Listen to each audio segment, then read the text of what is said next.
You've been carrying a weight you can't quite name. The pressure to be more, to do more, to prove yourself again and again. They told you happiness comes when you finally get that promotion, when people finally admire you, when life finally looks perfect from the outside. But if that were true, why do so many people who make it still feel empty inside? Why do you, with all your effort, still wake up some days restless, anxious, trapped in the same cycle of overthinking? The truth is, real peace doesn't come from the world outside you. It comes from the fortress you build within. For centuries, Stoic philosophy has been the hidden map, followed by warriors, emperors, and thinkers who faced more chaos than we could imagine, yet still found unshakable calm. Marcus Aurelius, Seneca, Epictetus. They discovered that happiness is not a prize at the end of the race, but a skill, a discipline, a way of living. And tonight, as you close your eyes and let these words guide you, something will shift. Your racing mind will begin to soften. Your breath will slow. The storm inside will quiet, like waves settling after a long wind. By the time you wake, you will see your life through a new lens, stronger, calmer, more in control. This is not just another audio to help you drift into sleep. This is 4 hours of timeless wisdom reshaping the way you think, the way you feel, the way you live. Are you ready to reset your life? Then let's begin. Before we begin, take a moment to notice the silence between your thoughts. That pause, however brief, holds the key to change. Because growth begins not with what you gain, but with what you are willing to release. The Stoics knew that comfort, while pleasant, can also become a hidden prison. Every time life feels too easy, we slowly lose the sharpness of our inner strength. Every time we avoid hardship, we quietly train ourselves to be fragile. Tonight, as you let your body rest and your mind open, we will explore how to reverse that cycle, not by chasing struggle endlessly, but by welcoming small challenges that transform weakness into resilience. There is a kind of power that cannot be taken from you. It does not come from wealth, from fame, or from control over others. It comes from knowing that you can endure more than you thought, that your spirit is not tied to circumstances. The Stoics practiced voluntary discomfort as a way of remembering this truth. They would choose at times to eat simple meals, to wear rough clothing, to live with less. Not because they hated comfort, but because they wanted freedom from its chains. When you can face discomfort without fear, the world loses its power to break you. Modern life has taught us to run from every inconvenience. The moment we feel hunger, we rush to fill it. The moment we feel cold, we adjust the thermostat. The moment we feel bored, we scroll endlessly. But this constant escape weakens us. Every avoided hardship becomes a hidden debt, and sooner or later, life will collect. Voluntary discomfort is the practice of paying that debt in small, controlled amounts, so that when true misfortune arrives, you are already prepared. Fasting is a clear example of this training. To go without food for a few hours longer than you want is not dangerous for most of us. It is a reminder that your body is stronger than your cravings. Hunger, though uncomfortable, is not the end of the world. The Stoics believed that by practicing such restraint, you develop gratitude for even the simplest meal. When bread and water taste sweet, luxury loses its power to enslave you. Another exercise is simplicity in living. Choose a day to sleep without your bed, or spend a night with only the most basic blanket. You will discover that your body adapts quickly, and that much of what you call need is only habit. This is not about rejecting comfort forever. It is about remembering that comfort is a privilege, not a requirement. The moment you see it this way, fear begins to leave you. Because if tomorrow you lost all those comforts, you would know, I can still endure, I can still live, I can still be free. Physical discomfort is only part of the practice. There is also the discomfort of silence, the discomfort of facing your own thoughts without distraction. We fill our days with noise because we fear what will rise in the quiet. But the Stoics welcomed solitude, for it revealed the truth about themselves. In silence you see your mind's restlessness, its craving for escape. And in facing it, you build strength. Each time you resist the urge to distract yourself, you sharpen your awareness. Each time you allow yourself to sit with boredom, you reclaim control over your attention. Financial restraint offers another form of this practice. Spend a day or a week living as if you had less, not out of poverty, but out of discipline. Seneca, one of the wealthiest Stoics, often practiced eating the cheapest meals and wearing the roughest clothes, asking himself, "Is this what I feared?" By lowering his dependence on wealth, he increased his independence from fortune. When you learn to live well with little, abundance becomes a gift, not a crutch. This practice extends to speech as well. To hold your tongue when you want to speak, to let others have the last word, these are small discomforts that train humility. We often feel the need to defend ourselves, to be right, to be heard. But the ability to stay silent, to let go of the need for approval, builds inner calm. When you do not depend on constant validation, you grow untouchable. Voluntary discomfort also teaches the difference between pain and suffering. Pain is a physical sensation, sharp but temporary. Suffering is the story we tell ourselves about that pain, the fear that it will never end, the resentment that it arrived at all. By practicing small pains, chosen by you, you learn to separate the two. You see that pain passes and suffering fades when you no longer resist. This knowledge becomes a shield in harder times, reminding you that the mind can remain free even when the body struggles. Throughout history, every culture has used hardship as a form of training. Warriors carried heavy loads, monks embraced fasting and silence, athletes pushed their limits daily. Strength always grows where there is resistance. The Stoic difference lies in intent. Their goal was not conquest of others, but mastery of the self. They sought not victory in war, but freedom from fear, not glory in the eyes of crowds, but peace in the chambers of their own mind. Each small hardship chosen builds a kind of spiritual armor. You begin to see yourself as stronger, steadier, harder to shake. You stop fearing discomfort because you know its weight. You have carried it by choice and found it lighter than your imagination once made it. That is how voluntary discomfort transforms fear into confidence. Gratitude is its natural companion. When you go without, you rediscover the sweetness of what remains. After fasting, a piece of fruit tastes like treasure. After sleeping on the ground, your bed feels like paradise. When you strip away excess, the ordinary becomes extraordinary. Comfort, once seen as a right, now returns to its true place, as a gift. Clarity emerges as well. By cutting away unnecessary luxury, you learn what is essential. You realize that much of your anxiety comes not from real loss, but from fearing the loss of things you never truly needed. With each chosen discomfort, your priorities sharpen. You stop living for appearances and begin living for strength, freedom, and peace. This is why voluntary discomfort is not misery, but liberation.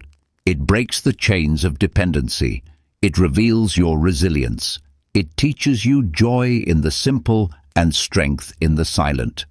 And in preparing for hardship, it transforms life itself into something lighter, steadier, and infinitely more meaningful. As you drift deeper into rest, let this truth settle. By embracing discomfort today, you prepare for serenity tomorrow. By walking into small storms willingly, you gain calm when greater storms arrive. This is the foundation of self-awareness, the realization that you are stronger than your cravings, freer than your fears, and greater than your comforts. And in that awareness lies the beginning of a life unshaken. When you practice discomfort by choice, you learn that life does not break as easily as your fears would have you believe. But discomfort alone is not the whole path. There is another layer of resilience, deeper and often harder to face. It is the quiet awareness that everything you hold dear, your possessions, your health, your relationships, rests on fragile ground. To deny this is to live in constant surprise when life changes. To accept it is to step into a peace that few people ever find. The Stoics called this practice premeditatio malorum, the meditation on misfortune, a way of rehearsing loss before it arrives so that gratitude becomes second nature and serenity is no longer fragile. Loss is not only about death, though that is its most visible form. Loss is everywhere: the passing of time, the fading of youth, the end of a friendship, the vanishing of opportunities. We try to resist it, as if clinging harder could stop the flow, yet resistance multiplies suffering. By rehearsing loss in the mind, by acknowledging that everything you have is temporary, you change the way you relate to it. Gratitude is no longer conditional. Happiness no longer depends on permanence. You learn to value each moment, each person, each simple joy, not because you expect it to last forever, but because you know it will not. The exercise is not morbid. It is not a call to despair. It is a training in perspective. When Marcus Aurelius reminded himself each morning that those he loved could be gone by nightfall, he did not do it to harden his heart. He did it to open it wider, to see every encounter as precious, to waste less time on quarrels and more time on love. When Epictetus urged his students to kiss their children with the silent knowledge that they were mortal, he was not advising detachment, but presence. To hold with awareness is to hold more gently, more fully, without the arrogance of assuming tomorrow is guaranteed. In modern life, where everything moves quickly and possessions seem endless, this practice may feel uncomfortable at first. To think of losing your home, your work, your family feels like inviting sorrow. Yet the Stoics saw it differently. By rehearsing the worst in thought, you defang it. You make it smaller, less monstrous. Fear comes not from what happens, but from being unprepared for it. A loss rehearsed is a loss transformed, and when it arrives, it carries less terror. This exercise also cultivates balance. Consider success. We chase recognition, achievements, and status, convinced that these will secure happiness. Yet, if you practice rehearsing the loss of such things, you begin to see their true weight. Will the loss of applause truly diminish your worth? Will the absence of titles truly take away your character? When you practice losing in your mind, you see that what matters most cannot be stolen. Virtue, reason, kindness, these remain. Everything else, however prized, belongs to fortune, and fortune has never signed a contract with permanence. The discipline works like this. Before enjoying something you love, pause and acknowledge that it is not yours forever. When you hold a cup, remind yourself it can break. When you spend time with a friend, remind yourself this meeting will not return.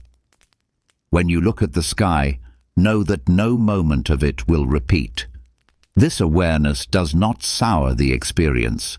it sweetens it. Because when you accept that it ends, you finally live while it lasts. Some may argue that such thoughts invite sadness, but the Stoics discovered the opposite. When you face the fragile nature of life, joy becomes sharper.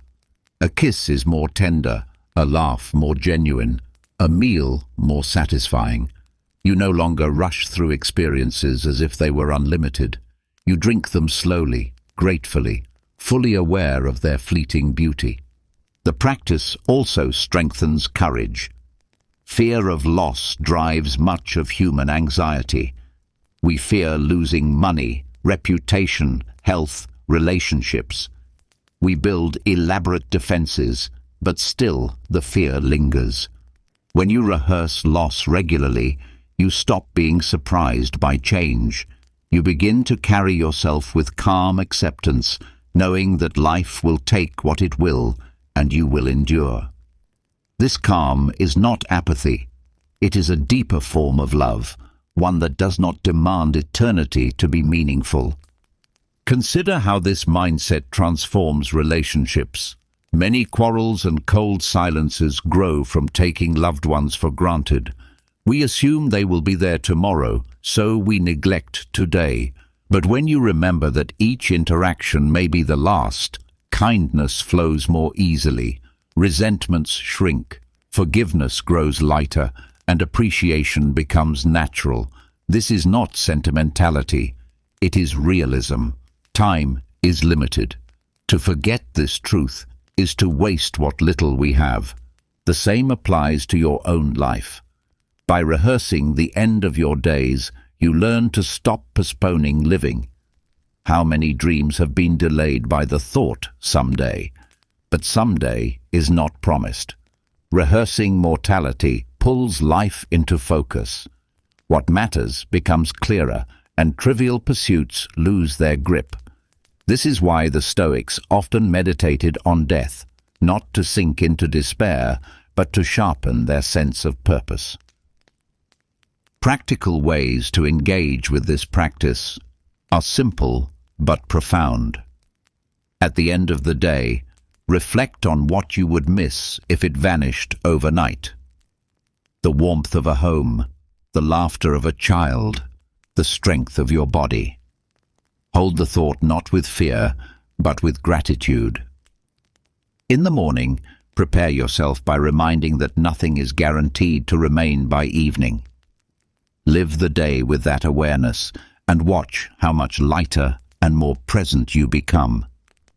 This discipline also dissolves envy. When you see that everyone carries the same fate, that wealth fades, beauty declines, fame evaporates, you no longer waste energy comparing yourself. What use is it to envy another's fortune when you know it is borrowed? Fortune does not belong to anyone. It moves as it will. What you hold is not ownership, but a loan from time. Seeing this clearly frees you from bitterness and redirects your energy toward what is truly yours to shape: your character, your choices, your response to life. The art of pre-rehearsing loss is also an antidote to greed. We live in a culture that whispers endlessly, more is better. Yet when you rehearse losing what you already have, you see its worth more clearly. The craving for more begins to loosen. Enough becomes visible where before it was hidden.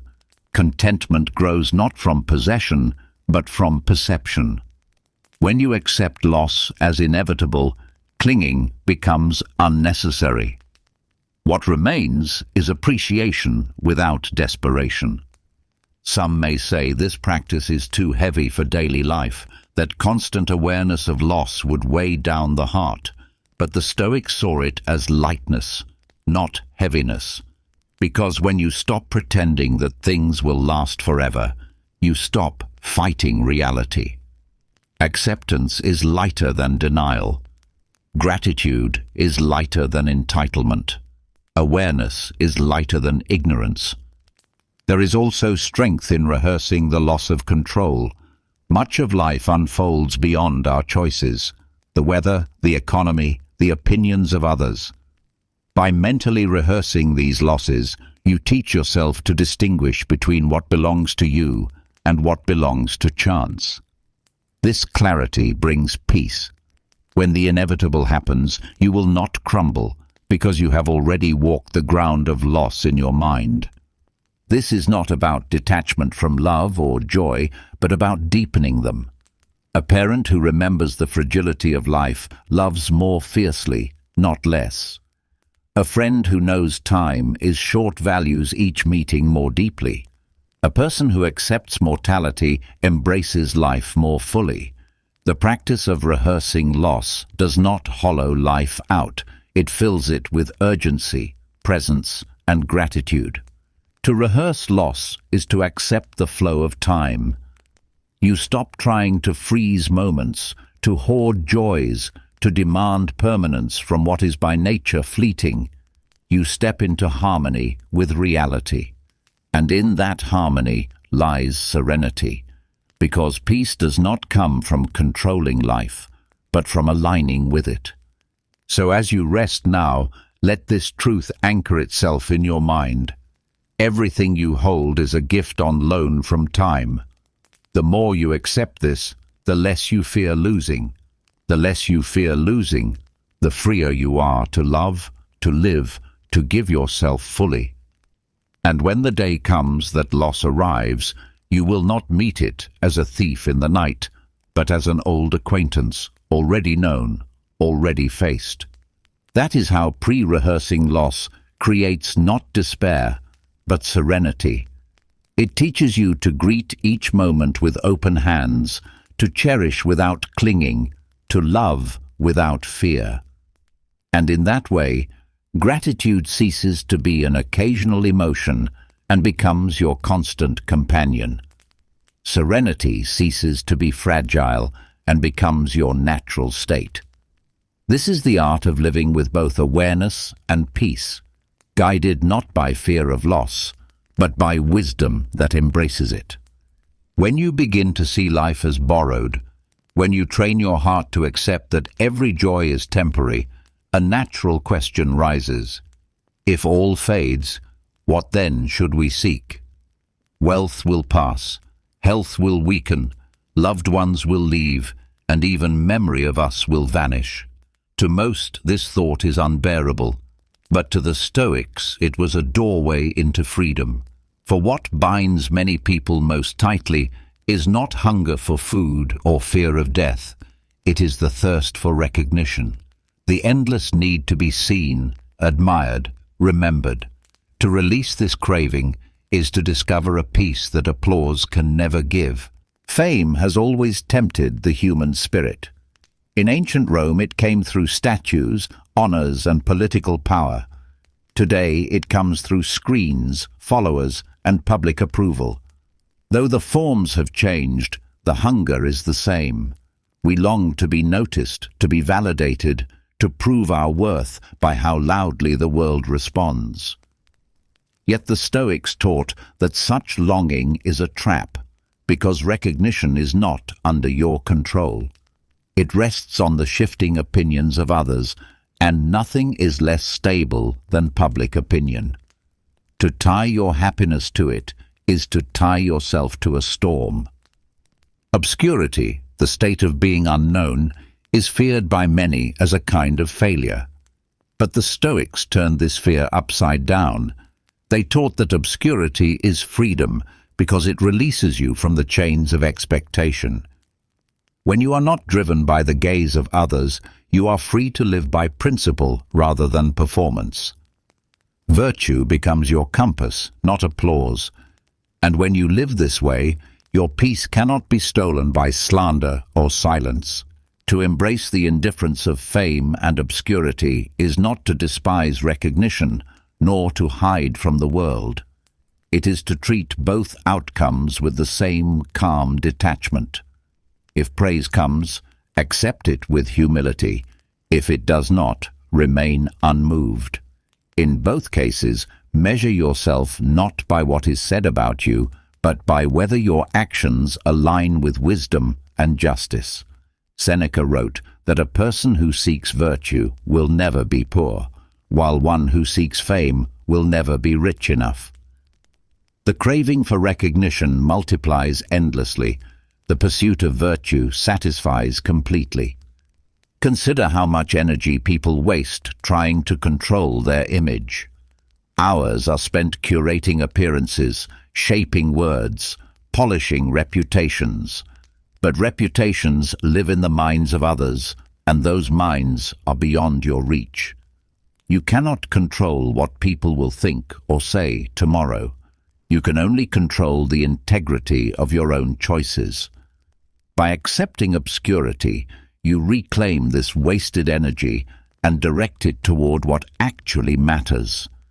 There is also a hidden cost to fame.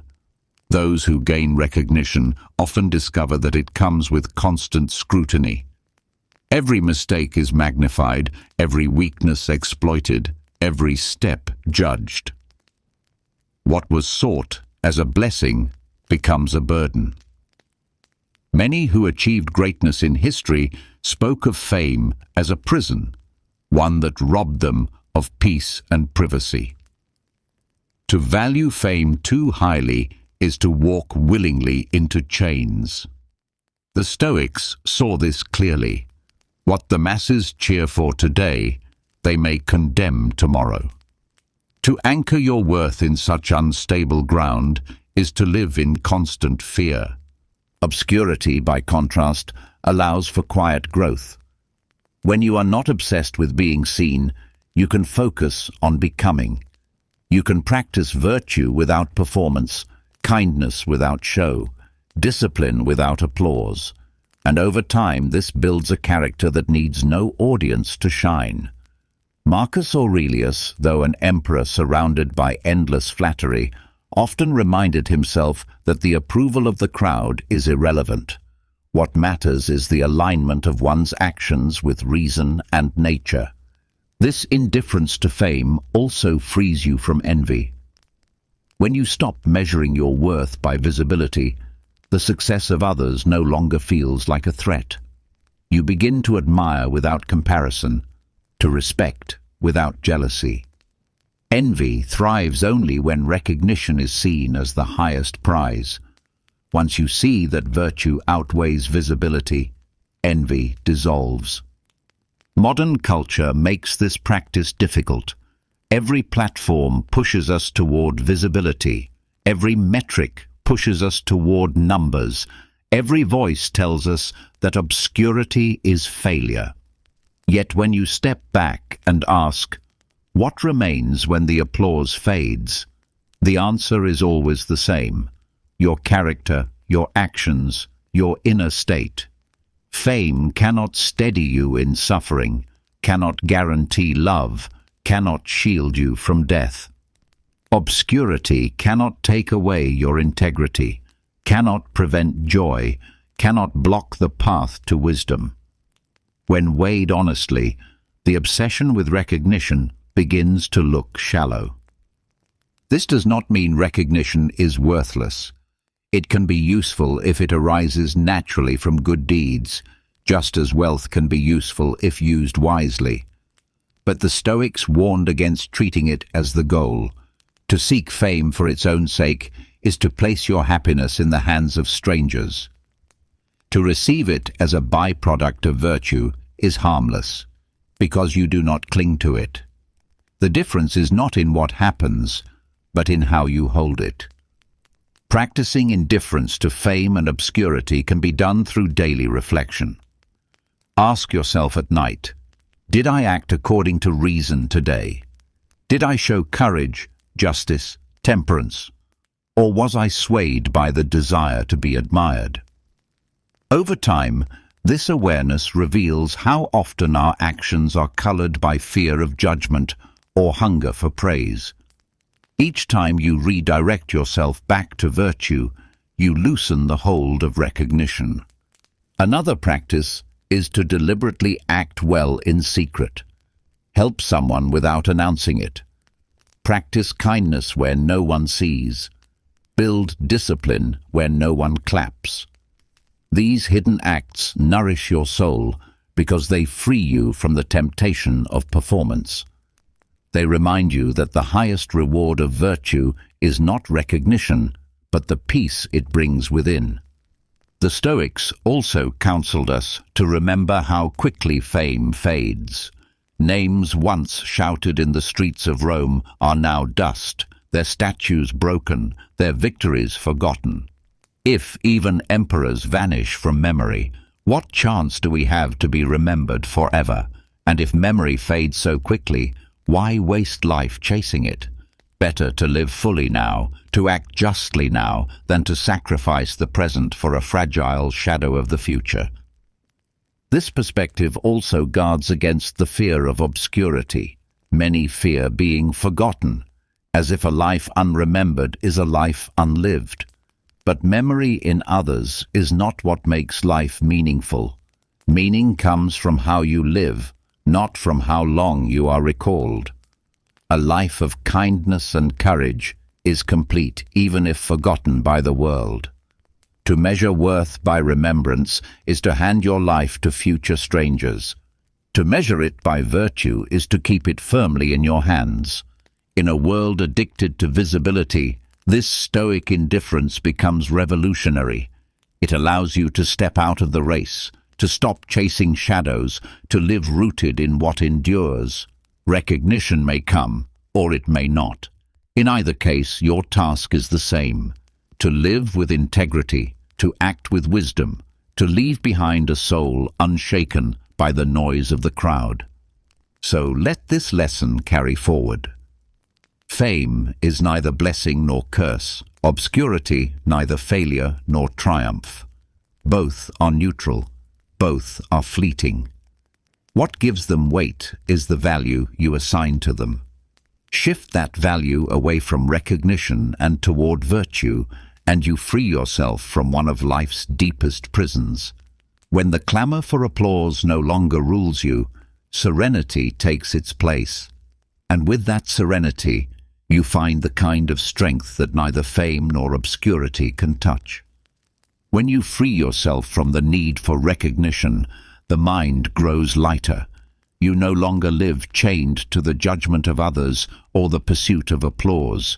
Yet freedom from the crowd's gaze is only half the work. There is another weight, more subtle, but just as binding: the constant noise of the world.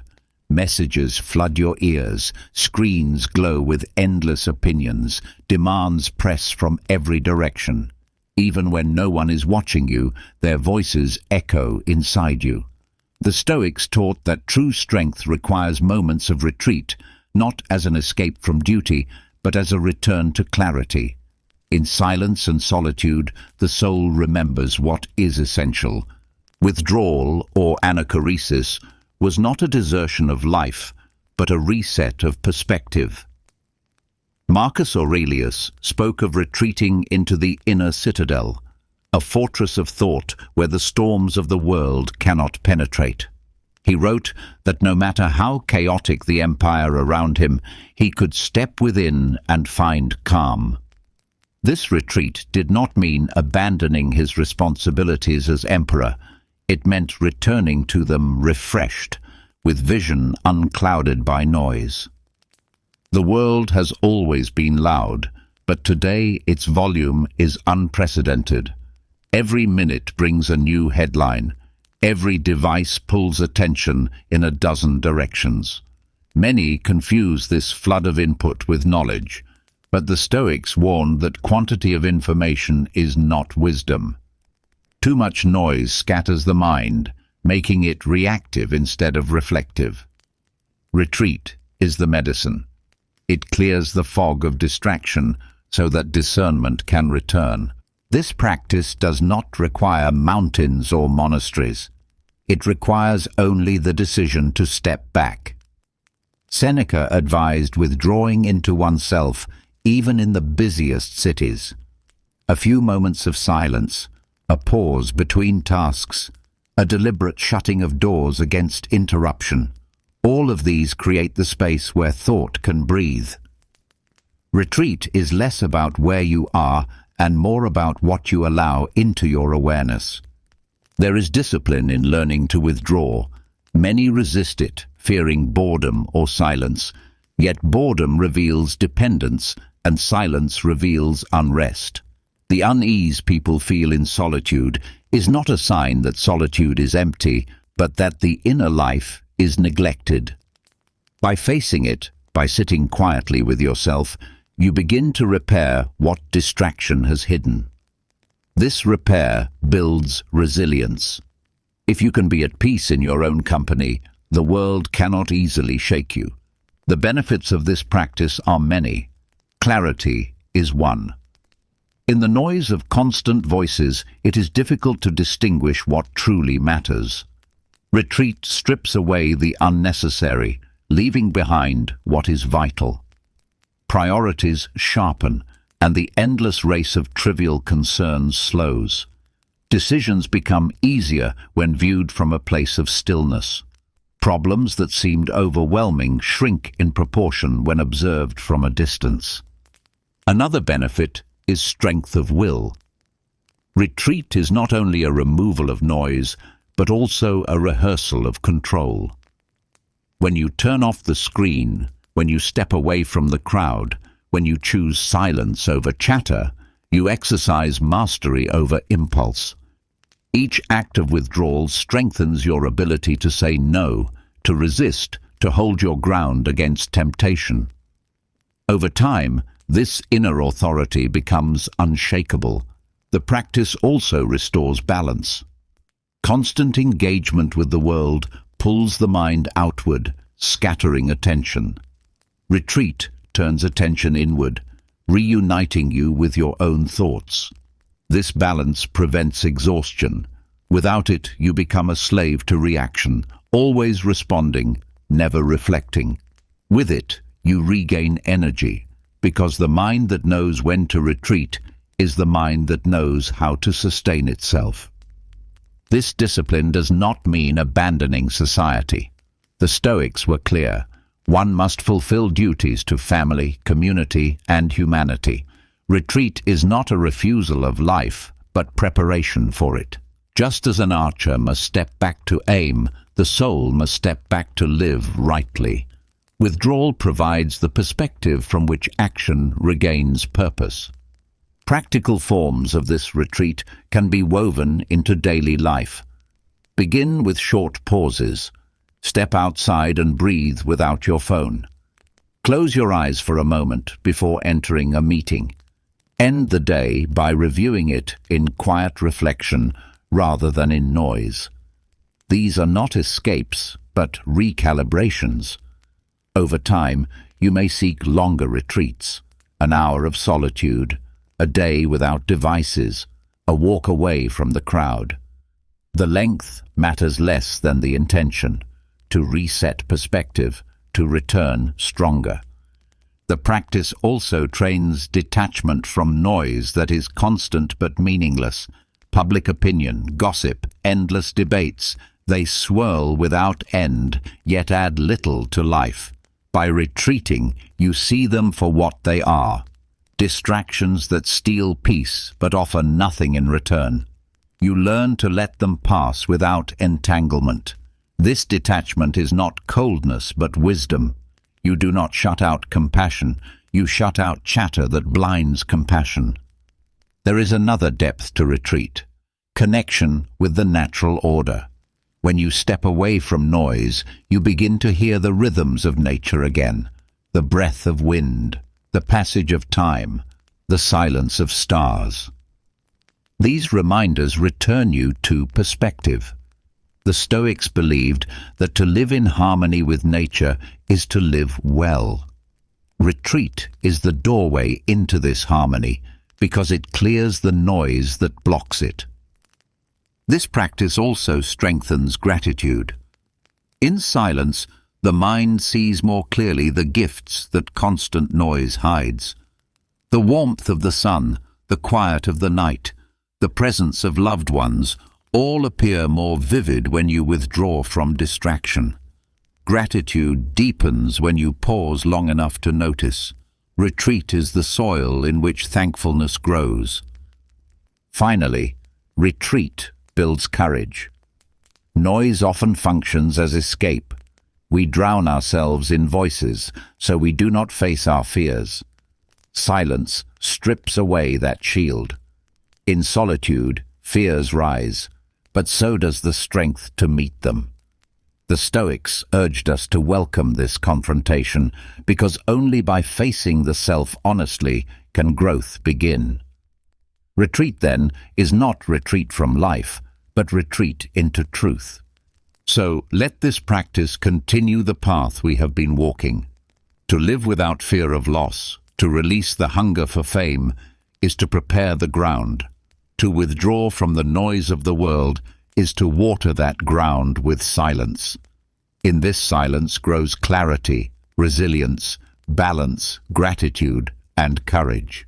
You return not smaller, but larger, not weaker, but stronger, not distant from life, but more fully alive. This is the wisdom of Stoic retreat, stepping back not to escape, but to see more clearly, to live more deeply, to carry peace into a world that cannot give it, but desperately needs it. Silence gives the mind back to itself, freeing it from the constant pull of noise. Yet even when the world grows quiet, there remains another storm, this one inside. It is the endless pull of desire, the voice that says, "You need more, you must have this, you will only be happy when..." The Stoics warned that without training, desire becomes the most dangerous master of all. No army can enslave you as completely as your own cravings. And in an age where consumerism feeds those cravings at every turn, discipline of desire is no longer optional. It is essential if you want to live with freedom. The modern world is designed to inflame wanting. Every advertisement, every glossy screen, every curated display whispers that what you have is not enough. That phone is outdated, that car is plain, that life you live is small. Without noticing, you begin to chase shadows, always moving, never arriving. The Stoics understood that desire without discipline is endless. They taught that happiness is not found in acquiring more, but in wanting less. This does not mean despising material things. Food, shelter, clothing, these are natural needs. The problem arises when wants extend beyond needs and turn into chains. When you cannot be content without luxuries, when peace depends on possessions, you have traded freedom for slavery. The practice of disciplining desire is the practice of reclaiming your independence. The first step is clarity. Ask yourself, which desires are natural and which are manufactured? The desire for water when thirsty is natural. The desire for a branded bottle of water with a particular label is not. The desire for shelter from rain is natural. The desire for a house larger than your neighbor's is manufactured. By distinguishing between these, you cut through illusions. Many of the cravings that torment you are not truly yours. They were planted. Recognizing this is the beginning of liberation. The next step is restraint. Not rejection, but restraint. The Stoics counseled practicing moderation, not self-denial for its own sake. Enjoy what you have, but do not depend on it. Use wealth if it comes, but do not cling to it. Eat with gratitude, not gluttony. The discipline is not in never touching pleasure, but in never being mastered by it. You test this by occasionally denying yourself. Skip indulgences, delay gratification, live simply for a time. These acts strengthen your will, showing you that happiness is not tied to excess. Desire becomes most dangerous when it attaches to status. Consumerism thrives not only on objects, but on comparison. You do not only want a new car, you want one better than someone else's. You do not only want clothes, you want clothes that signal superiority. This endless race corrodes peace. The Stoics advised withdrawing from comparison, focusing instead on virtue as the true measure of worth.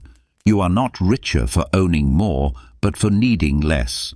You are not greater for being admired, but for being just, wise, and kind. The discipline of desire also protects you from disappointment. When you expect possessions to deliver lasting joy, you are repeatedly betrayed. The shine fades, the thrill dies, the hunger returns.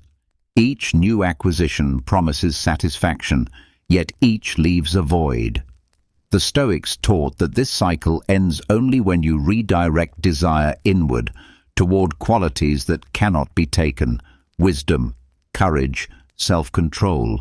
These grow richer with time, not poorer. To desire them is to desire what truly endures.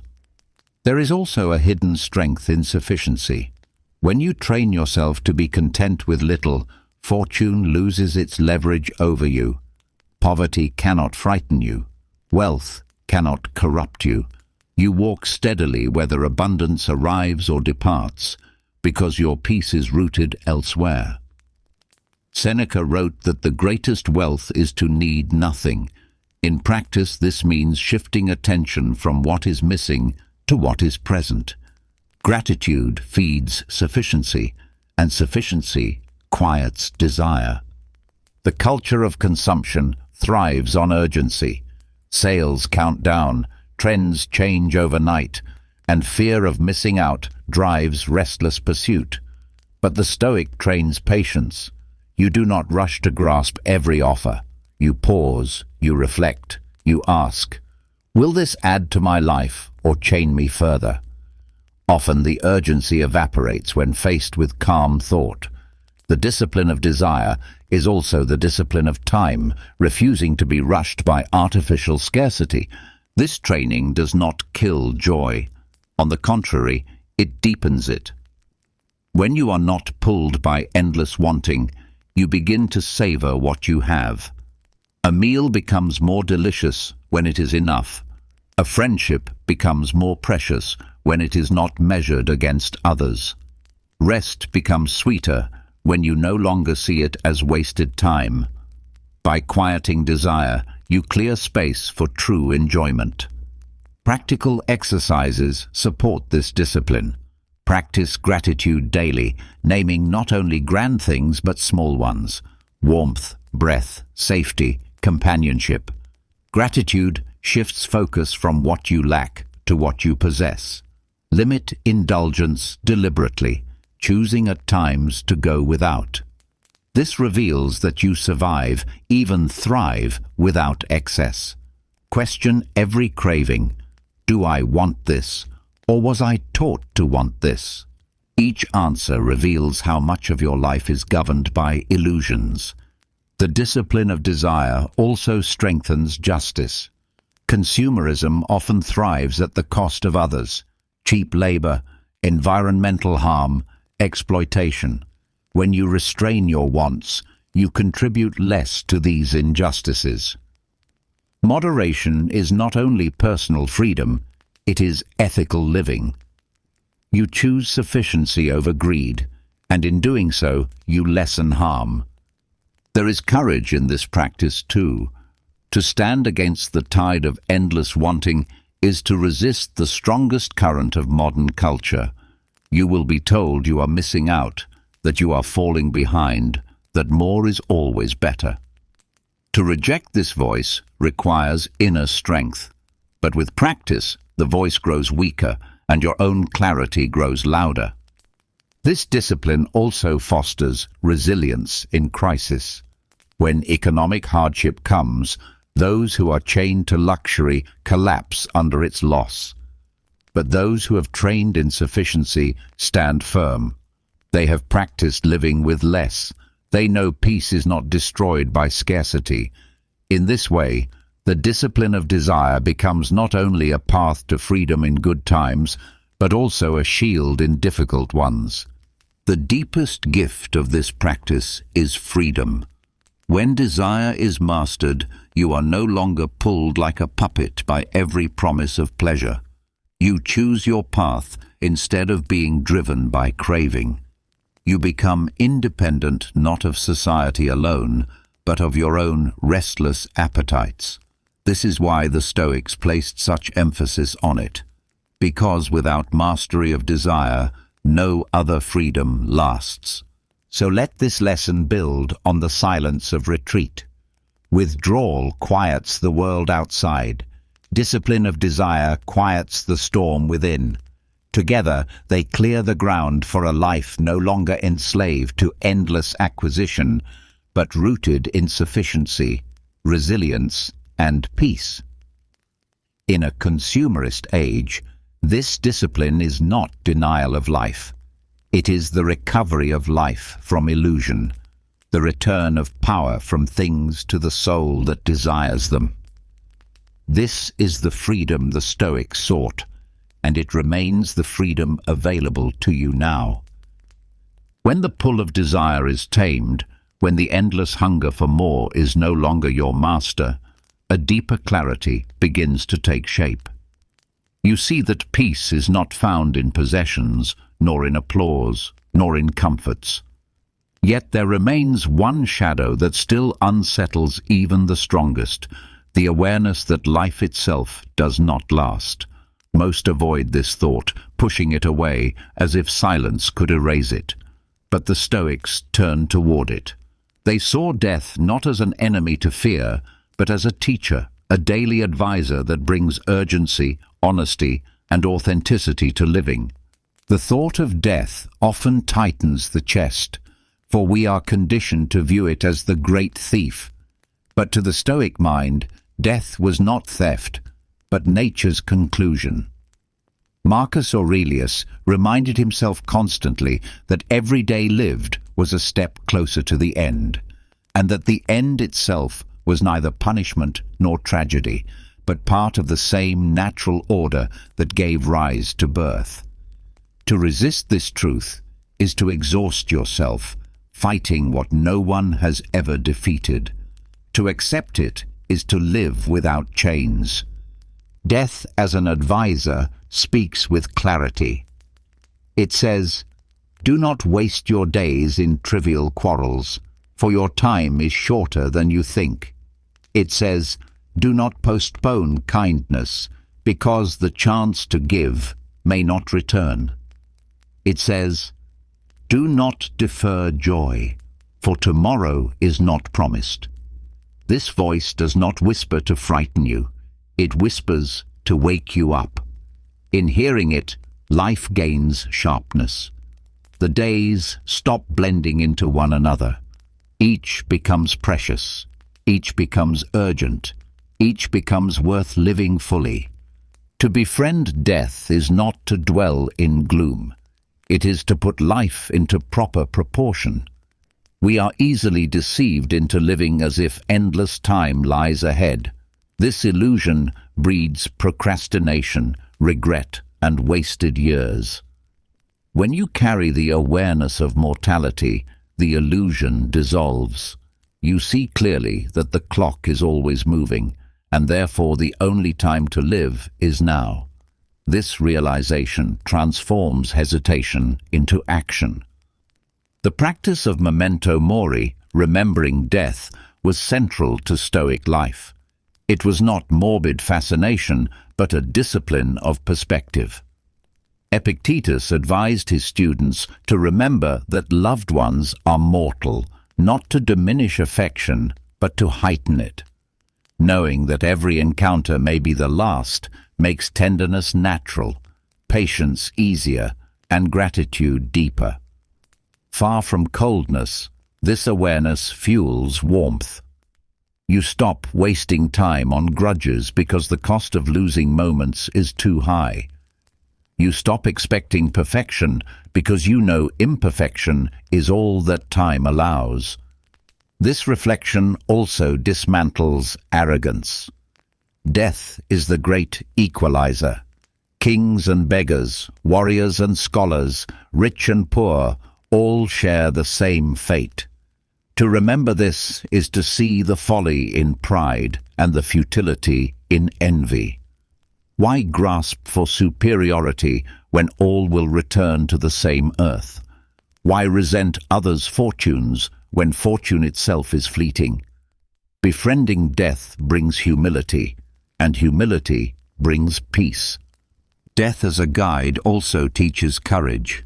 Fear of death fuels much of human cowardice, the refusal to risk, the clinging to safety, the shrinking from challenge. But when death is accepted, fear loses much of its power. Marcus Aurelius wrote that what is frightful is not death itself, but the fear of it. To strip away that fear is to walk into life with steady resolve.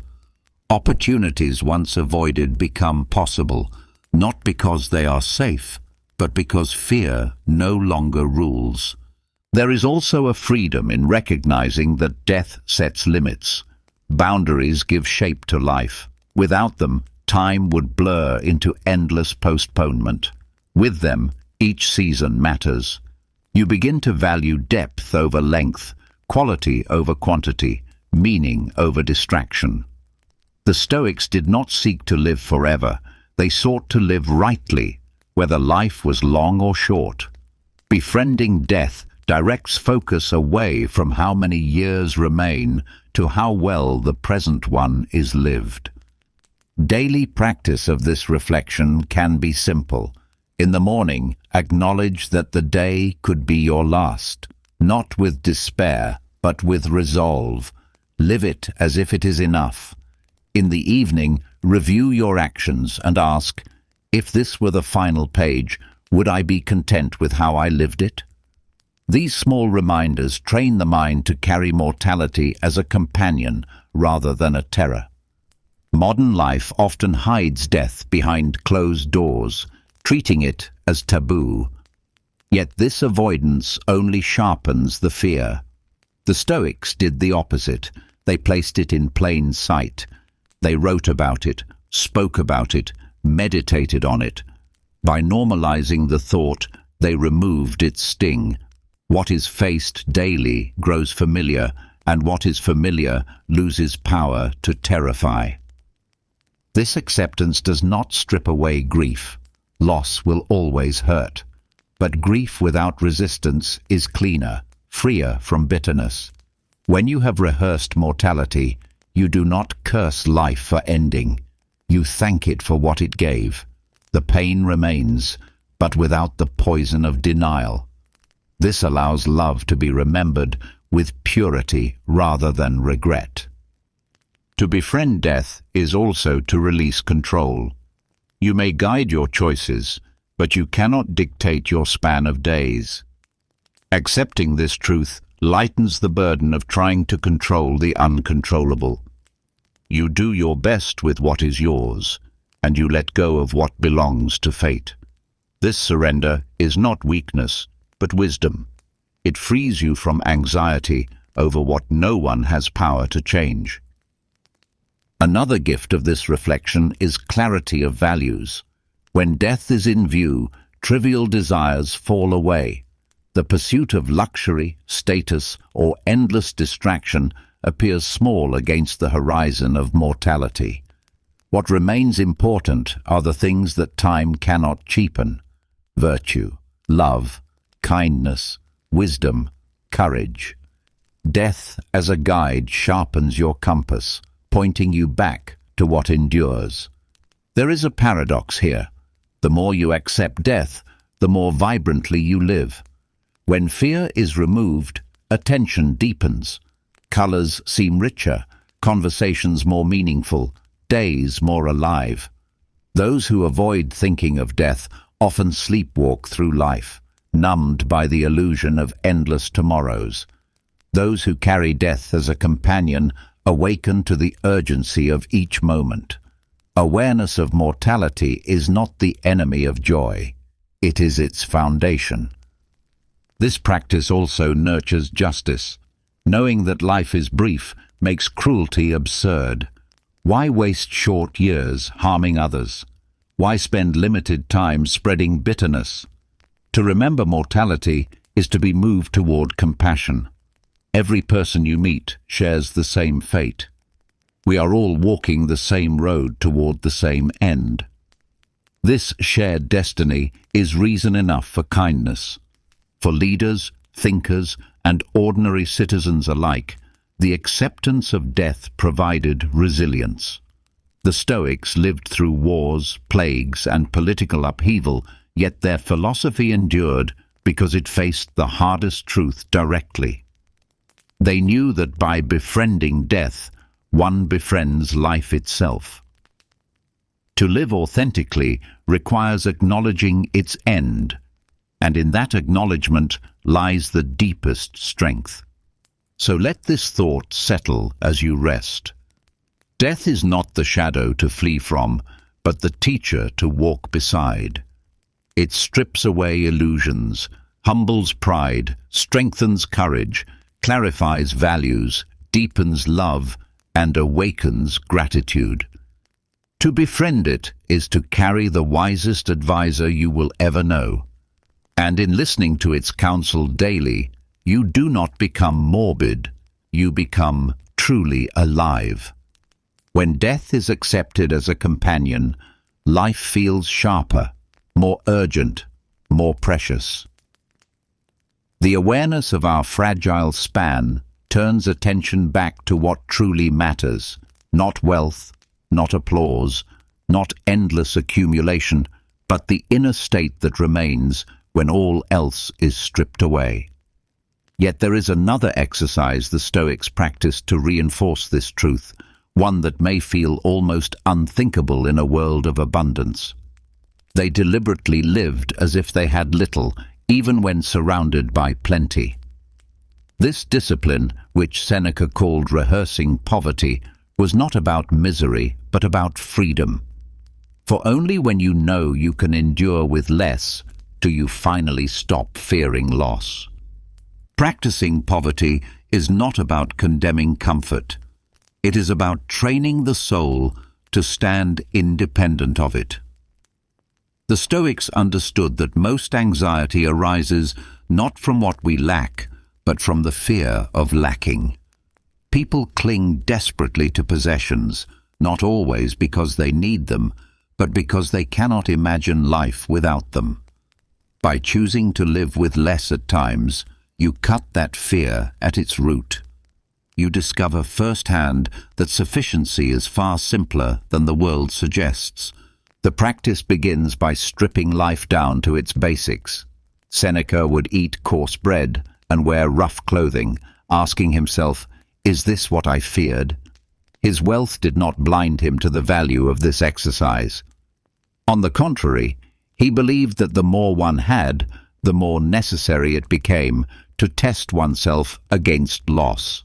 For abundance creates illusion, the illusion that comfort is security, that possessions are permanence. Poverty rehearsed breaks the illusion.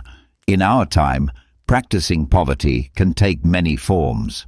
It may mean choosing simple meals for a week, cooking with the most basic ingredients, and learning to enjoy them. It may mean living without conveniences you usually rely on.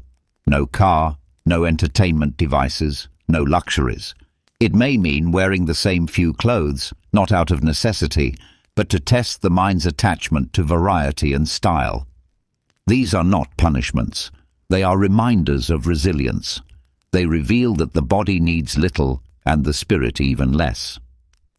The exercise also confronts the fear of social judgment. Much of consumer desire is driven not by personal need, but by the gaze of others. People fear looking poor, being thought unsuccessful, or appearing ordinary. Practicing poverty dismantles this fear. When you live simply by choice, when you face the possibility of being misunderstood, you strengthen your independence from opinion. You learn that dignity comes not from display, but from integrity. This discipline also exposes how fragile abundance can be. Markets crash, jobs vanish, fortunes evaporate.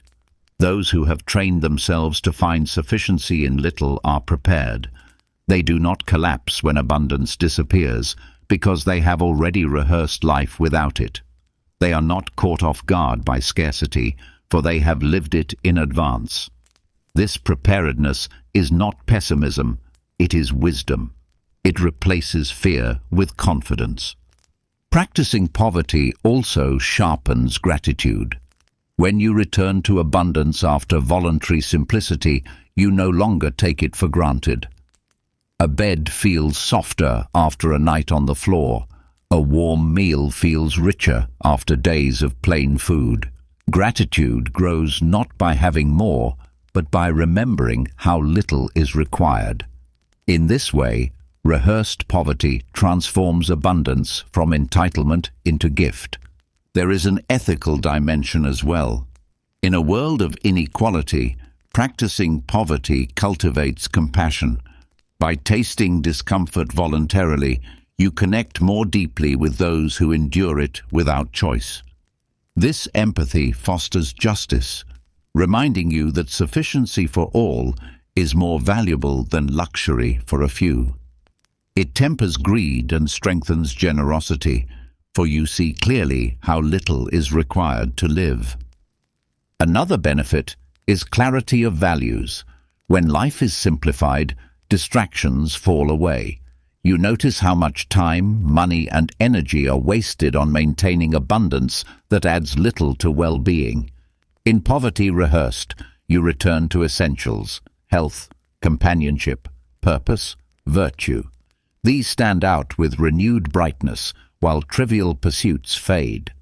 The exercise refocuses the mind on what truly matters. Practicing poverty is also a direct challenge to fear itself. Fear often whispers that without comfort, without wealth, without possessions, life is unbearable. But when you step into simplicity willingly, you discover the opposite. Life remains. The body adapts. The spirit endures. Fear shrinks when tested against reality. Each time you live with less and survive, fear loses its grip. This practice must be done with the right intention. It is not about dramatizing suffering or performing virtue. It is about honesty with yourself. You do not pretend to be poor in order to gain admiration. You step into simplicity privately, with humility, to remind yourself that freedom lies not in excess, but in sufficiency. The reward is inner strength, not outer recognition. In modern consumerist culture, this discipline is revolutionary. Every message urges more possessions, more upgrades, more experiences. To deliberately choose less is to resist the tide. It is to declare that your worth does not depend on what you display. It is to reclaim autonomy from systems designed to keep you wanting. This is why rehearsed poverty remains as relevant now as it was in Rome. Practicing poverty also builds resilience in unexpected ways. It trains creativity, forcing you to adapt when resources are limited. It strengthens patience, teaching you to endure discomfort without panic. It deepens discipline, proving that you can restrain desire without breaking. These qualities extend beyond simplicity, strengthening every area of life. To rehearse poverty is also to honor nature. The Stoics believed in living in harmony with the natural order, and nature itself thrives on sufficiency. Trees take only the water they need. Animals live with what the season provides. It is humans who overreach, hoarding beyond necessity. Practicing poverty realigns you with the natural rhythm of sufficiency. It teaches that abundance is not the norm of the universe. Balance is. There is serenity in this practice. When you no longer fear losing abundance, you carry a lightness that wealth cannot provide.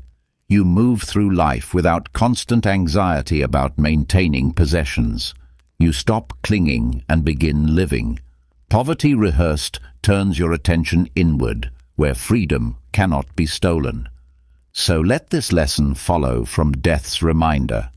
Mortality teaches that life is short. Poverty rehearsed teaches that life is simple.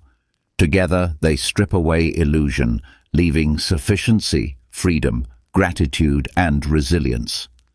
To live as if you had little is not to shrink life, but to expand it. It is to rediscover that freedom lies not in owning more, but in needing less. This is the Stoic gift in an age of abundance, a return to sufficiency, the soil in which true peace grows. When you strip life down to sufficiency, when you learn that freedom is not in abundance, but in needing less, another truth begins to rise with great clarity. The most precious resource is not gold, nor property, nor possessions. It is time. Every coin can be replaced. Every item can be bought again. But no moment once gone will ever return. The Stoics understood this with piercing clarity, and they warned that people guard their wealth with locks and alarms while carelessly giving away their hours to distraction, obligation, and waste. To them, the real measure of wealth was control over one's schedule, for only then can a life be truly one's own. Seneca wrote that life is long enough if you know how to use it, yet most live as if their days are endlessly renewable. They trade hours for status, for trivial entertainment, for the approval of others, only to wake and find that years have vanished.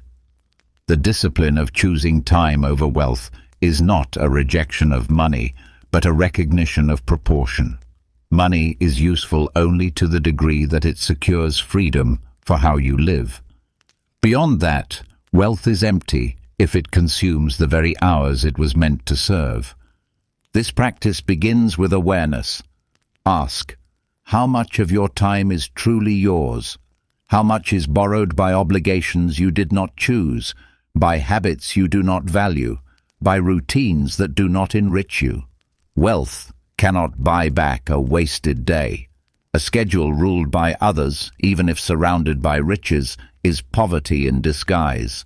The Stoic goal is not to fill life with more, but to clear it of the unnecessary, so that each hour becomes intentional.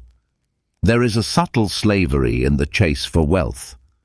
The more it dominates your choices, the more your hours bend toward it. People sacrifice mornings, evenings, health, and relationships for the promise of more, only to realize that the accumulation of things has stolen the very experiences that give life meaning. The Stoics countered this by teaching that the wise person values time above all, because time is the ground in which virtue, love, and joy grow. To waste it is to waste the soil of life itself. The discipline of choosing time over wealth also requires courage. Society praises the accumulation of possessions, not the protection of hours. To step away from this current is to risk misunderstanding, even criticism. Yet courage is the essence of wisdom. The one who chooses time over status learns to live according to reason rather than expectation. In this way, the practice is not only about efficiency, but about integrity, aligning life with what matters most, rather than with what others admire. Practical application of this wisdom can begin with examining commitments. Many accept invitations, projects, and responsibilities out of habit or fear of disappointing others. The Stoic practice is to measure each choice against the value of time. Does this activity contribute to virtue, growth, or genuine connection? Or does it merely consume hours without purpose? By saying no more often, you say yes to the life that belongs to you. Another dimension is the balance between work and leisure. Work is necessary, but the Stoics warned against becoming its servant. If wealth is gained at the expense of time for reflection, relationships, and inner growth, it is a hollow trade.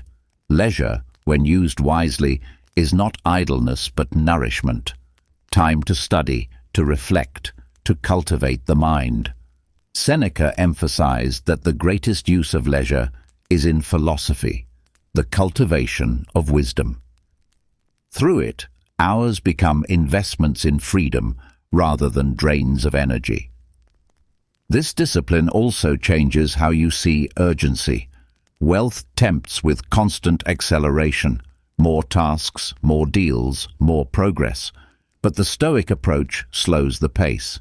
It asks whether speed truly serves life or whether it only consumes it faster. To live deliberately is to resist false urgency and focus on depth. A day spent fully present is richer than a year spent in restless distraction. Another benefit of choosing time over wealth is clarity in relationships. Many measure friendships by utility. Who can provide opportunity? Who can open doors? The Stoics taught that true friendship is measured by presence, by the hours freely given, by the mutual growth it nurtures. To invest time in people you love, rather than in endless pursuit of advantage, is to live wealthily in the truest sense. The currency of life is not possessions shared, but hours exchanged with sincerity. This discipline also dismantles the illusion of busyness. Modern culture equates constant activity with importance, but the Stoics saw busyness as a trap, a way of losing life in the performance of productivity. What matters is not how much you do, but whether what you do aligns with reason and virtue. Choosing time over wealth requires rejecting the pride of busyness and replacing it with the quiet confidence of living deliberately. There is also an ethical layer to this practice. Excessive pursuit of wealth often leads to exploitation of others' time, workers, families, communities. By choosing sufficiency and valuing time, you respect not only your own life, but the lives of others. You contribute less to systems of greed and more to systems of balance. Justice begins with seeing that every person's hours are as finite as your own. The Stoic approach to time also includes reflection.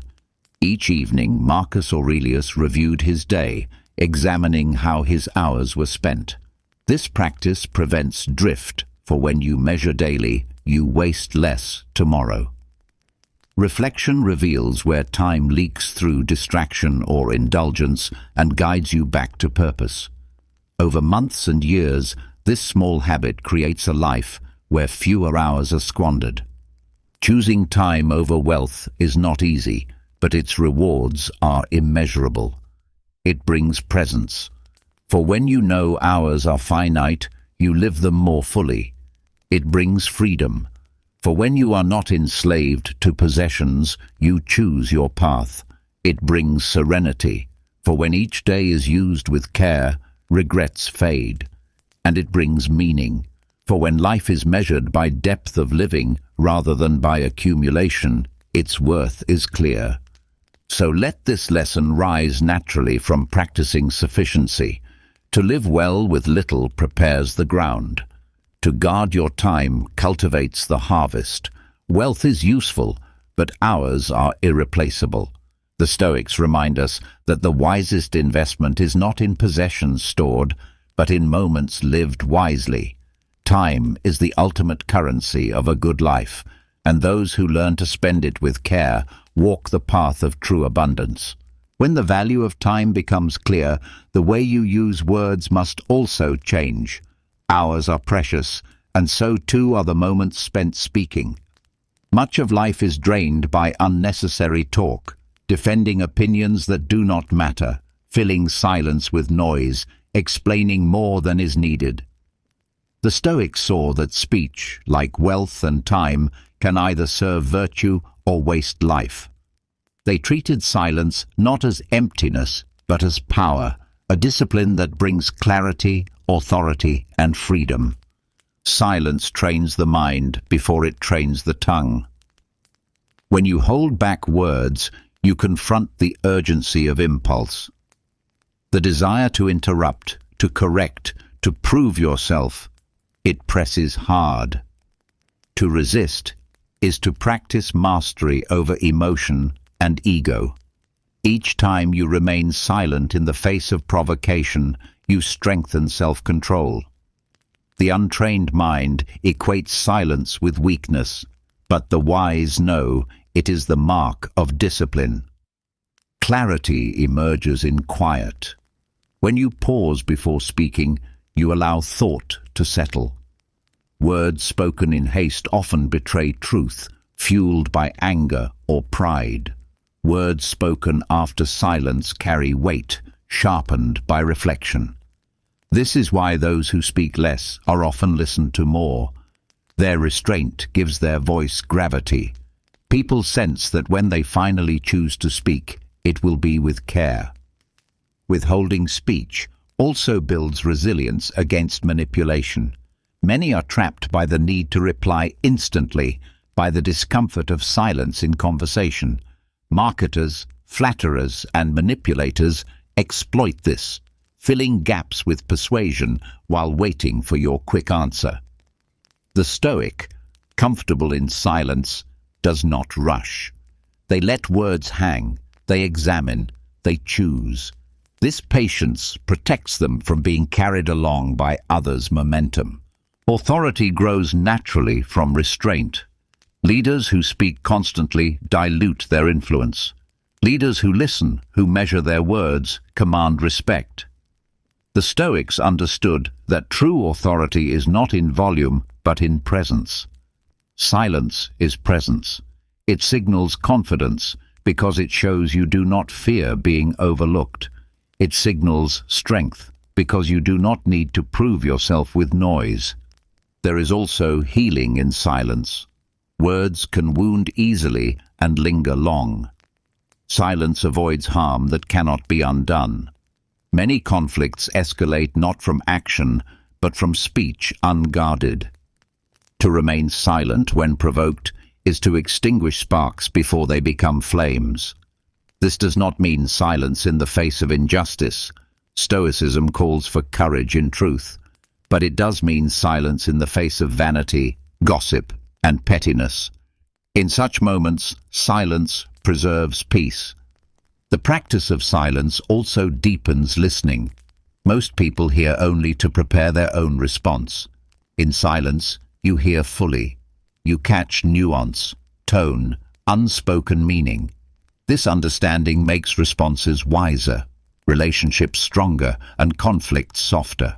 Listening itself is an act of respect, and silence is the soil in which it grows. Silence also reveals the self. In constant speech and constant noise, the mind hides from its own currents. In chosen quiet, thoughts surface. You begin to notice patterns, desires, and fears that go unseen when drowned by words. This awareness is the foundation of wisdom. The Stoics saw philosophy as dialogue, yes, but also as meditation, and meditation requires silence. The discipline of withholding speech is not easy. The urge to defend pride, to prove intelligence, to fill voids is strong.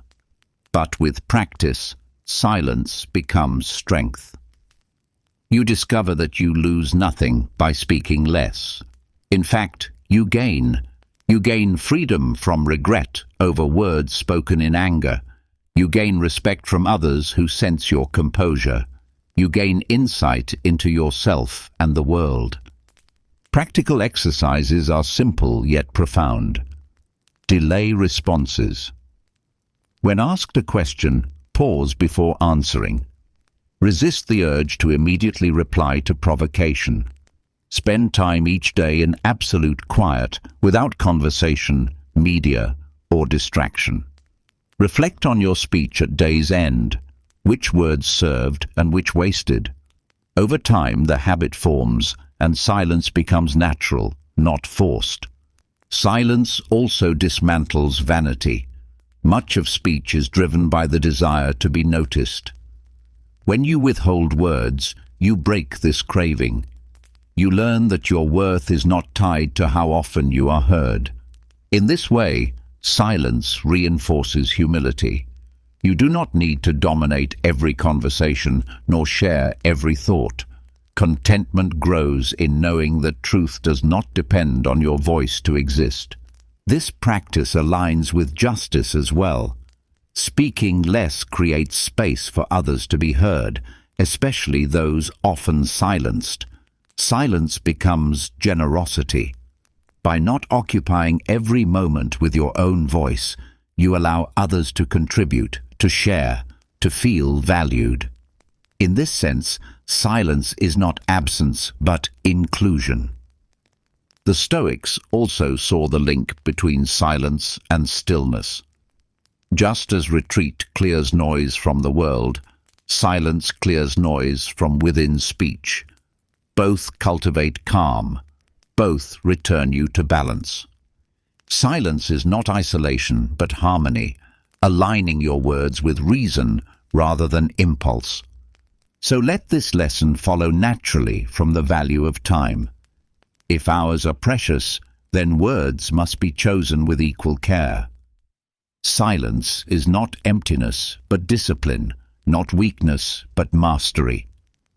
It builds clarity, protects from folly, strengthens authority, deepens listening, and cultivates humility.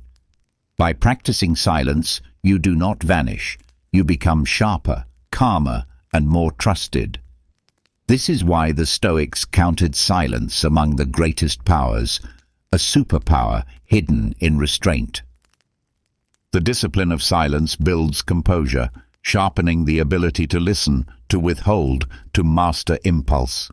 Yet silence alone is not enough, for the world does not remain quiet in return. It speaks back, sometimes harshly, sometimes cruelly. Words can be daggers, insults meant to pierce pride or provoke anger.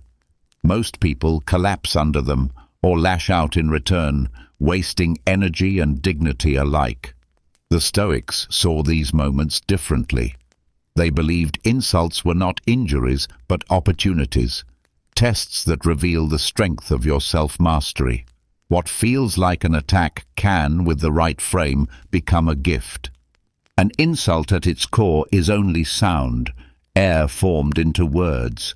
It carries no sting unless you grant it power. Epictetus reminded his students that people's judgments belong to them, not to you. If someone calls you foolish, does the word itself make it true? If it is false, it is harmless. If it is true, it is feedback for growth. Either way, anger is unnecessary. By reframing insults, you remove their poison. Instead of wounds, they become mirrors, sometimes distorted, sometimes accurate, but always useful for practice.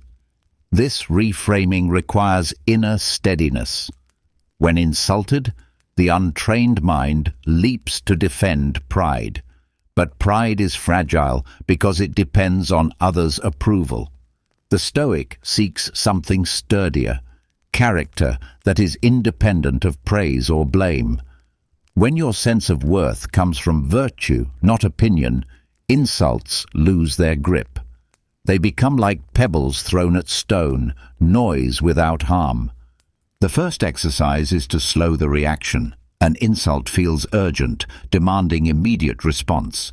But urgency is illusion. If you pause, if you let silence absorb the words, their heat fades. What remains is choice, the freedom to respond with calm or not at all. This pause is victory, for it proves mastery over impulse. Each insult becomes a chance to practice this pause, strengthening control. Another exercise is humor. To meet insult with laughter disarms it, not sarcasm or cruelty in return, but genuine lightness. Marcus Aurelius noted that the best revenge is not to become like your enemy. Humor shows you refuse to mirror pettiness. It shows you have risen above. This does not belittle the insulter. It elevates you beyond their reach. The Stoics also counseled examining the source. Often, insults reflect more about the speaker than the target. A bitter tongue reveals a troubled heart. A cruel remark reveals insecurity. By viewing insults as symptoms of the speaker's state, you replace anger with understanding. The insult ceases to be personal and becomes insight into human weakness. From this perspective, compassion may even arise. There is also value in taking insult as practice for humility.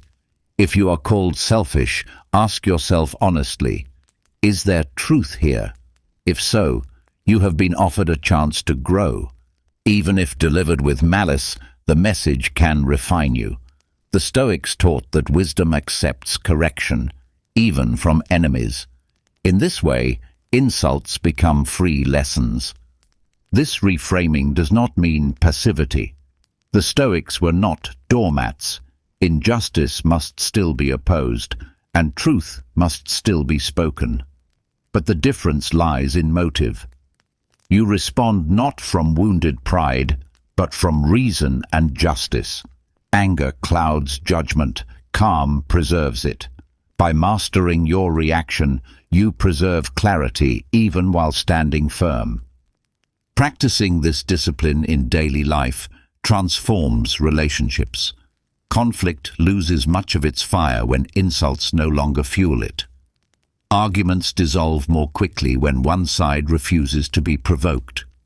You gain a reputation for steadiness, for being difficult to unsettle. This steadiness commands respect, even from those who once sought to offend. There is a deeper freedom here as well. To be unshaken by insult is to reclaim sovereignty over your inner life. You are no longer a puppet pulled by others' words. You choose your state, regardless of provocation. This is why the Stoics treated insults as gifts. Each one is a chance to strengthen this sovereignty. Each one proves that your peace depends only on you. The practice also dismantles vanity. If you no longer fear insult, you no longer chase praise. Both are chains from the same source. Dependence on opinion. Free from insult, free from praise, you live rooted in virtue alone. Your worth is no longer rented from others, but owned outright. Exercises for this practice include deliberate exposure to critique. Seek feedback from those who will be honest. Welcome correction, even when uncomfortable. Reflect on insults you have received. How many truly harmed you, and how many faded into nothing once your pride calmed? Revisit these moments to see clearly how little power they hold. Reframing insults also strengthens justice. It prevents retaliation, which multiplies harm. It fosters patience, which builds peace. It allows you to respond to others not as enemies, but as flawed humans, just as you are. This perspective cultivates compassion, not contempt. Ultimately, reframing insults is about using adversity as training. Just as the body grows stronger by lifting weights, the mind grows steadier by facing provocations. Each insult is a weight placed in your hands. Lift it with calm, and strength grows. Refuse it or collapse under it, and weakness remains. The Stoic embraces the training, grateful for the chance to grow. So, let this lesson rise naturally from silence. When words are withheld by choice, insults lose their fuel. When insults arrive, they become exercises in mastery rather than threats to pride. In this way, what others intend as harm becomes your advantage. Attacks turn into opportunities, scorn into lessons, hostility into strength. To reframe insults as gifts is to step beyond the reach of malice, to stand in a peace no one can steal. When insults are turned into training, when the sting of words no longer rules you, a new challenge presents itself, your own judgments. Often, the pain you feel does not come from what was said or done, but from the meaning you attach to it. The Stoics saw that people suffer more from their opinions than from reality itself.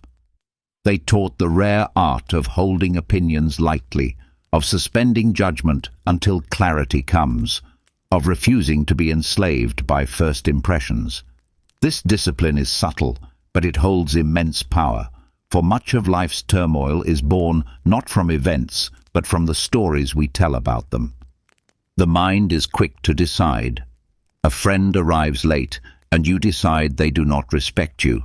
A stranger looks away, and you decide they dislike you. A change at work happens, and you decide it is a disaster. These judgments feel certain in the moment, but how often are they proven false? The Stoics urged caution, teaching that impressions are not facts. By suspending judgment, you protect yourself from needless suffering.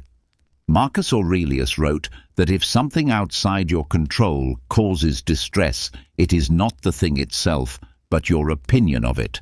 Change your opinion, and the distress fades. This was not a call to denial, but to careful discernment. To hold opinions lightly is to create space between stimulus and response. It is to admit that reality is often more complex than your first thought allows. This practice begins with awareness. When a thought rises, "This is terrible, they insulted me, everything is ruined," pause. Ask, is this fact or interpretation? Is it certain or only assumed? By questioning, you loosen the grip of judgment. Even a small delay can dissolve anger, soften fear, and open new perspectives. Another layer of the practice is humility. To hold opinions lightly is to accept that your view may be limited. You see through your own history, emotions, and biases. What appears certain may not be so. The Stoics valued reason, but reason itself requires openness. Certainty, too, quickly embraced blinds the mind. By holding lightly, you remain teachable, adaptable, and closer to truth. This discipline also guards against division. Much conflict arises not from reality, but from rigid opinions about it. Families fracture, friendships break, communities splinter, all because each side clings to its view as absolute. To suspend judgment is not to abandon conviction, but to approach with patience. It allows dialogue rather than hostility, curiosity rather than condemnation. The wise do not rush to declare enemies, they first seek to understand. Holding opinions lightly also nurtures serenity in uncertainty. Life rarely offers full clarity. Events unfold with complexity, and outcomes remain unknown. Those who demand certainty suffer constant anxiety. The Stoic learns to rest in the space between knowing and not knowing. By withholding judgment until facts appear, peace remains intact. This patience is strength, not weakness. The practice can be developed through deliberate exercises. When you catch yourself labeling a situation as good or bad, stop and reframe. It simply is. The judgment can wait. When someone disagrees with you, resist the urge to defend instantly. Instead, listen fully, even if you still disagree at the end. Each act of restraint builds capacity to suspend judgment. Over time, this becomes natural, and opinions lose their power to control you. Another benefit of this discipline is liberation from pride. Strong opinions often tie to identity. Being right feels like being valued. But this attachment enslaves you, forcing constant defense and fueling hostility. To hold lightly is to remember that being wrong does not diminish worth, and being right does not guarantee peace. Humility loosens the chains of ego, making life gentler. This practice also enhances clarity of thought. By not rushing to label, you give the mind time to observe fully. Patterns emerge, hidden truths reveal themselves, and solutions that rash judgment would obscure become visible. Clear decisions come not from speed but from steadiness. There is also freedom from manipulation. When you do not rush to form opinions, you are harder to sway with rhetoric or fear. Propaganda thrives on haste, on stirring instant judgment. Suspended judgment disarms it. You consider, you weigh, you decide in your own time. This independence is rare, and it is power. The Stoics did not reject all opinions. They embraced reasoned judgments grounded in evidence and virtue, but they distinguished between what is known and what is assumed. The art lies in refusing to mistake assumption for fact. This precision prevents much of the turmoil that plagues ordinary thought. Relationships transform under this practice. Instead of assuming malice, you allow for misunderstanding. Instead of condemning instantly, you extend patience. Trust deepens when judgments are not sharp and hurried. Compassion grows when you remember that your perspective is only one of many. Holding opinions lightly turns conflict into opportunity for connection. This discipline also aligns with justice. Prejudice, cruelty, and unfairness thrive on rigid opinions accepted without examination. To suspend judgment is to resist injustice at its root. It is to remain open to evidence, to question appearances, to treat others with fairness. Justice begins not in courts, but in the daily restraint of the mind. Holding opinions lightly even reshapes how you meet adversity. When hardship arrives, the instinct is to label it tragedy. But the Stoics trained themselves to wait, to consider whether even misfortune might carry hidden good. Many difficulties prove to be teachers, though only visible in hindsight. By withholding quick judgment, you remain open to growth. The practice brings humility before nature itself. The universe unfolds according to patterns larger than human understanding. To claim certainty about every event is arrogance. To admit limits, to wait before declaring, is wisdom.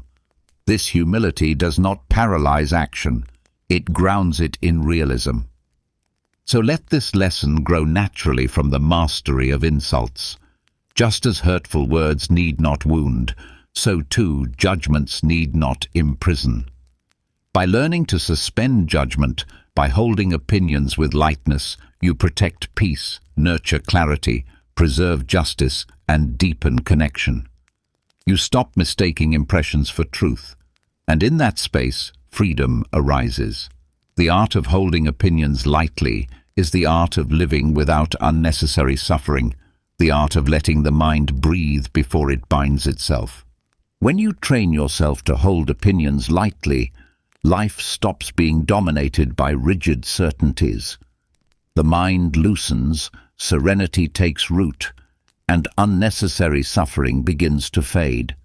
Yet there remains a constant flood pressing against this discipline, an unending stream of information, updates, and voices delivered by the digital world. Never before has the human mind been asked to process so much, so quickly, with so little rest. The Stoic call to focus only on what lies within your control becomes not just a guiding principle, but a survival tool. To meet digital overload with indifference is to protect clarity in an age of distraction. The human nervous system did not evolve for constant interruption. Every notification triggers alertness, pulling attention from the present into something external. Over time, this fragments awareness, weakens focus, and breeds restlessness. The Stoics understood distraction even in their own age. Seneca complained of noisy streets and endless chatter, but the scale today is unprecedented. The principle, however, remains the same. What is outside your control should not disturb your inner state. The digital storm cannot be stopped, but how you relate to it can be mastered. Indifference here does not mean withdrawal from technology entirely. Tools have value. What the Stoics taught was a disciplined stance. Use what serves virtue, ignore what does not. A sword in the hand of a soldier can defend or destroy. So too with a smartphone, a laptop, a network. They are indifferent in themselves. Their value depends on how you wield them. To apply Stoic indifference is to strip away emotional dependence, to treat digital tools as means, not masters. The first step is control of attention. Much of digital overwhelm comes from being pulled into streams you did not choose. To reclaim control, you must decide what deserves entry into your mind. Marcus Aurelius wrote that the soul becomes dyed with the color of its thoughts. If your thoughts are painted daily by gossip, outrage, and trivialities, your spirit reflects them. To apply indifference is to pause before entering, to ask whether this input aligns with your purpose. If not, you let it pass, untouched. Another layer is discipline of response. The digital world provokes reactions: anger at a comment, envy at a post, fear at a headline. These emotions rise quickly, but they are within your power to manage. Epictetus taught that it is not events that disturb us, but our judgments of them. A tweet cannot injure you. Your interpretation of it can. By practicing this reframing, you turn provocation into exercise. Each digital sting becomes a chance to test equanimity. Limiting exposure is also essential. The Stoics counseled moderation in pleasures. The same applies here. Hours lost to scrolling are hours surrendered to emptiness. To withdraw for periods of time is not weakness, but wisdom. Just as you rest the body, you must rest the mind. Digital fasting, deliberate breaks from screens, mirrors the Stoic practice of voluntary discomfort. It reminds you that you can live without constant input, and in doing so, it breaks dependence. Another dimension is the discipline of priorities. The digital world thrives on urgency, convincing you that every update is critical. But most of what flashes before you is irrelevant to your life. By applying Stoic indifference, you separate signal from noise. You ask, does this matter to my character, to my duties, to my immediate responsibilities? If not, you let it go. In this letting go, clarity returns. Stoic indifference also protects against comparison. Social media magnifies envy, presenting curated lives designed to provoke longing. But the Stoics warned against measuring yourself against externals. Wealth, beauty, popularity, these are not under your control. Virtue is. By holding to this, you free yourself from jealousy stirred by digital illusions. The lives displayed on screens lose their power to disturb you, for you no longer value what they flaunt. Another benefit of this practice is preservation of presence. Constant connection steals attention from the moment before you. Meals pass unnoticed, conversations thin, even silence becomes restless. To meet this with indifference is to choose presence deliberately. When you walk, you walk. When you eat, you taste. When you speak, you listen. The device may buzz, but your will chooses whether to respond. This choice is freedom. There is also courage in practicing indifference to the digital tide. Society rewards quick reaction, constant visibility, endless updates. To step back, to not respond instantly, to not consume endlessly, this risks appearing out of step. But courage in Stoicism means aligning with reason rather than conformity. The one who chooses indifference to noise chooses sanity over approval. Practical exercises strengthen this discipline. Set boundaries for when and how you use digital tools. Begin the day without screens to anchor the mind before exposure. End the day in quiet reflection rather than digital distraction. Pause before responding to messages or news to test whether reply is necessary. Reflect each evening. Did my use of technology today serve virtue, or did it steal my peace? These habits transform digital life from master into servant. This stance also deepens justice. Much harm in the digital sphere arises from rash words, misinformation, and cruelty amplified by speed. By practicing indifference, you do not contribute to this harm. You refuse to spread anger without reflection. You choose truth over reaction, restraint over impulse. In this way, indifference becomes not apathy, but responsibility. Another layer is awareness of mortality. Life is finite. Hours are limited. Yet the digital world consumes them without mercy. To apply Stoic reflection here is to ask, is this use of time worthy of a life that could end tomorrow? The answer often quiets the urge to scroll. Mortality sharpens priorities, reminding you that every moment surrendered to distraction is a moment never returned. The deepest gift of Stoic indifference in the digital age is serenity. You no longer feel pulled in every direction, enslaved to information you cannot control. You use tools when they serve you, you release them when they do not. You stop mistaking noise for importance, speed for meaning, attention for love. Life regains its shape, not in endless updates, but in deliberate choices. So let this lesson grow naturally from holding opinions lightly. Just as the mind need not be imprisoned by rigid judgments, it need not be enslaved by the digital tide. To practice indifference is to reclaim control, to live with intention, to protect peace in a world designed to fracture it.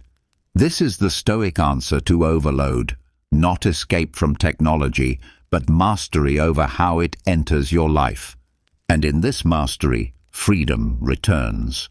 When indifference to digital noise becomes a habit, the mind finds a new kind of stillness, a freedom from being constantly pulled by forces outside your control. Yet the Stoics also knew that philosophy is not lived in isolation. Strength of character matters, but so does the strength of the bonds that hold people together. Adversity comes not only to individuals, but to entire families, cities, and nations. And when misfortune strikes, those who have rehearsed it alone are strong, but those who have rehearsed it together are unbreakable. The Stoics called this collective preparation not an act of fear, but of wisdom, an acknowledgement that foreseen hardship shared in advance can weave resilience into the very fabric of community. To rehearse misfortune together means to bring into the open the realities most would rather avoid. Illness, loss, disaster, scarcity. These are not secrets, but certainties. By facing them as a group, you remove their sting before they arrive. A community that can say aloud, "This may come and we will endure it," builds trust that no crisis can easily shake. Fear thrives in isolation, but when spoken in company, it loses its teeth. The Stoics understood this not as pessimism, but as preparation, the same way a sailor trains for storms, even while the sea is calm. When people rehearse adversity together, gratitude deepens. Every shared reflection on possible loss heightens appreciation for what exists now. Families who talk openly about the fragility of life cherish meals more fully, conversations more deeply, bonds more strongly. Friends who acknowledge that time together is not endless find joy in the present rather than postponing it. Collective awareness magnifies presence. This practice also strengthens courage. Alone, fear feels overwhelming. But when a group rehearses the same possibility, economic hardship, social unrest, natural disaster, each person feels less exposed. Shared reflection spreads the weight. One voice may tremble, but many voices steady one another. In this way, fear is transformed into solidarity, and solidarity becomes strength. Communities that practice premeditation of misfortune are also better prepared practically. The Stoics valued preparation not only in thought, but in action.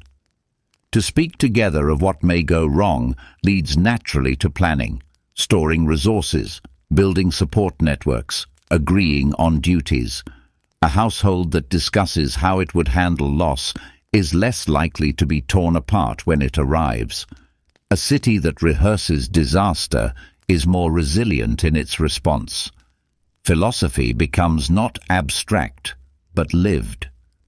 This discipline also fosters empathy. When misfortune is rehearsed together, people recognize not only their own vulnerabilities, but those of others. The wealthy see how quickly fortune could change. The healthy see how fragile health truly is. By facing these truths collectively, compassion deepens and communities grow kinder. Harsh judgment weakens because everyone has acknowledged their own possible fall. Rehearsing adversity together also dismantles illusion. Society often avoids discussion of hardship, covering it with distractions and comforts. This avoidance creates shock when reality intrudes. The Stoics believed that by looking directly at misfortune, the blow is softened. When rehearsed with others, the illusion of immunity dissolves for everyone. What remains is sober clarity, a shared understanding that life includes suffering and that it can be faced with dignity. The practice can take many forms. Families may discuss what would happen if income were lost, creating plans not out of fear, but confidence. Communities may run drills for natural disasters, combining practical readiness with emotional calm. Friends may share openly about mortality, strengthening bonds by refusing to pretend life is endless. Even teams in workplaces can practice this by considering worst-case scenarios, not to dwell in negativity, but to strengthen adaptability. There is also a moral strength in collective rehearsal. It teaches that suffering is not shameful. By speaking openly, you break the silence that isolates pain. People realize they are not alone in their fears, and shared vulnerability builds trust. This openness makes communities more compassionate, less judgmental, more willing to help when real hardship comes. The Stoics would remind us that fortune is unpredictable, but character can be trained.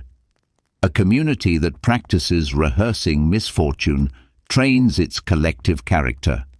It becomes patient, adaptable, less shaken by change.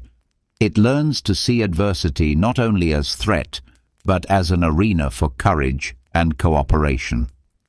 This transformation is not theoretical. It has been seen throughout history. Communities that acknowledge hardship together recover faster, rebuild stronger, and preserve dignity even in loss. Practicing this discipline also prevents complacency. Prosperity often dulls vigilance, convincing people that hardship will never return. But rehearsed misfortune keeps awareness sharp. It teaches that abundance is temporary, that peace is fragile, and that both are more deeply valued when their impermanence is remembered. This vigilance is not anxious, it is steady, a calm readiness rooted in truth.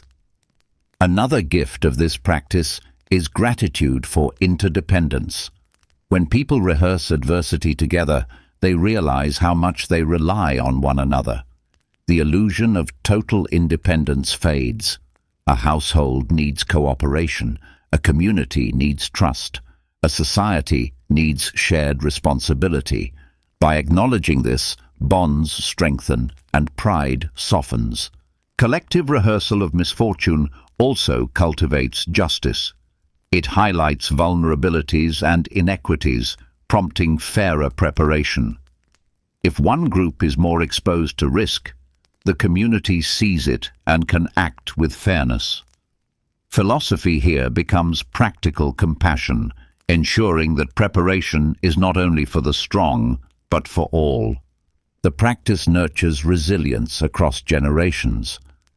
When elders speak openly of hardship endured and possible hardship to come, younger members learn that suffering is part of life, not an exception. They inherit not fear, but strength, the knowledge that adversity has been faced before and can be faced again. This continuity builds cultures of endurance, where hardship does not shatter identity, but confirms it. So let this lesson continue naturally from the mastery of digital noise. Just as you must learn to let go of distractions that do not matter, so too must communities learn to look at the trials that do matter. By rehearsing misfortune together, people become not brittle individuals, but strong collectives. Fear dissolves into solidarity, illusion dissolves into clarity, and comfort transforms into gratitude. This is the hidden power of collective premeditation, the forging of communities that are not merely bound by convenience, but welded together by resilience. When misfortune is rehearsed together, bonds between people grow stronger. Shared awareness of fragility transforms groups into resilient communities, able to endure storms with steadiness rather than panic. Yet the Stoics knew that such unity is not sustained only by preparation. It is nourished daily by the quality of our relationships. Adversity reveals the importance of connection, but friendship, in their eyes, was more than comfort. It was medicine for the soul, a force that lifts character, sharpens virtue, and brings life into harmony with wisdom. For the Stoics, friendship was never reduced to convenience or advantage. Many relationships form from utility, shared business, common interests, mutual benefit. These ties dissolve as circumstances change, leaving little behind. The Stoics sought something higher, a friendship chosen not for gain, but for moral elevation. A true companion is one who makes you better simply by being near, whose presence calls forth your virtue, whose words sharpen your reason, whose conduct reminds you of the person you aspire to become. This view transforms how companionship is approached. Instead of asking, "What can I gain from this person?" the Stoic asks, "What kind of person do I become in their company?" If the answer reveals growth in patience, justice, courage, and moderation, the friendship is medicine. If it reveals indulgence in vice, vanity, or pettiness, the friendship is poison. The choice of companions is therefore a choice about one's own soul. The Stoics believed that no one achieves wisdom alone. Even the strongest minds need mirrors, reflections that reveal blind spots and weaknesses. Friends serve as these mirrors. They point out where pride disguises itself, where anger clouds judgment, where excuses hide fear. Unlike critics, true friends do this not to wound, but to heal. Their honesty is a gift because it aims at your improvement, not your humiliation. Equally, a Stoic friend offers encouragement. Life's burdens weigh heavily, and philosophy is not an escape from pain, but a way of walking through it. Companions who share the same commitment to virtue lift one another when spirits falter. Their presence itself steadies the heart, reminding you that courage is not yours to summon alone.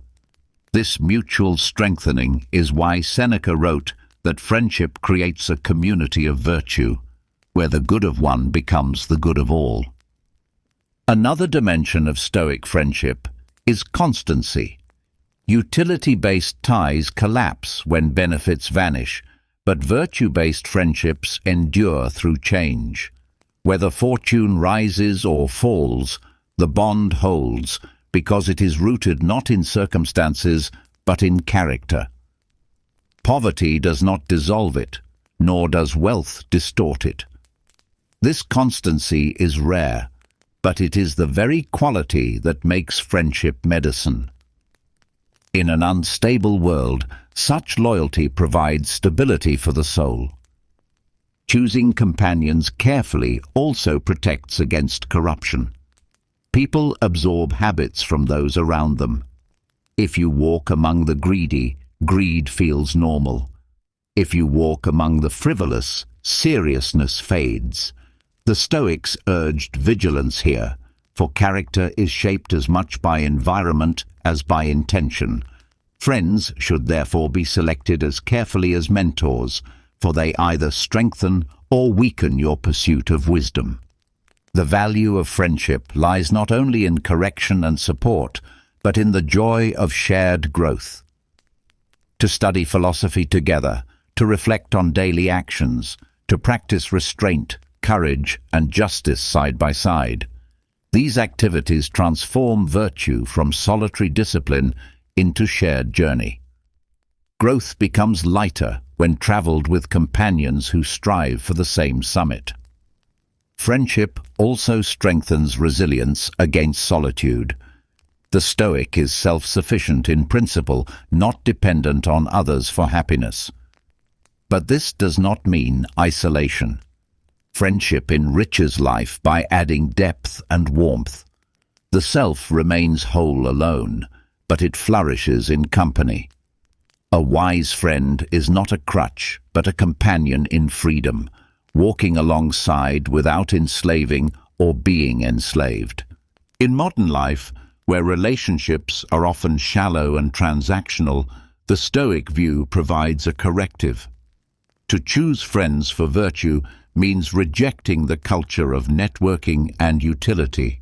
It means valuing quality over quantity, depth over surface, sincerity over advantage. One true friend who lifts the soul is worth more than 1,000 acquaintances who flatter. This discipline also teaches generosity.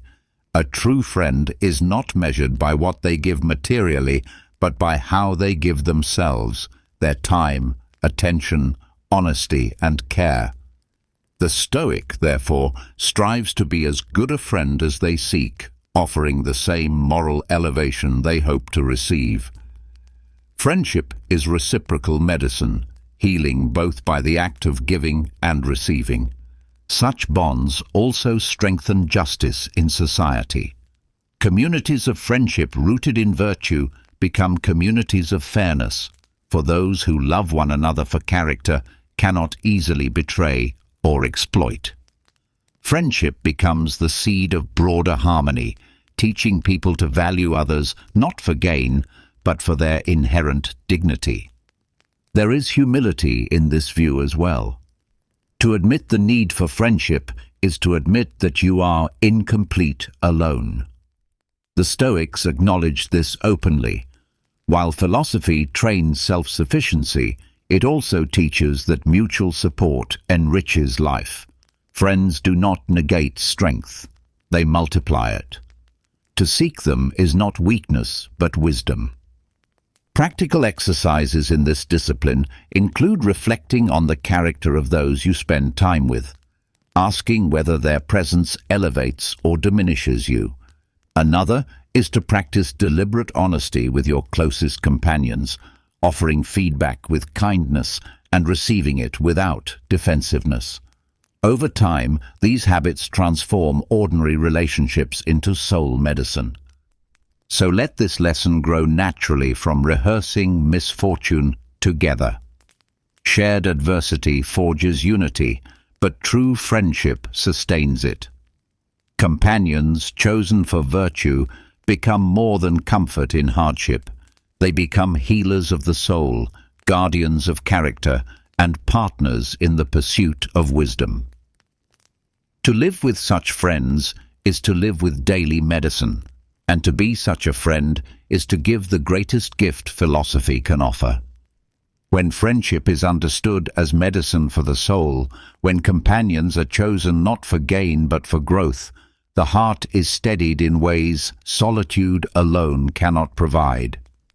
Yet, even among the best of friends, even in families bound by love, one force still threatens harmony more than any other: anger. It rises suddenly. It blinds reason. It turns words into weapons and relationships into battlefields. The Stoics did not deny its power, but they refused to surrender to it. They taught that anger can be disarmed, that its fire can be cooled and transformed into something higher, rational compassion. Anger begins in perception. Someone offends, disrespects, or obstructs, and the mind instantly labels it as injustice. This judgment fuels the flame. The Stoics urged their students to slow this process, to remember that events themselves are neutral.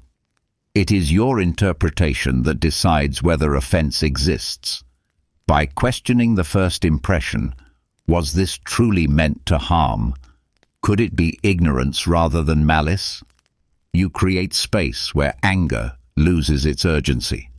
Seneca devoted entire writings to the subject, calling anger a form of temporary madness.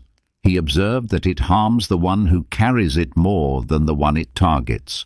Rage unsettles the mind, poisons the body, and damages judgment. To allow it free rein is to hand over control. The Stoic approach was not suppression, which leaves anger festering, but transformation, redirecting its energy toward reasoned response. One technique is to practice delay. Anger thrives on immediacy. The urge to lash out feels irresistible in the moment, but time cools the fire. By stepping away, by breathing deeply, by counting the pulse before acting, you prove to yourself that action need not be dictated by emotion. What felt unbearable a moment ago often fades into perspective. This delay is not weakness, but mastery. Another technique is perspective through universality.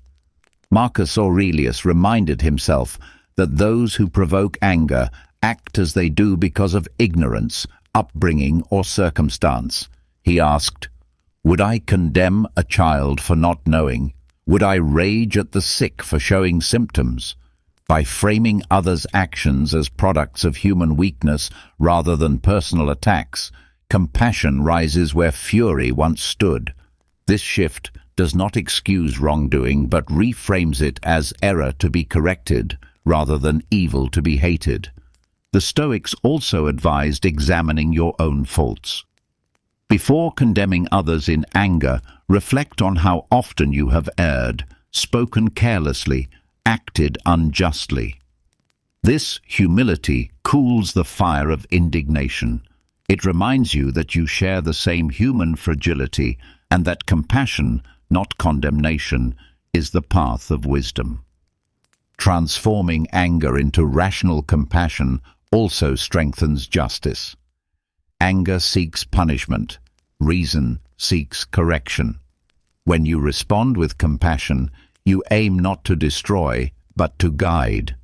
A leader who lashes out loses trust, but a leader who responds with calm fairness builds loyalty. A parent who erupts instills fear, but one who disciplines with patience teaches lasting lessons. Compassion aligns with justice because it seeks improvement, not revenge. There is also health in this transformation. Anger consumes energy, raising the heart, clouding the mind, tightening the body. Compassion, by contrast, relaxes and restores. The Stoics saw philosophy as medicine for the soul, and compassion as one of its most healing remedies. It purifies relationships and lightens the burden of daily life. This practice can be strengthened with daily reflection. At night, review moments of anger. Ask what triggered it, whether it was justified, and how a wiser response could have looked. Over time, this habit sharpens awareness. Anger still rises, it is part of being human, but its duration shortens, its intensity lessens, and its grip weakens. Practical exercises also include rehearsing provocations. Picture being insulted, delayed, misunderstood, and prepare your calm response in advance. When such moments arrive in reality, you will already have practiced equanimity. This mental rehearsal mirrors the Stoic technique of premeditatio malorum, foreseeing adversity to lessen its sting. Transforming anger does not mean becoming passive. Injustice must still be opposed, wrongs must still be addressed. The difference lies in how. Action rooted in rage is clumsy and destructive. Action rooted in reason is steady and effective. Compassion does not mean acceptance of harm. It means facing harm without poisoning yourself in return. The fruits of this practice are immense. Relationships grow steadier when anger no longer dictates reactions. Communities grow stronger when disputes are met with reasoned compassion rather than escalating rage. Inner peace deepens when you are no longer a prisoner to every slight or provocation, and the soul itself grows closer to wisdom, for compassion aligns with the natural order more than fury ever could. So let this lesson continue from the medicine of friendship. Companions test patience, life tests temper, but philosophy offers the cure. Anger need not rule you. Each outburst resisted, each insult reframed, each delay practiced is a step toward mastery.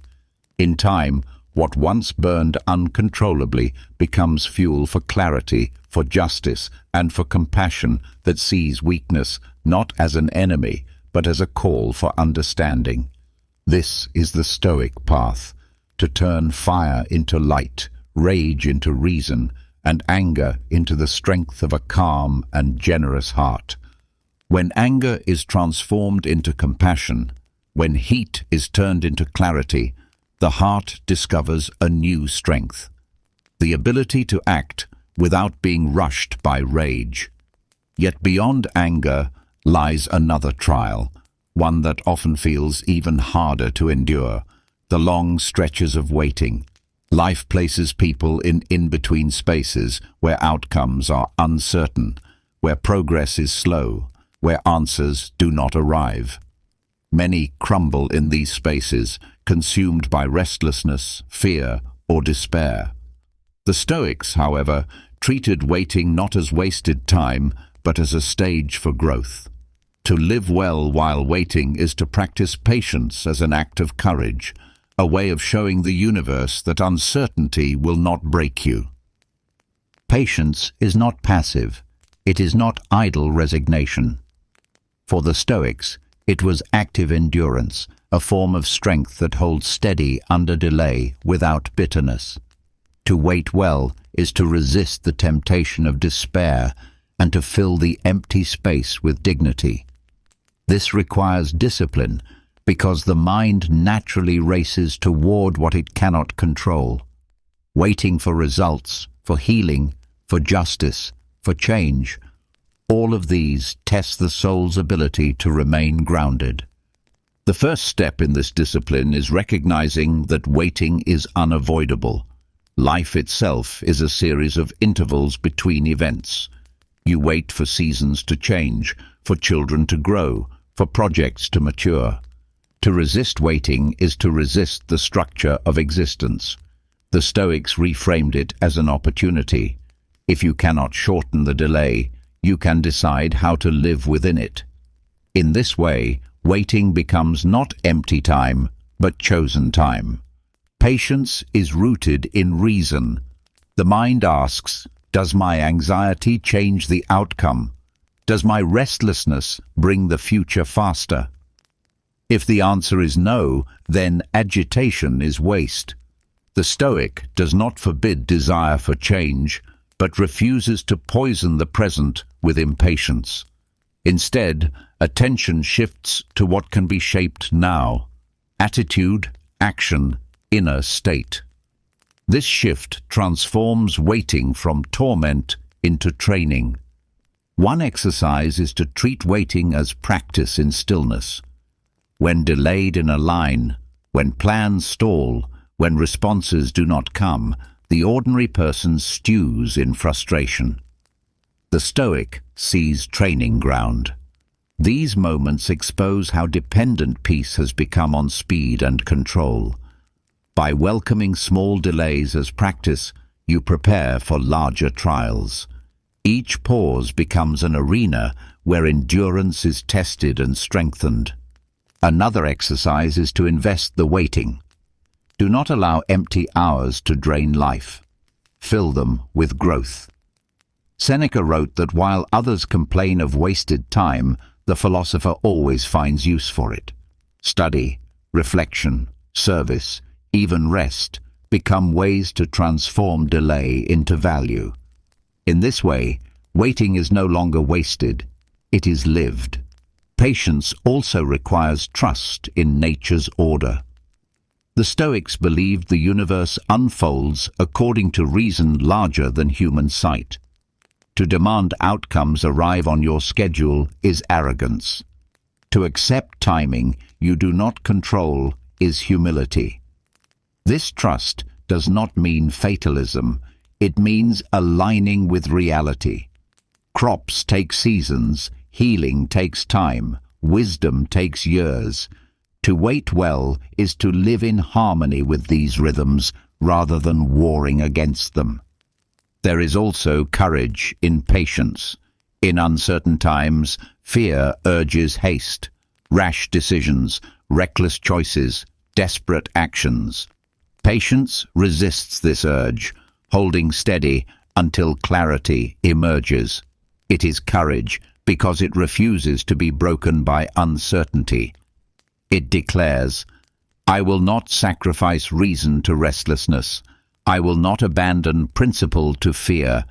I will endure with dignity until the path is clear. Patience in waiting also cultivates compassion. When you endure delay, you recognize the same struggle in others. You become gentler with their imperfections, less harsh with their failures. Everyone waits for healing, for justice, for peace. Shared waiting fosters solidarity. By practicing patience, you contribute calm rather than adding to the storm of frustration.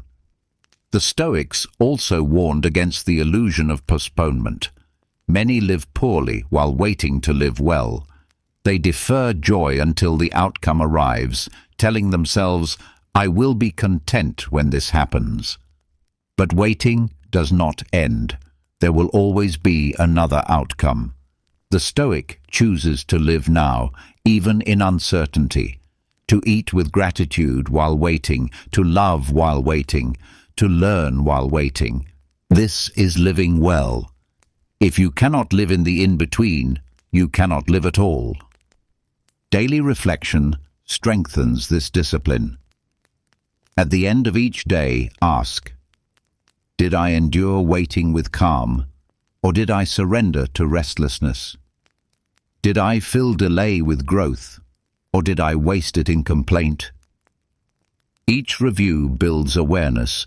Each effort strengthens patience. Over time, waiting loses its sting and becomes familiar terrain. There is also justice in patience.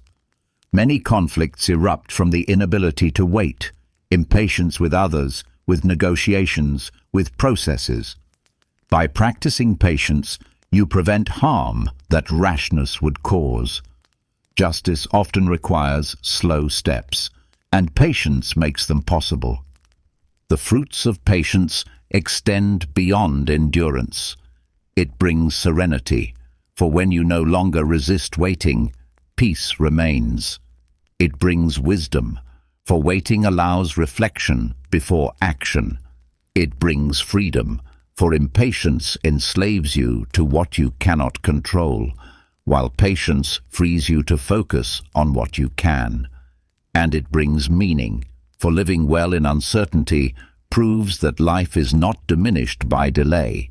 It is defined by how you inhabit it. So let this lesson rise from the mastery of anger.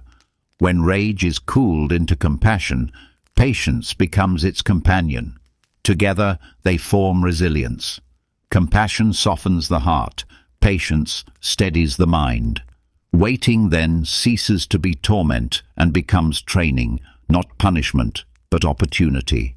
To live well while waiting is to show courage in uncertainty, to claim peace in delay, and to prove that even in the pauses of life, wisdom can thrive.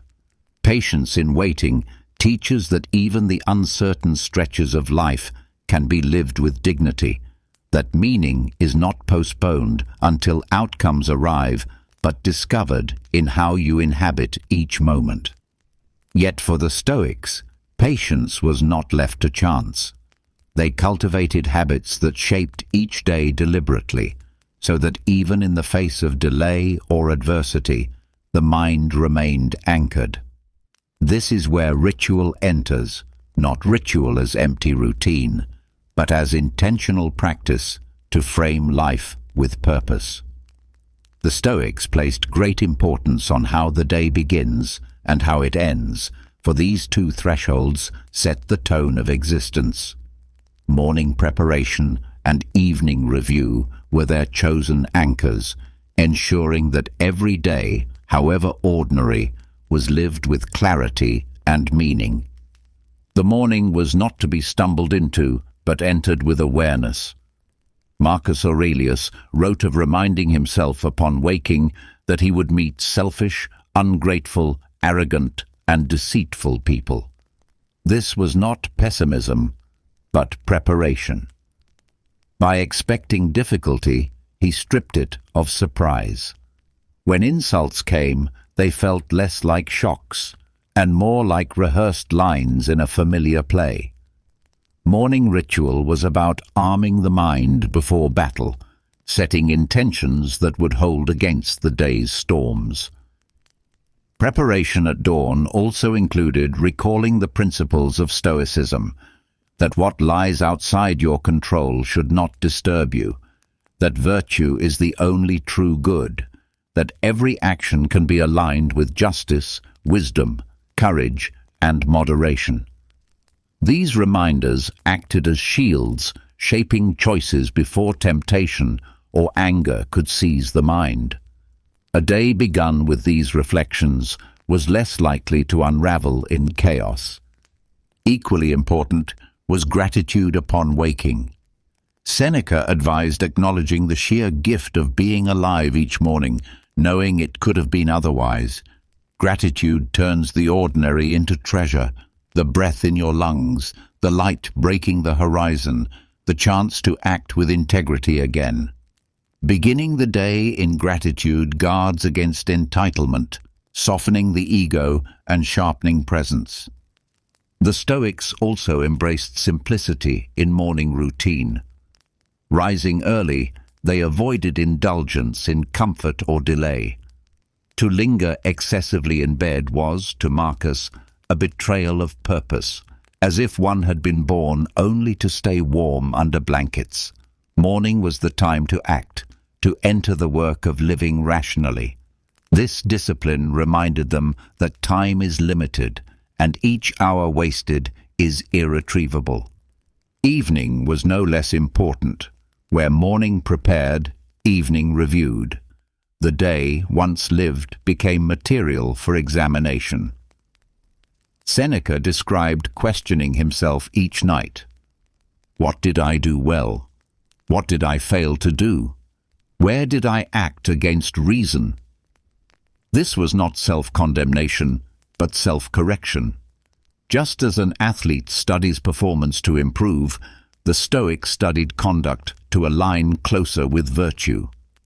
The review at night transformed errors into teachers. Anger that slipped through, impatience that flared, vanity that crept in, these became lessons for tomorrow. By recording them honestly, the Stoic prevented mistakes from repeating endlessly. The day was never wasted if its failures became seeds for growth. This ritual also reinforced humility. To examine oneself honestly requires admitting imperfection. The Stoics were not saints immune to error, but humans striving for mastery. Evening review reminded them that progress is gradual, that wisdom is a path walked daily, not a state achieved once and for all. This humility protected against pride, ensuring that philosophy remained practice, not performance. Evening reflection also offered peace. By reviewing the day and accepting what was done, the Stoic laid burdens down. Regrets were noted but not clung to. Tomorrow offered another chance, and sleep became rest rather than torment. This release of unfinished business is one of the most practical gifts of Stoic ritual, the ability to rest with a clear mind, knowing you have done your part. Together, these rituals created rhythm. The morning framed the day with intention, the evening closed it with reflection. This rhythm protected against drift, against the slow erosion of purpose by distraction. It anchored life in deliberate practice, ensuring that philosophy was not abstract but lived in daily cycles. In our time, these rituals are more relevant than ever. With distractions flooding mornings and nights, phones by the bed, news before sleep, the mind is often invaded at its most vulnerable moments. To reclaim these thresholds with Stoic ritual is to reclaim sovereignty, to wake with gratitude and preparation rather than with noise, to sleep with reflection rather than with restless scrolling. These are acts of philosophical courage in a culture that resists stillness. Morning and evening rituals can take many forms today: journaling, meditation, setting intentions, reviewing conduct, practicing gratitude. What matters is not the exact method, but the consistency. The Stoics valued practice over theory. A few minutes each morning and evening, repeated faithfully, reshape character more than grand resolutions abandoned quickly. So let this lesson follow naturally from patience. Waiting well requires a steady mind, and ritual provides the structure for such steadiness. Morning arms you for the uncertain day ahead. Evening redeems whatever came by turning it into wisdom. Between these two anchors, life finds meaning not in grand gestures, but in daily practice. The Stoics remind us, begin with purpose, end with reflection, and no day, however difficult, is ever wasted. Morning preparation and evening review teach us that meaning is not found in the blur of days, but in how each one is framed with intention. These small rituals protect against drift, giving shape to life even when circumstances are uncertain. Yet for many, even with such practices, a deeper restlessness remains. It is the whisper that says, ordinary is not enough. Modern culture feeds this whisper constantly, glorifying the exceptional, the famous, the extraordinary. The Stoics, however, spoke with another voice. They argued that peace belongs not to those who chase extraordinariness, but to those who have the courage to embrace a simple, ordinary life lived with virtue. The fear of being ordinary drives people into exhaustion. It convinces them that worth is measured by applause, by achievements that dazzle, by living a story others will envy. This chase never ends, because there is always someone richer, faster, more admired. The Stoics saw through this trap. They insisted that the value of life rests not in how unusual it appears, but in how wisely it is lived. To accept ordinariness is not failure. It is freedom from illusions that enslave. Ordinary life, lived well, is extraordinary in its own way. To love your family faithfully, to fulfill your duties honestly, to find joy in simple moments, these require courage in a world that devalues them. It takes strength to walk away from vanity, to refuse the endless race for recognition, to measure success not by visibility, but by integrity. Seneca warned that those who chase glory often sacrifice their peace, while those who choose sufficiency guard their soul. The Stoics did not despise achievement, but they refused to worship it. Marcus Aurelius, Emperor of Rome, reminded himself daily that even the greatest names are eventually forgotten, their statues crumbling, their victories erased by time. If even the most powerful are swallowed by obscurity, why should the ordinary person fear it? Ordinary life, when lived with virtue, outlasts monuments in its impact on the soul. Accepting ordinariness requires humility.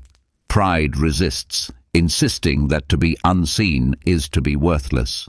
But the Stoic knows that self-worth is not rented from others' approval.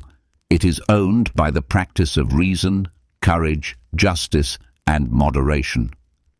To cultivate these in quiet corners, away from the crowd, is no less noble than to display them on public stages. The true measure is not scale, but sincerity.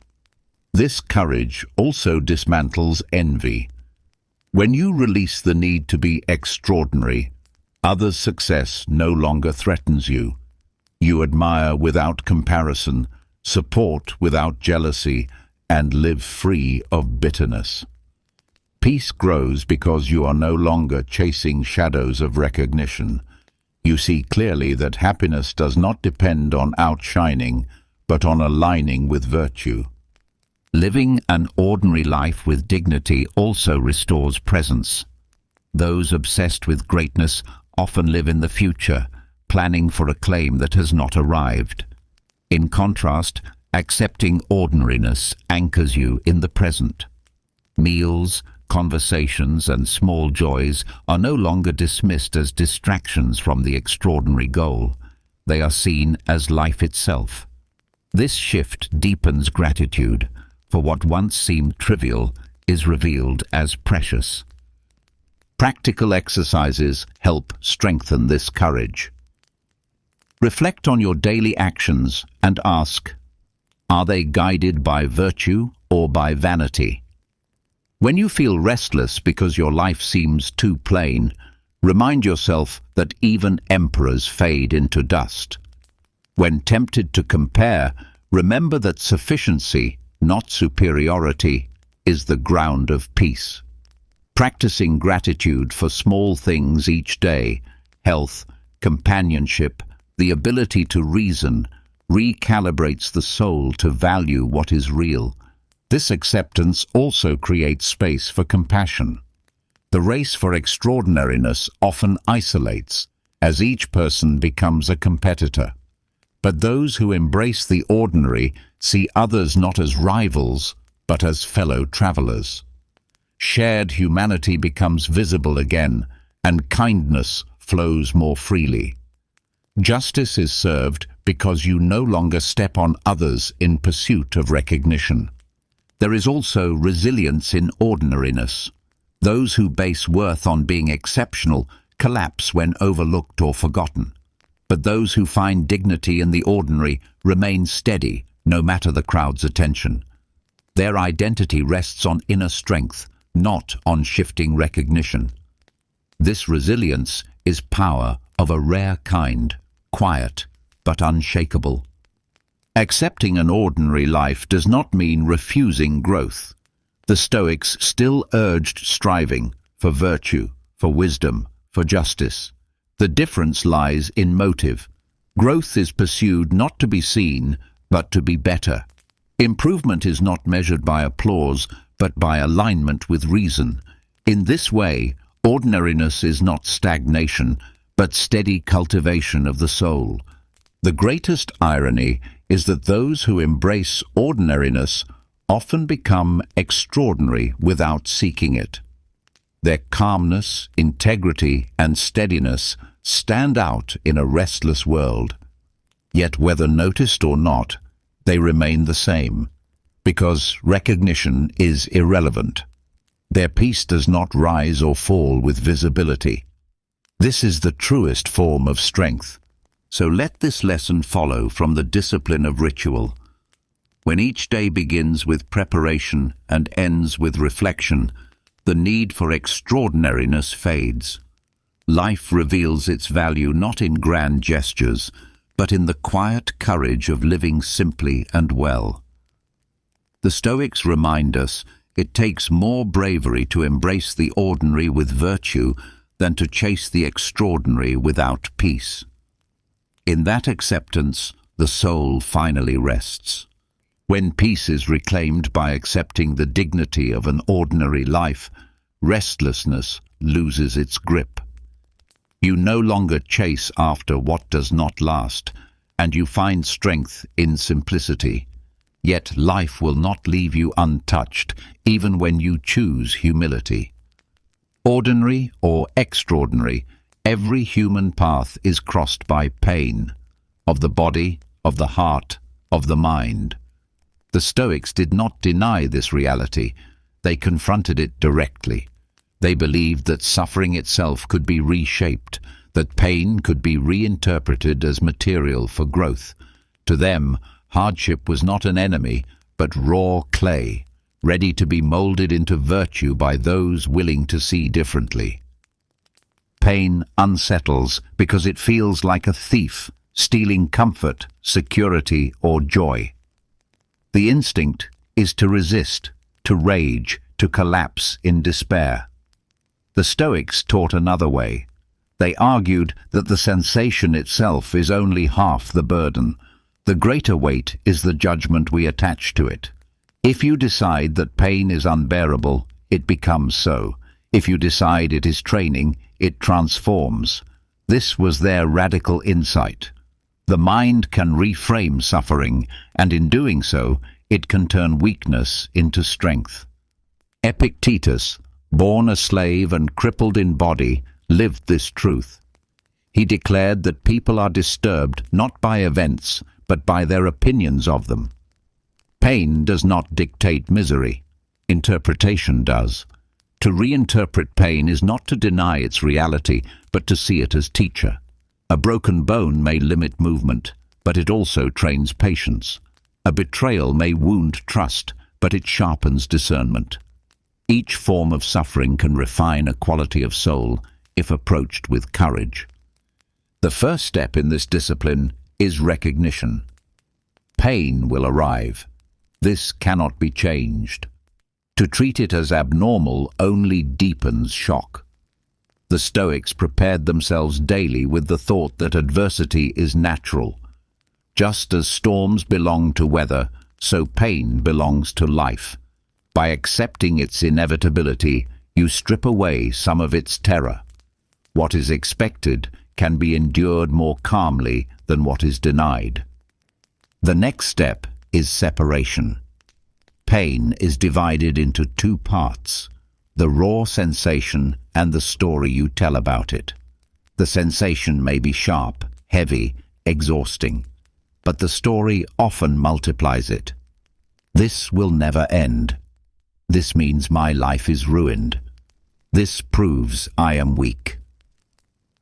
The Stoics counseled stripping away the story, focusing only on the present moment of sensation. Rarely is the pain of this exact instant unbearable. It is the imagined future or remembered past that overwhelms. By narrowing attention, endurance becomes possible. Another exercise is to view pain as practice. Just as athletes train muscles through resistance, the soul trains virtue through suffering. Hardship becomes the gymnasium of character. Patience grows when comfort is withheld. Courage grows when fear presses hard. Endurance grows when difficulty lingers. The Stoics did not seek pain, but when it came, they welcomed it as material for training. This reinterpretation also reframes emotional suffering. Loss, rejection, disappointment, these pierce deeply. Yet the Stoics taught that such wounds reveal attachments. If grief feels unbearable, it may be because too much of your peace rested on what is outside your control. By grieving, then reflecting, you learn where to re-anchor your worth. This does not eliminate sorrow, but transforms it into clarity. Another dimension of this practice is gratitude within suffering. It may sound paradoxical, but gratitude does not deny pain. It balances it. Gratitude for what remains, gratitude for the chance to endure, gratitude for the lessons hidden in hardship. All shift focus from pure loss to potential growth. Seneca advised remembering that even suffering proves life still flows through you. To feel pain is also to feel alive, and that itself can be honored. This discipline also strengthens justice. Suffering softens arrogance, reminding you that all people share vulnerability. By reinterpreting your own pain as training, you also gain compassion for others in theirs. Instead of bitterness, you offer understanding. Instead of cruelty, you offer patience. Pain shared becomes a bond, a reminder of shared humanity. Practical exercises for this art include deliberate reflection on past hardships. Look back at suffering you once thought unbearable. Did you not endure? Did you not emerge with some lesson, some strength you did not have before?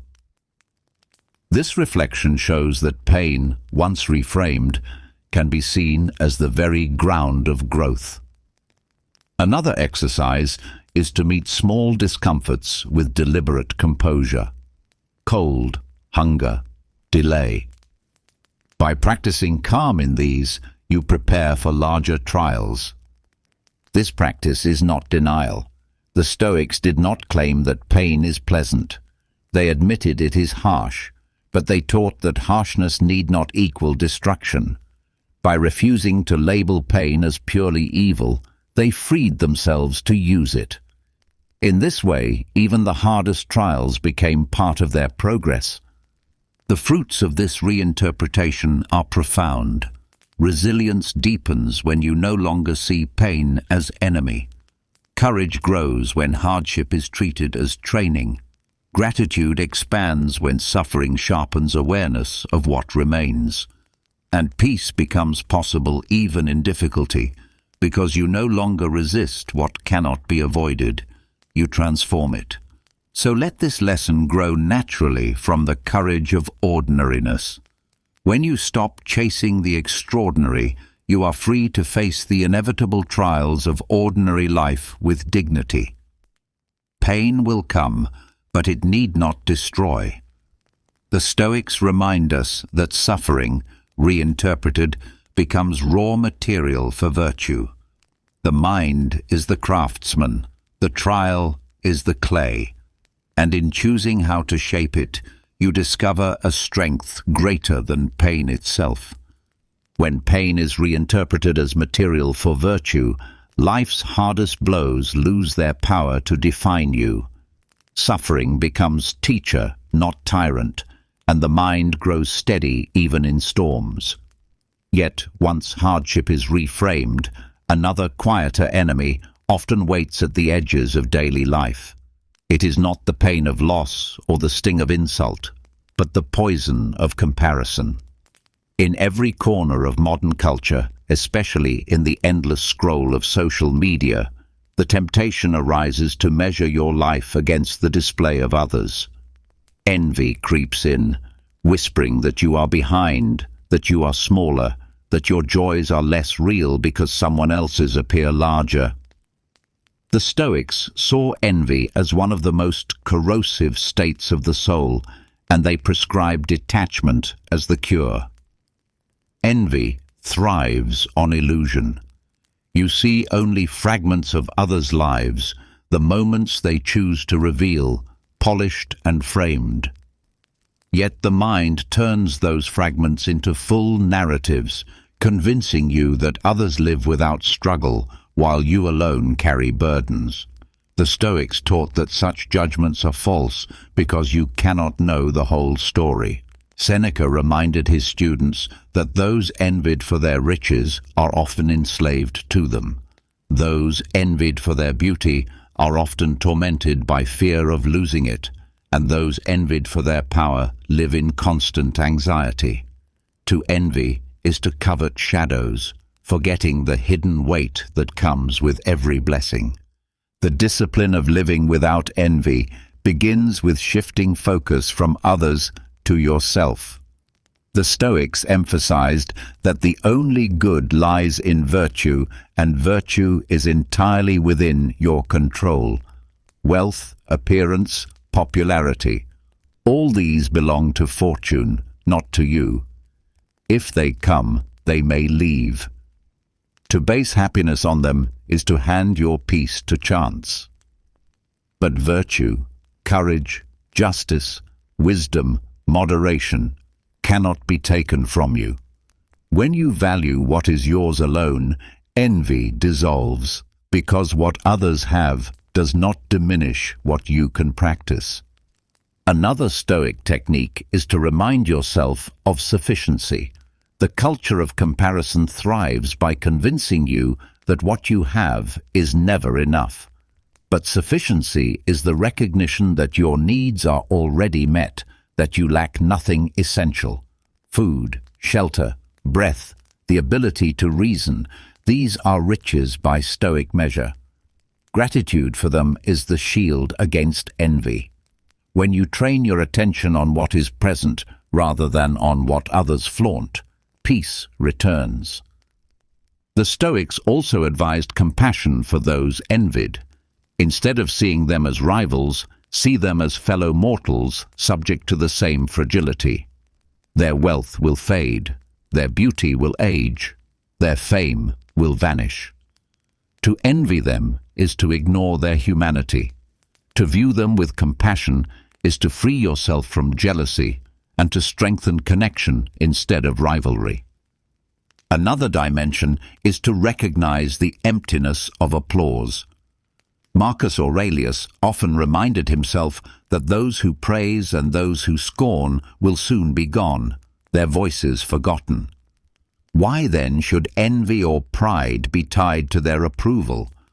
Social media amplifies voices, but the truth remains the same. They pass quickly, and their judgments hold no power unless you grant it. Practical exercises can anchor this discipline. When you feel envy rising, pause and name it clearly. This is envy. Awareness itself weakens its hold. Then question the desire beneath it. Do I truly need what they have, or do I crave the appearance of it? Often envy is less about the object and more about imagined recognition. By exposing this, the craving loses force. Another exercise is deliberate withdrawal from comparison triggers. Limit exposure to the spaces that inflame jealousy, not from fear, but from discipline, the same way you limit unhealthy food for the body. The Stoics also counseled reflection on mortality. The life you envy is as temporary as your own. Wealth, fame, beauty, all vanish at death. To anchor your happiness in them is to anchor in sand. By remembering the shortness of life, you stop wasting it in longing for what cannot last. Instead, you return to the present, where gratitude and virtue dwell. Living without envy also sharpens justice. Jealousy often fuels resentment and cruelty. By detaching from it, you act more fairly toward others. You no longer see them as competitors, but as companions on the same path of human fragility. This perspective makes kindness natural and bitterness unnecessary. The deeper gift of this practice is freedom. Envy enslaves because it makes your happiness dependent on another's fortune. Detachment breaks the chain. You no longer rise or fall with what others gain or lose. You remain steady, rooted in what cannot be taken from you. This steadiness is not indifference to people, but indifference to illusions, and it allows you to engage with others without jealousy. So let this lesson follow naturally from the art of reinterpreting pain. Just as suffering becomes raw material for virtue, so too can envy be transformed into clarity. Comparison loses its poison when you value sufficiency, when you honor virtue above fortune, when you see others not as rivals but as fellow mortals. In an age of curated lives and endless scrolling, Stoic detachment is not retreat but liberation, the power to live your own life fully, free from the shadow of someone else's display. When envy loses its grip, when the habit of comparison dissolves, life begins to feel lighter. You are no longer pulled in every direction by what others have or seem to be. But freedom from jealousy does not only clear the mind, it also sharpens the heart. Without envy clouding affection, you can finally see relationships for what they truly are: fragile, precious, and fleeting. The Stoics, always attentive to impermanence, developed a practice to protect against taking love for granted. They called it negative visualization, the act of contemplating the absence of those you hold dear, not to fall into despair, but to deepen daily gratitude. At first, this practice feels uncomfortable.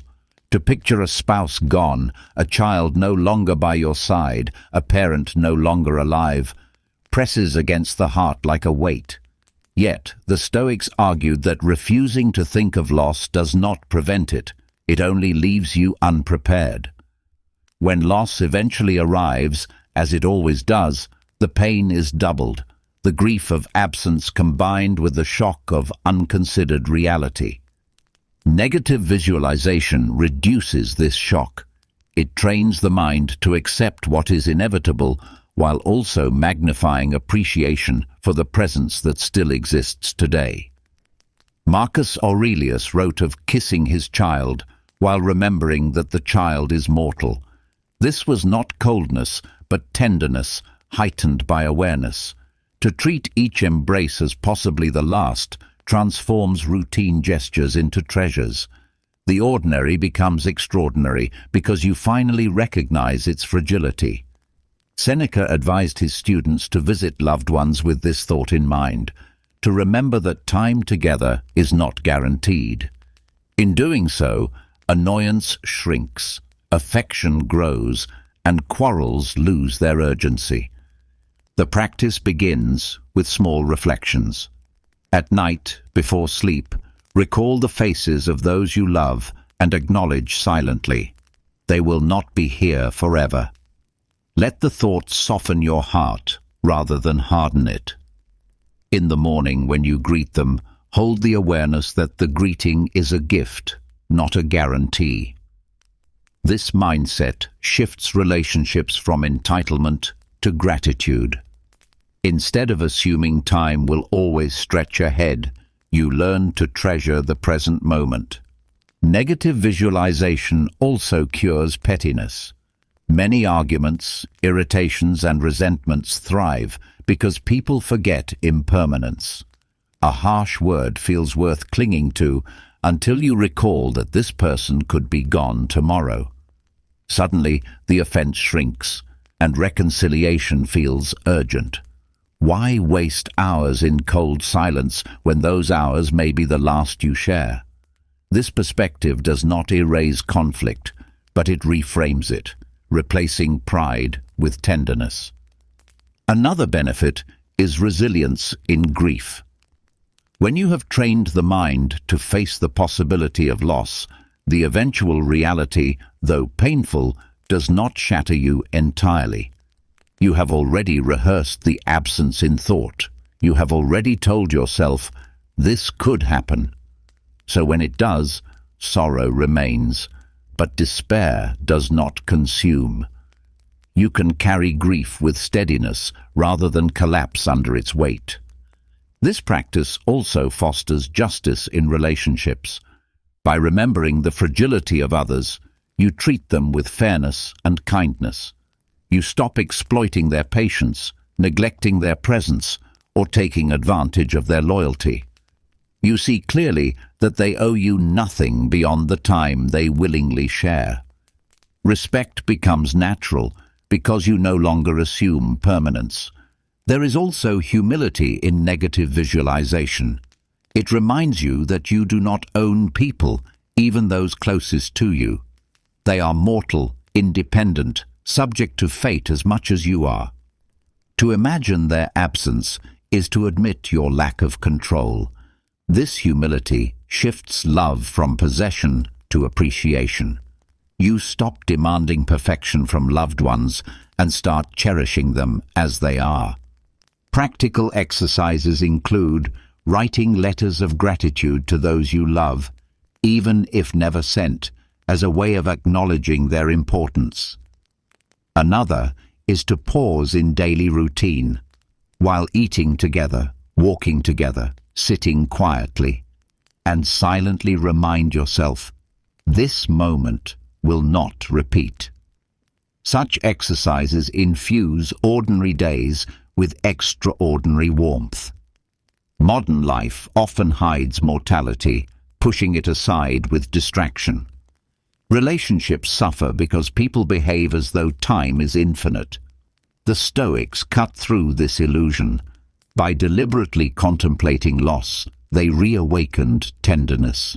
They knew that a life lived in constant assumption of permanence is shallow, but a life lived in awareness of fragility is rich with meaning.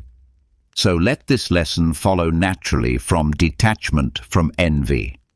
Once you no longer measure yourself against others, you are free to look at those you love without distortion. And when you add the practice of negative visualization, you not only love them, you love them better, more fully, more urgently. The thought of absence does not weaken affection, it strengthens it. The shadow of impermanence turns every shared moment into light. This is the Stoic gift, to see love clearly, to cherish it daily, and to meet loss when it comes with both gratitude and courage. When the practice of negative visualization deepens affection, relationships become fuller and more present. You no longer waste time on trivial quarrels because you know that every shared moment is fragile. Yet this same awareness of impermanence raises another truth. Life itself constantly presents loss, setbacks, and barriers. No matter how wisely you live, obstacles will appear. For most, these are curses to be avoided. The Stoics taught the opposite. They believed obstacles are not merely to be endured, but to be embraced as invitations for growth.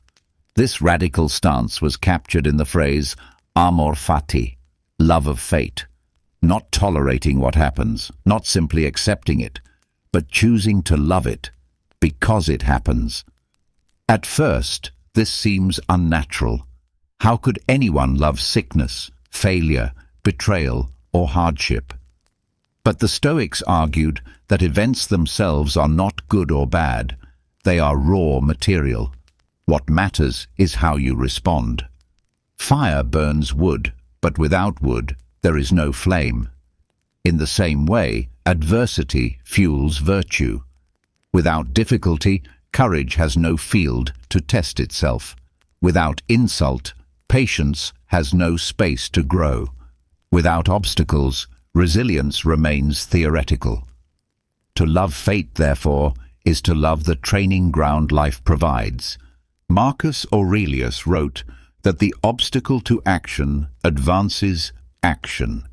What stands in the way becomes the way. This was not poetic comfort. It was a practical rule. Every time you encounter resistance, you are given a chance to redirect, to adapt, to strengthen. What once looked like a barrier becomes a pathway. By shifting perception, you discover that life has not conspired against you. It has offered you a lesson tailored to your growth. The first step in practicing amor fati is reframing. Instead of asking, "Why me?" ask, "What is this for?" This does not deny pain or difficulty, but it prevents despair from taking root. When misfortune strikes, most waste energy in resentment, longing for a reality that does not exist. The Stoic spends that energy seeking what can be learned, what virtue can be strengthened, what wisdom can be gained. This mindset transforms the same event from curse to opportunity. Another step is to recall the universality of obstacles. You are not singled out. Every life contains hardship, illness, loss, failure. To believe you alone should be exempt is arrogance. By remembering that struggle is part of the human condition, resentment eases. Fate has given you nothing unique in adversity, only what it gives all. What differs is your response. Amor fati also requires humility before nature. The universe unfolds according to patterns larger than your control. To demand that events bend to your preference is to live in constant conflict with reality. To love what happens is to align with the order of things, to trust that even the harshest turns can serve a higher harmony if met with virtue. This does not mean passivity. It means working with reality instead of against it. Practical exercises strengthen this stance. Each morning, remind yourself that the day will bring interruptions, obstacles, and surprises. Enter the day expecting them, so their arrival does not break you. Each evening, review difficulties faced and ask, did I resist with bitterness, or did I use them for growth? Over time, these reflections train the instinct to welcome resistance as practice rather than curse. This discipline also expands resilience. When you learn to love fate, you stop fearing change. You no longer waste energy wishing for an easier path because you see that strength comes only through trial. This frees you from the anxiety of what if. Whatever happens, you are prepared to meet it with courage. This steadiness is rare, and it grows only when obstacles are no longer treated as intrusions, but as the fabric of life itself. Amor fati also sharpens gratitude. To love fate means loving not only what delights, but also what challenges. By embracing both, you develop appreciation for the whole of life, not just the comfortable fragments. Gratitude ceases to depend on fortune. It becomes unconditional. Every event, pleasant or painful, becomes a gift for the soul's growth. There is also justice in this practice. Those who love fate act without bitterness toward others, even when wronged. They see injury not as license for vengeance, but as opportunity to practice forgiveness or firmness guided by reason. Justice thrives when obstacles are reframed as training rather than insults to pride. Another gift is creativity. Obstacles force innovation. When the usual path is blocked, you must find another. In this way, adversity fuels ingenuity. Many of history's breakthroughs arose not in ease but in constraint. The Stoic does not curse limitation, but explores how it can spark new strength.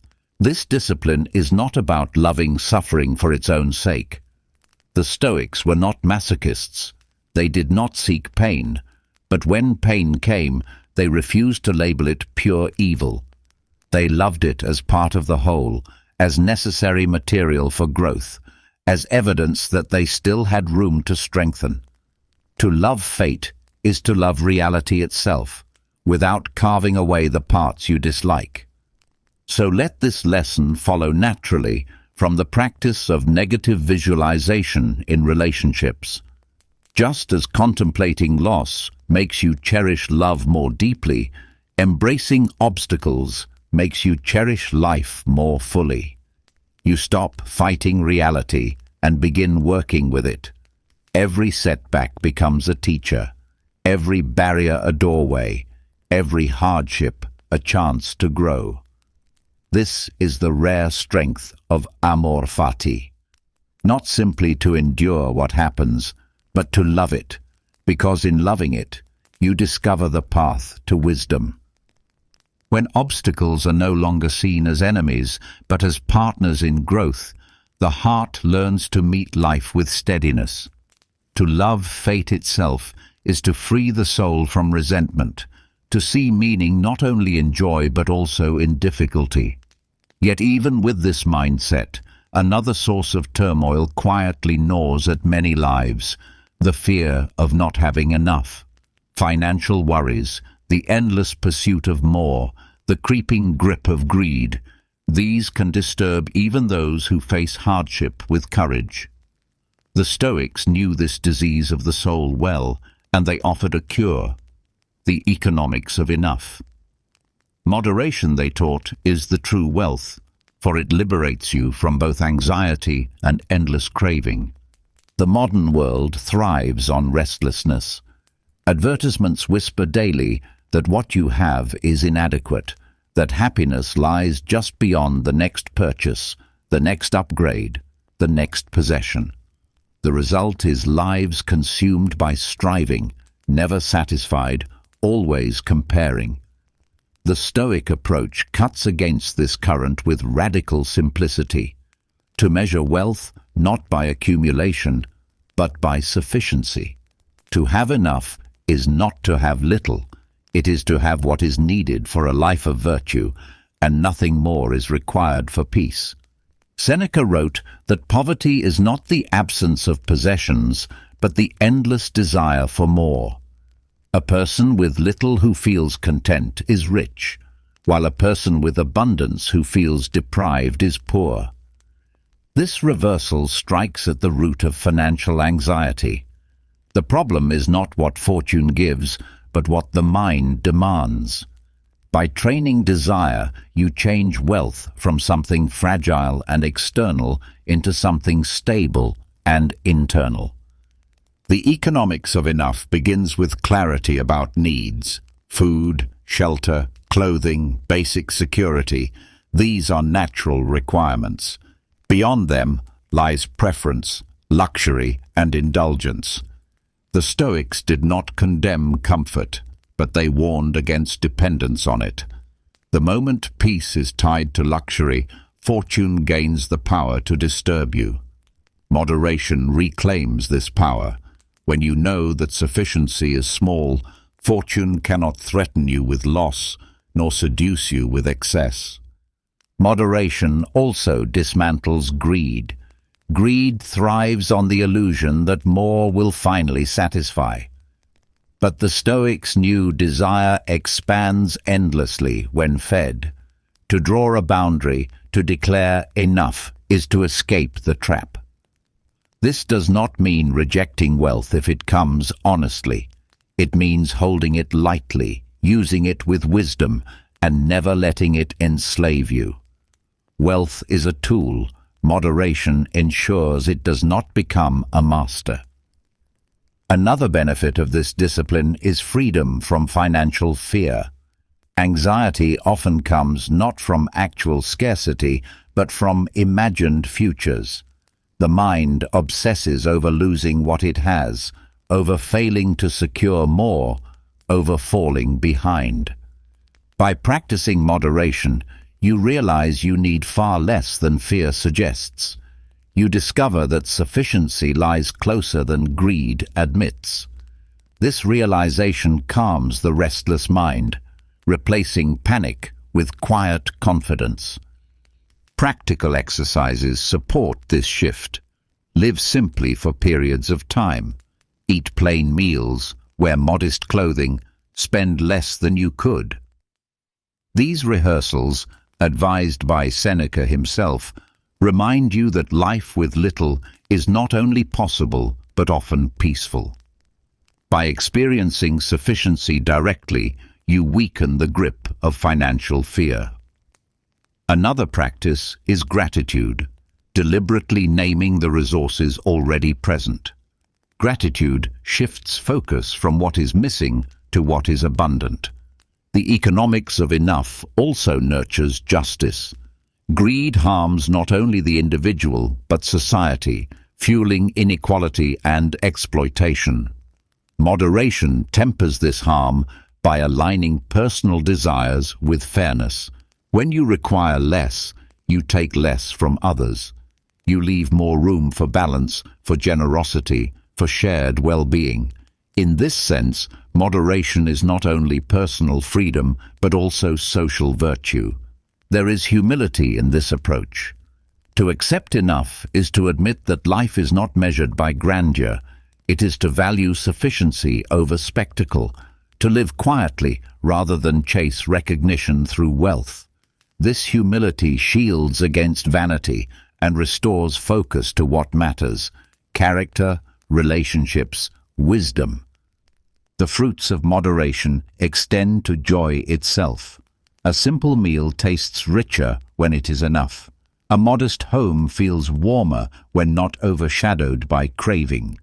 A life freed from constant comparison opens space for appreciation. The Stoics were not ascetics for its own sake. They sought joy in simplicity because it proved lasting, while joy from excess faded quickly. So let this lesson grow naturally from amor fati. If fate is to be loved as it unfolds, then part of that love is accepting sufficiency without resentment. To embrace the economics of enough is to live free from both the fear of poverty and the chains of greed. Moderation reveals that wealth is not counted in coins, but in contentment, not in possessions, but in peace. And in discovering this, you become richer than fortune itself could ever make you. When moderation teaches the freedom of enough, when the restless craving for more begins to quiet, another truth becomes impossible to ignore. Even the little or the much that you hold is not truly yours. Wealth, status, possessions, even the moments of good fortune, they all feel solid, but they are fragile. They arrive, they stay for a time, and then they leave, often without warning. The Stoics urged us to see this clearly. Fortune is not ownership, but a loan. To mistake borrowed gifts for permanent possessions is to set yourself up for grief when they are recalled. To treat them as temporary is to walk with gratitude and steadiness, free from the arrogance of thinking you own what was only entrusted to you for a while. The human instinct is to cling. When success comes, you build walls around it, believing you have secured it forever. When possessions accumulate, you act as though they are extensions of yourself. But history is filled with examples of sudden reversals. Empires crumble, fortunes vanish overnight, reputations dissolve in a whisper. The Stoics did not teach this to frighten, but to awaken. What belongs to fortune is never guaranteed. If you treat it as permanent, you chain your happiness to shifting ground. Reframing fortune as a loan changes how you live. When something is borrowed, you hold it with care, but without illusion. You use it wisely, knowing it will not remain indefinitely. You enjoy it without entitlement, knowing its return is natural. Marcus Aurelius reminded himself daily that everything external is fleeting, that life itself is temporary stewardship, not ownership. To internalize this view is to disarm disappointment before it arrives. This perspective does not diminish gratitude, it multiplies it. If wealth, success, or comfort were truly yours, you might take them for granted. But when seen as temporary gifts, each moment becomes precious. A meal feels richer when you remember it could be gone tomorrow. A victory feels sweeter when you know it is not eternal. Gratitude thrives in the soil of impermanence. Viewing fortune as a loan also guards against arrogance. Many mistake success as proof of superiority, as though they crafted every element of it themselves. But the Stoics pointed out that fortune includes countless factors beyond your control: birth, health, timing, circumstance. To boast of possession is to forget the role of chance. Humility grows when you see success not as a crown you forged, but as a cloak you were allowed to wear for a season. Another gift of this mindset is resilience in loss. When fortune withdraws what it once lent, those who believed they owned it collapse in despair. But those who trained themselves to see fortune as temporary accept the loss with steadiness. They grieve perhaps, but they are not broken. They remind themselves, "This was never truly mine. I was entrusted with it for a time, and now it has returned to the flow of life." This acceptance is not apathy, but wisdom, freeing you from the torment of clinging. Practical exercises strengthen this discipline. Each day, remind yourself of the impermanence of what you value: health, wealth, position. Say to yourself, "This is on loan. Use it well today, for it may be gone tomorrow." Another exercise is to deliberately loosen your grip. Share what you have with others. Give generously. Practice letting go of small things. These acts prepare the soul for larger returns that fortune will inevitably demand. This perspective also reshapes ambition. To treat fortune as possession fuels endless striving. More wealth, more fame, more control. But to see it as a loan shifts ambition toward what is truly yours: character, wisdom, virtue. These cannot be taken by fortune because they belong not to the external world, but to your reason and will. Success becomes less about accumulation and more about alignment with what endures. There is justice in this practice as well. When you no longer cling to fortune as possession, you no longer hoard or exploit to secure it. You can share more freely, act more fairly, live with greater compassion. Greed fades when you realize that what you protect so fiercely is never truly yours. Generosity grows naturally because you treat fortune as common flow rather than private property. Reframing fortune as a loan also lightens fear. Much anxiety arises from the thought of losing what you hold. But if you have trained yourself to expect the return of fortune's gifts, loss does not come as theft, but as the fulfillment of a natural contract. You walk with less dread because you have already surrendered in principle what fortune may recall in practice. So let this lesson flow naturally from the economics of enough. Moderation teaches that you need little for peace. This truth teaches that even what you have is temporary. Together, they free you from both craving and clinging. The Stoics remind us that fortune is not a possession, but a loan. Use it wisely, hold it lightly, and when it is recalled, release it with gratitude rather than grief. In this way, success ceases to define you, possessions cease to imprison you, and peace becomes unshakable. When fortune is seen as a loan rather than a possession, the grip of fear and arrogance weakens. You stop clinging to what was never truly yours, and humility begins to take root. Yet this recognition alone can leave an emptiness if misunderstood. If wealth, fame, and possessions are fleeting, then where should energy be directed? What gives life meaning beyond what fortune lends and takes away? The Stoics answered with clarity. Freedom is found not in chasing personal gain, but in serving something larger than the self, aligning with nature's order, contributing to the whole rather than obsessing over private advantage, dissolves the restless dissatisfaction that haunts so many. Selfishness traps the soul in narrow concerns, endless calculations of what benefits me, what threatens me, what enhances my standing. But such a life, however comfortable, often feels hollow. The Stoics taught that we are parts of a greater system, like limbs of the same body. To live only for yourself is to cut yourself off from the harmony of the whole. To serve the greater order is to rediscover belonging, purpose, and peace.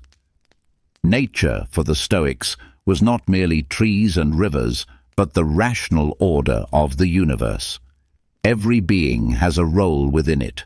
A hand serves the body, a citizen serves the city, a soul serves the larger flow of existence. When you live in tune with this order, selfish restlessness falls away. You no longer measure life only by personal gain, but by how well your actions contribute to justice, reason, and harmony. Serving a greater cause does not mean abandoning individuality. It means lifting your focus beyond the narrow circle of self-interest. Marcus Aurelius wrote that what harms the hive cannot benefit the bee. To injure others for personal advantage is to wound the very structure you depend on. Recognizing this truth shifts decisions. You act not merely for private success, but for the flourishing of all. This alignment also liberates you from the anxiety of constant comparison. When your purpose is tied to a larger cause, you no longer measure yourself against neighbors or rivals. You measure yourself against duty, against integrity, against whether you advanced what is right. This standard is steadier than social approval and more enduring than fortune's gifts. Another benefit of serving a greater cause is resilience in adversity. Personal goals crumble easily when obstacles rise, but a higher mission steadies the soul. Hardship becomes lighter when born for something larger than comfort. Soldiers endure hunger for the defense of their homeland. Parents endure sleepless nights for their children. Philosophers endure ridicule for truth. In each case, the cause transforms suffering into meaning. Practical exercises strengthen this orientation. Begin by reflecting each morning. How can my actions today serve more than myself? Look for ways to contribute through kindness, fairness, honest work, or care for others. In the evening, review whether you lived only for your own comfort or whether you advanced the harmony of the whole. These small reflections anchor life in service. The Stoics also counseled detachment from narrow pride. To serve the greater order requires humility, the recognition that you are part of something vast, not its center. This humility does not diminish dignity, it enhances it, because it aligns you with the wisdom of the cosmos rather than with fleeting desires. Justice, too, flourishes in this practice. When you see yourself as part of a larger whole, you cannot exploit others without betraying yourself. Fairness, compassion, and honesty become natural because harming another becomes as absurd as a hand striking its own body. Service to the greater order makes justice not an abstract rule, but a lived necessity. This orientation also brings serenity. Selfish ambition is restless, always grasping, always fearing loss. Service is steady, because its worth is not tied to personal outcome. Whether praised or ignored, whether successful or opposed, your peace remains because you know you acted in alignment with what is right. So let this lesson grow naturally from the insight that fortune is alone. If possessions and status cannot define you, then service must. By aligning with nature's order, by devoting your life to causes beyond selfish desire, you dissolve the unease that comes from living only for yourself. In that service lies freedom, the freedom to live meaningfully, to act justly, and to rest in the knowledge that you are part of something far greater than your own fleeting concerns. When life is no longer lived only for the self, but aligned with a greater cause, the soul finds direction. Service to justice, to truth, to harmony, steadies the heart in ways possessions or applause never can. Yet even with this higher orientation, the Stoics knew that human weakness persists. Pride returns, impulses intrude, clarity fades. To stay faithful to principle requires daily correction. For this reason, they turn to a discipline as quiet as it is powerful, writing, not for publication, not for recognition, but for self-governance. Journaling, practiced most famously by Marcus Aurelius, was a mirror for the mind, a way to hold oneself accountable to reason when emotion threatened to take command. The act of writing slows thought. What races chaotically in the mind must be shaped into words on the page. This process reveals contradictions, exposes excuses, and clarifies motives. Marcus wrote not to impress posterity, but to remind himself of truths he already knew, yet often forgot. His meditations are filled with self-rebuke, encouragement, and reminders of mortality. Writing became his private companion, a silent teacher that guided him back to Stoic discipline when the noise of the world tried to drown it out. For the Stoics, journaling was a daily form of philosophy in action. Philosophy was never merely abstract, it was training for the soul. To write was to rehearse virtues, to revisit principles, to sharpen awareness of where one had failed and where one must improve. Seneca advised reviewing the day each evening, writing down what was done well, what was done poorly, and how tomorrow could be lived better. This was not self-punishment but self-governance, a deliberate shaping of character through reflection. The value of writing lies in its permanence. Thoughts slip quickly, but words on the page confront you. They cannot be denied once recorded. A journal becomes a witness to your inner life, showing patterns that otherwise remain hidden, impatience that recurs, vanity that creeps in, progress that strengthens, all become visible across days and weeks. Without this record, life blurs. With it, growth becomes measurable. Journaling also tempers pride. To write honestly requires admitting weakness. Marcus Aurelius, Emperor of Rome, confessed in his notes his struggles with anger, desire, and distraction. If the most powerful man in the world needed daily reminders of humility, how much more do we? Writing pulls down the mask worn in public. On the page, pretenses fall away, and you face yourself as you are. This confrontation is uncomfortable but necessary, for improvement begins with truth. The practice also strengthens resilience. Writing through grief, pain, or confusion allows the storm inside to be named and ordered. To put suffering into words is to reduce its chaos. The Stoics taught that expression brings clarity, and clarity brings endurance. By journaling hardship, you create space between yourself and the event, turning raw emotion into subject for reason. Another benefit is alignment with purpose. Each morning, writing intentions helps set the course. Today I will practice patience. Today I will speak with restraint. Today I will not waste hours. At night, writing review holds you accountable. Did I keep my word, or did I fail? This rhythm of preparation and review anchors life in deliberate effort, preventing drift. Journaling also cultivates gratitude. By noting daily blessings, however small, you train the mind to see abundance rather than lack.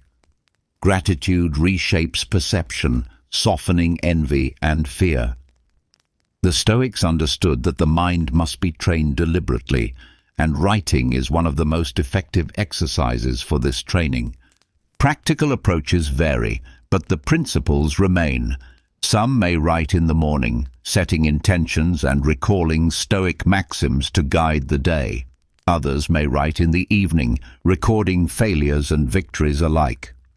The form does not matter, the discipline does. What matters is honesty, consistency, and the commitment to return to reason when emotions tempt you away. In our time, journaling is often seen as therapy or creativity. The Stoic purpose was sharper: governance of the self. To govern others without first governing yourself is hypocrisy. To govern yourself requires confronting the truth of your choices, and writing is the tool that keeps that confrontation clear. So let this lesson grow naturally from serving a greater cause. Service gives direction, but writing keeps you faithful to it.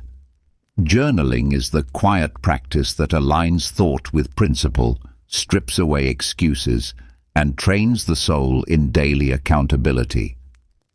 Like Marcus Aurelius, you may write only for yourself, never intending others to read.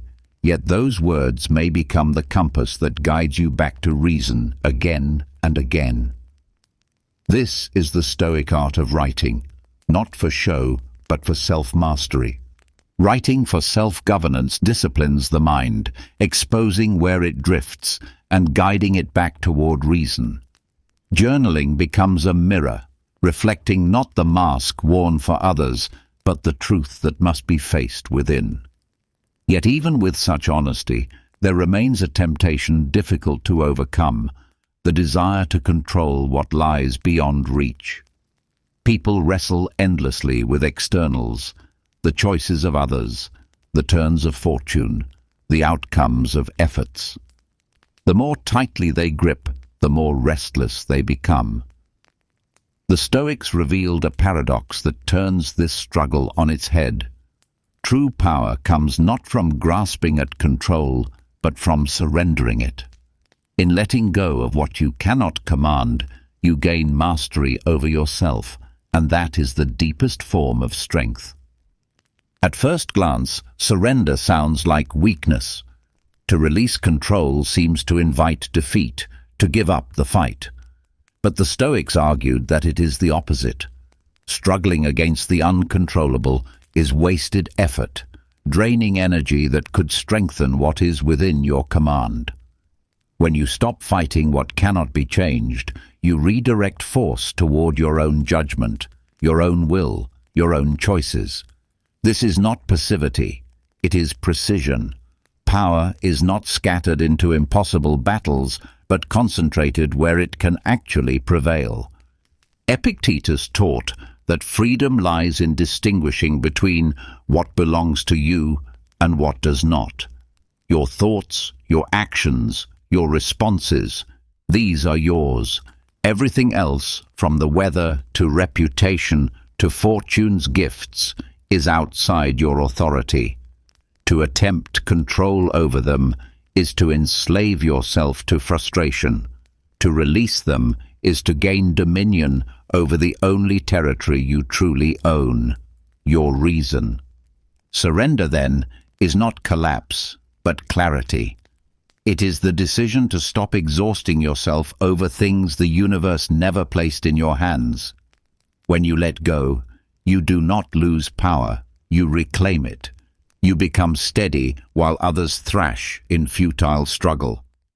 This composure itself is influence, because those who cannot control themselves are controlled by externals, but those who master themselves remain unshaken.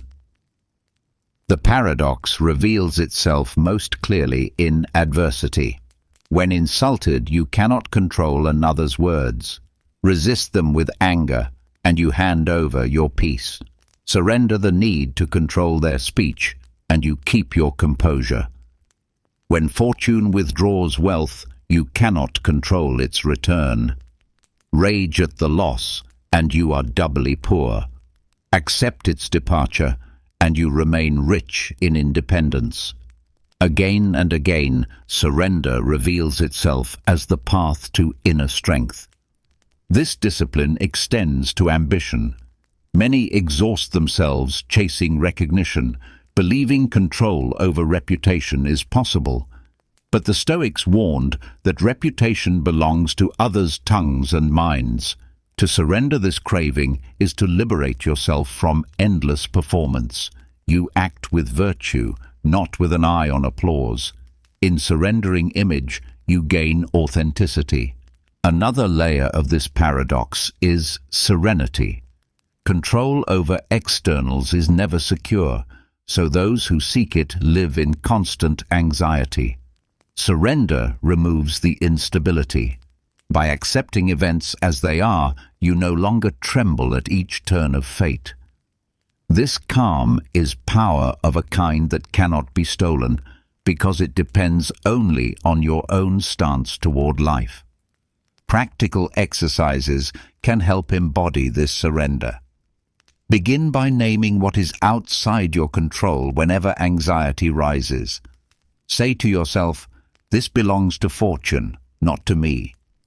Then shift attention to what you can govern: your words, your patience, your choices.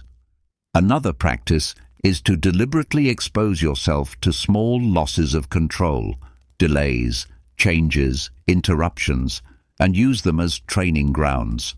Each surrender strengthens resilience for larger trials. This surrender also nurtures justice.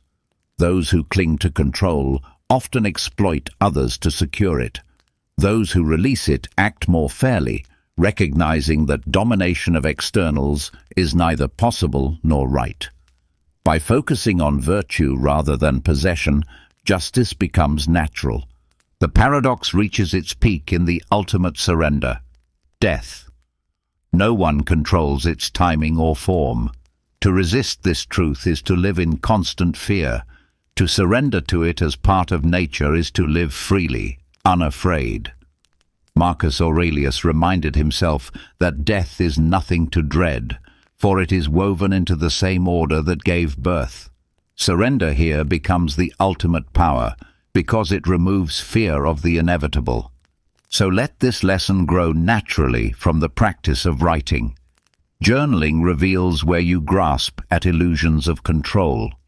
Surrender teaches you to release them. Together, they return power to its rightful place, not in externals, but in the governance of your own soul. This paradox is the heart of Stoic strength. In letting go, you are not diminished. You are made unshakable, because nothing outside yourself can rule what you have chosen to free. Surrendering the need to control externals reveals a strange kind of strength, one that no storm can overthrow. By letting go of battles that cannot be won, you discover mastery where it matters most, within yourself. Yet the world around you does not quiet simply because your soul does. Noise persists, conflict rages, events unfold with unpredictability. The Stoics understood this reality well, living in empires marked by war, corruption, and constant upheaval. Their response was not to match outer chaos with inner frenzy, but to cultivate a stillness so deep that turmoil could not touch it. In turbulent times, such calm is not passive retreat, but a revolutionary act, proof that the self can remain steady even as the world shakes. Stillness for the Stoics was not absence of activity, but presence of clarity. You may act, work, or even fight, but without agitation clouding the mind. They taught that the wise person moves like a skilled sailor steering through a storm, firm at the helm, eyes clear, responding with reason rather than panic. The winds rage, but the captain within remains steady. This steadiness is what they called inner calm, a composure rooted not in circumstance, but in discipline of thought. The path to stillness begins with perception. Turbulence is amplified by the mind's judgment. This is catastrophic. This is unbearable. This is chaos. But the Stoics urged reframing. Events are simply events. Judgment paints them as overwhelming. By suspending rash opinions, you strip away some of the storm's power. You see more clearly what is fact, what is exaggeration, and what lies within your control. Stillness also grows from detachment. Noise thrives on dragging attention outward, gossip, outrage, distractions. The Stoic practice is to withdraw inward, not in escape, but in return to the inner citadel Marcus Aurelius described. This inner fortress cannot be breached unless you open its gates. By retreating there regularly, you build a reserve of calm that no external noise can dissolve. Another practice is deliberate pause. In the rush of chaos, speed often magnifies mistakes. Stillness allows space. You stop, breathe, reflect, and then respond. This pause is powerful because it shifts action from impulse to reason. Even brief silence can change the outcome of conflict, replacing escalation with clarity. The Stoics also emphasized harmony with nature. Chaos often feels intolerable because it defies your expectations. But when you accept that turbulence belongs to life as naturally as calm seas, resistance softens. Storms are part of weather, upheavals part of history, uncertainty part of existence. To align with this truth is to release the shock of chaos. You stop demanding perfect order and begin navigating reality as it is. Stillness in chaos is not only personal medicine, it is also social strength. When others are consumed by panic, the calm person becomes an anchor. Your composure steadies those around you, offering perspective where frenzy reigns. This influence is not loud but profound. The one who remains still in turmoil quietly reshapes the atmosphere, proving that peace is possible even in crisis. Practical exercises include setting aside moments of intentional quiet daily, time without noise, screens, or distraction. These moments train the mind to rest even when the world demands constant reaction. Another exercise is to practice calm in small disturbances, delays, interruptions, criticism.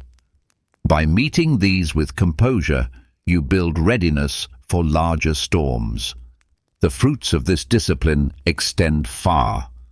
Stillness protects health by easing the corrosive effects of constant stress. It sharpens decision-making by preventing impulsive errors. It preserves dignity by keeping words measured and actions deliberate. And it nurtures joy by allowing you to notice beauty even in the midst of turmoil. So let this lesson flow naturally from the paradox of power through surrender. Once you release the impossible task of controlling the world, you are free to cultivate mastery of yourself. From that mastery arises stillness, a calm so steady that even chaos cannot penetrate. In times of turbulence, such calm is more than self-protection. It is a quiet revolution, proof that the soul need not be enslaved by the storm. Stillness in the midst of chaos reveals that the deepest strength is not in silencing the storm outside, but in calming the storm within. When the world rages, composure becomes its own kind of power. Yet even for the one who has cultivated this inner calm, Another truth must be faced. Much of life unfolds beyond your design. You may prepare, you may act wisely, you may steady your soul, yet events will often follow scripts you never wrote. The Stoics urged acceptance of this reality through a metaphor both humbling and liberating. Life is like a play in which you are given a role, not the power to choose the story. Freedom, they taught, comes not from rewriting the script, but from performing your part with grace. This perspective dismantles resistance. Most suffering arises not only from events themselves, but from the refusal to accept them. People protest their circumstances as though arguing with reality could alter it. Why me? Why this family, this body, this fate? The Stoics responded with clarity. You did not author the universe, but you can choose how to inhabit your place within it. To embrace your role is to release the exhausting war against what cannot be changed. Epictetus, himself a slave for much of his life, embodied this teaching. He reminded his students that if you are assigned the part of a beggar, play it well. If that of a king, play it well also. What matters is not the role but the manner in which you carry it. Virtue is possible in any circumstance because it depends on choice, not condition.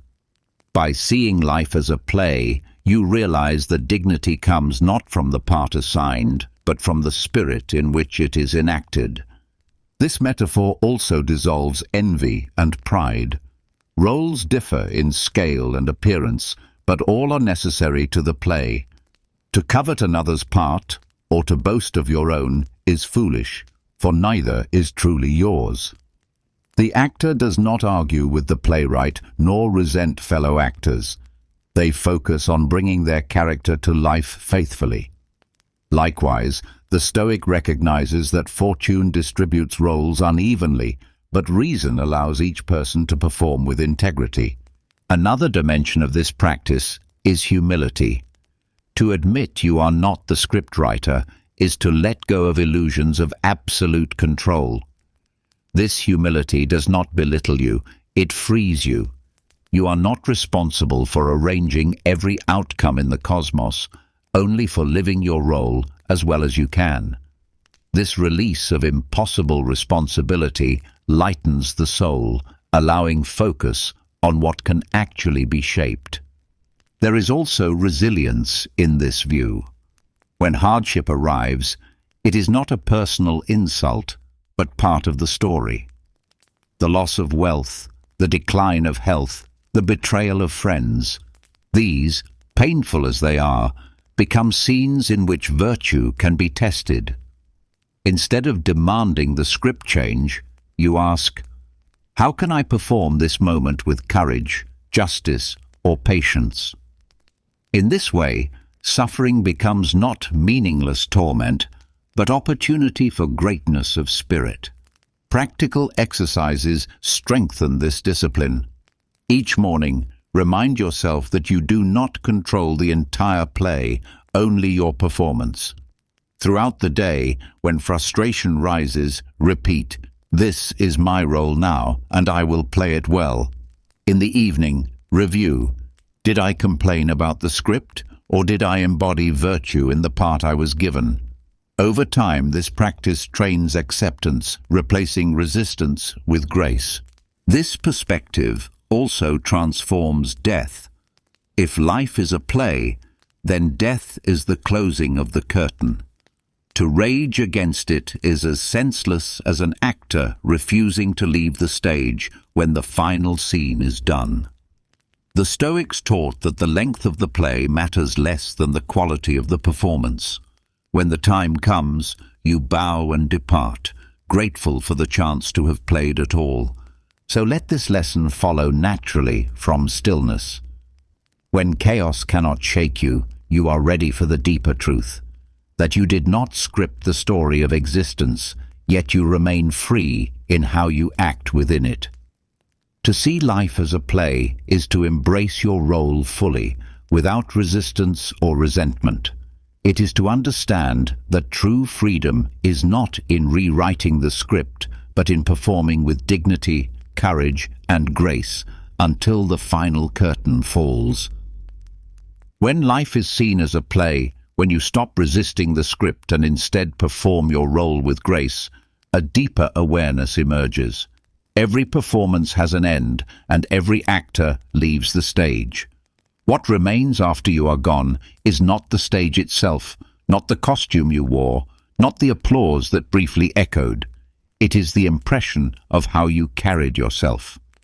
The Stoics taught that the legacy worth leaving is not a record of achievements, but the mark of character. Buildings crumble, titles fade, wealth disperses, but the memory of a just, wise, and courageous soul endures in ways monuments never can. Many spend their lives chasing accomplishments, convinced that trophies, positions, or accolades will secure their remembrance. Yet history shows how quickly such things vanish. Victories once celebrated are now footnotes. Names once revered are now forgotten. Marcus Aurelius reminded himself daily that even emperors fade into obscurity. What survives longest is not the list of deeds, but the spirit in which life was lived. Virtue, not achievement, is the true inheritance left to others. To focus on character is to ask, how will I be remembered not for what I gained, but for how I treated others? Was I fair when it was difficult? Was I patient when tested? Did I act with courage when fear pressed heavily? These questions shape legacy more deeply than any award. A kind word remembered by a child, an act of fairness that prevented harm, a moment of restraint that preserved dignity. These linger quietly in memory long after worldly accomplishments dissolve. This perspective also dismantles vanity. The desire to be remembered for grand achievements often fuels arrogance and exploitation. But when character becomes the focus, humility grows. You understand that virtue does not require recognition to be real. It is its own reward, lived daily, whether or not the crowd notices. Ironically, it is often this very humility that leaves the most enduring impression. Another dimension of a Stoic legacy is consistency. Achievements may dazzle in bursts, but character is revealed in patterns. To live each day with moderation, to respond with calm regularly, to practice justice steadily, these habits shape the memory of who you were. Consistency proves authenticity, for anyone can act virtuously once, only character sustains it across time. Practical exercises strengthen this focus. Each evening, reflect not on what you accomplished, but on how you lived. Ask, did I honor virtue today? Did I embody the qualities I wish to be remembered for? Over months and years, these reflections accumulate into a life where character overshadows mere deeds. Another practice is to deliberately shift conversations with yourself from "what did I achieve?" to "who was I in the process?" This change recalibrates ambition from external to internal. A Stoic legacy also extends to how you prepare others. Wealth may be inherited, but its security is fragile. Achievements may be admired, but they cannot be passed on. What can be given is example. A parent who models patience, a leader who models fairness, a friend who models honesty. These legacies outlast fortunes. They shape not only memory, but future lives. This focus also brings peace. The fear of being forgotten drives many into restless striving, but the Stoic accepts that most names will fade and that obscurity is not failure. What matters is not eternal fame, but present integrity. To live each day well is to have already left the only legacy that counts. the impression of virtue on those around you. Whether remembered for generations or forgotten tomorrow, you lived rightly, and that is enough. So let this lesson follow naturally from the metaphor of life as a play. You cannot script the story, and you cannot control how long the performance lasts. But you can control how you play your role and what impression you leave when you exit the stage. The Stoics remind us that the legacy worth leaving is not the applause of achievements, but the quiet strength of character. When virtue, not vanity, guides your life, you ensure that what remains after you is not dust, but the echo of a soul that lived wisely, justly, and well. When the focus shifts from achievement to character, from applause to integrity, life takes on a calmer weight.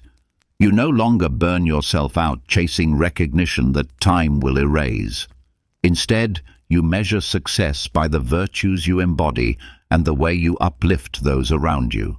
Yet, even with this grounding, the mind can still fall into narrowness. It is easy to become absorbed in personal struggles, daily inconveniences, and the small dramas of life. The Stoics offered an antidote to this shrinking of perspective, the cosmic view, what Marcus Aurelius called sympathia, the recognition that you are part of a vast, interconnected whole.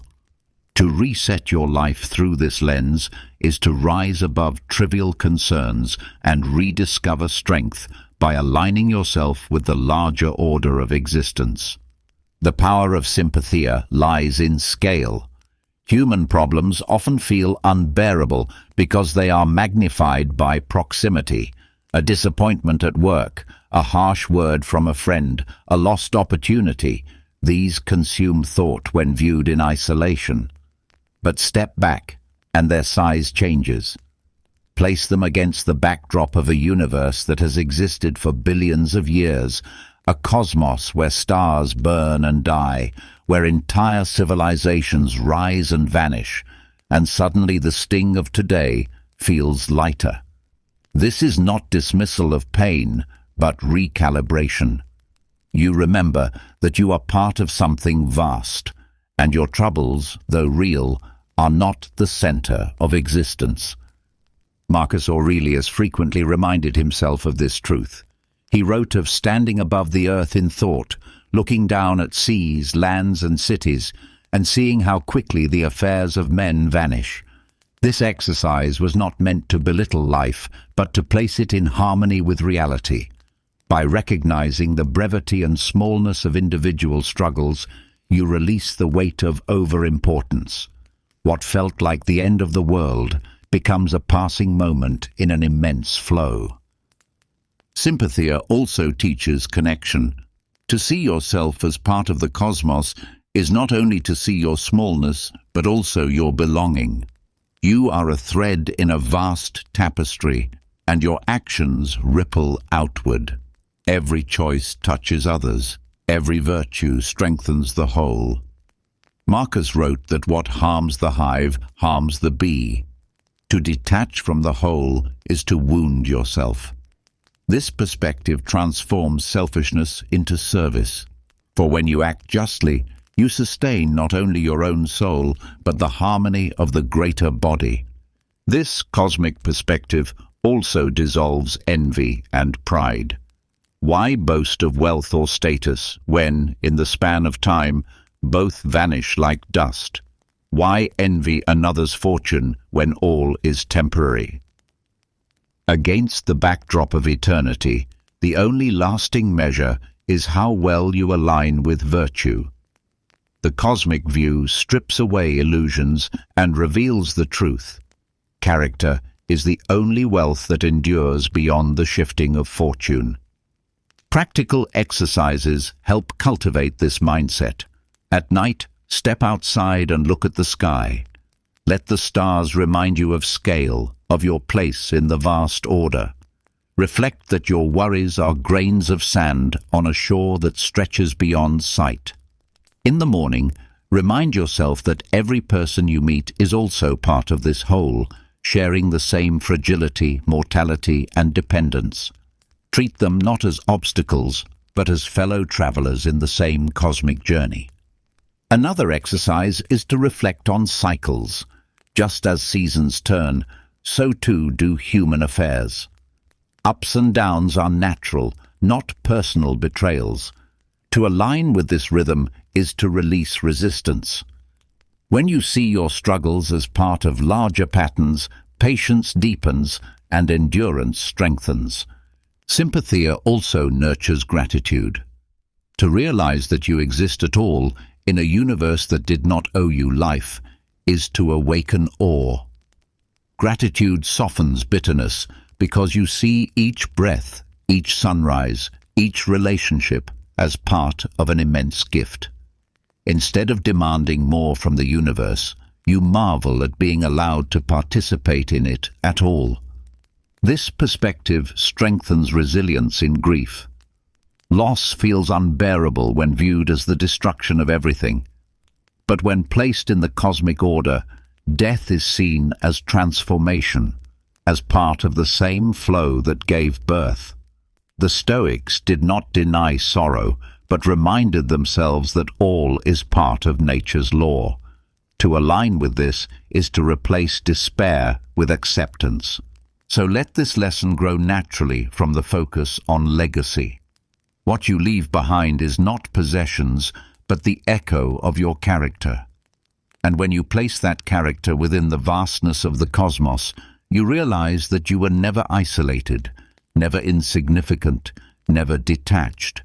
You were always part of the whole, woven into the fabric of time and space. The Stoic reset through sympathia restores this vision, freeing you from the prison of narrow concerns and returning you to awe, humility, and strength. To live with this perspective is to carry both lightness and responsibility. Lightness because your burdens are small against the infinite. Responsibility because your actions ripple through the whole. Seeing yourself within the vast web of sympathia resets perspective. You realize that your life is part of something larger, that your struggles are smaller than they appear, and that every choice echoes beyond you. But awareness of connection is only the beginning. To live wisely within this cosmic order, you must also master how you engage with the immediate world. Every day, impressions strike your mind like waves, an insult, a temptation, a fear, a desire. Left unexamined, these impressions drag you into reactions that betray reason. The Stoics warned that freedom begins not with external power, but with the discipline of assent. The ability to filter your first impressions before granting them authority. The first impression often feels irresistible. Someone raises their voice and anger rises. A piece of news flashes across a screen and fear surges. A flattering remark reaches your ears and pride swells. But the Stoics taught that these impressions are not yet truths. They are only appearances. To assent without examination is to hand over the keys of your mind to impulse, to pause, to question, to test. This is the act of reclaiming sovereignty. Epictetus described the mind as a judge seated in a courtroom. Impressions enter like witnesses, some truthful, some deceitful, some distorted. Your task is not to silence them, but to cross-examine them. Is this reliable? Is this in my control? Does this align with virtue? Only when an impression withstands this scrutiny should assent be granted. Otherwise, it must be dismissed, no matter how urgent it feels. This practice dismantles many sources of suffering. Fear often arises from imagining events worse than they are. Anger arises from assuming intention behind others' actions.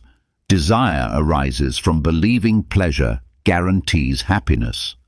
By filtering these first impressions, you stop suffering twice. Once from the event itself, and again from the story you attached to it. You meet reality as it is, not as distorted by unchecked assumptions. The discipline of assent also sharpens clarity. Life becomes less about being pushed by impressions and more about choosing responses with deliberation. You no longer mistake appearances for truth or emotions for commands. You begin to live as an agent, not a puppet.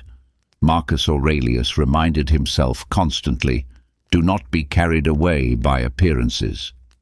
This was not cold detachment, but practical wisdom, ensuring that his choices came from reason, not from the frenzy of unchecked impressions. Practical exercises strengthen this discipline. When anger flares, pause and ask, "What exactly has happened? Am I judging intention without proof? Is this in my control?" When fear rises, test it. What am I assuming will happen? Is this certain? Even if it occurs, is it as unbearable as I imagine?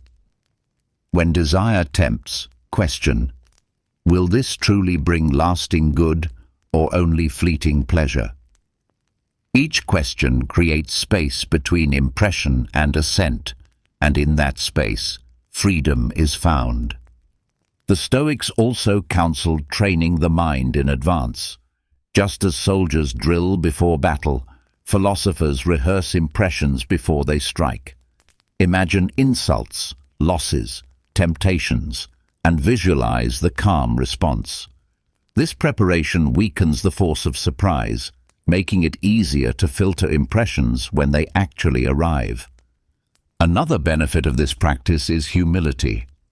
Filtering impressions requires admitting that your first reaction may be wrong.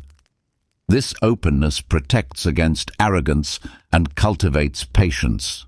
Instead of rushing to judgment, you remain curious, careful, deliberate. This humility not only strengthens wisdom, but also improves relationships, as fewer conflicts are fueled by rash assumptions. The discipline of assent also guards against manipulation.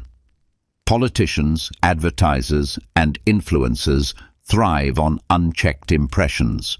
They provoke fear, envy, or desire to control behavior.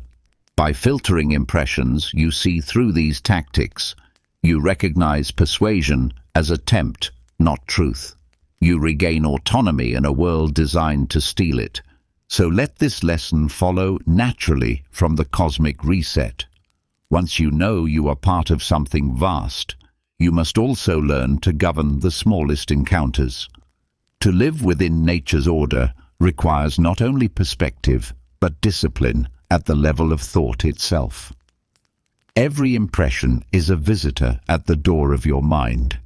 The Stoics teach you to stand as guard, not to slam the door, not to invite every guest, but to discern carefully who may enter. In this discipline lies freedom, clarity, and the beginning of true mastery of the self. When you learn to pause before believing your first impression, a new question appears. Did you actually live by that pause when the day tested you? The mind can promise restraint at sunrise and still drift by nightfall.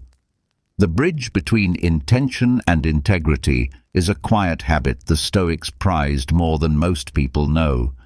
Daily self-auditing, the steady practice of checking your own life with honesty and courage.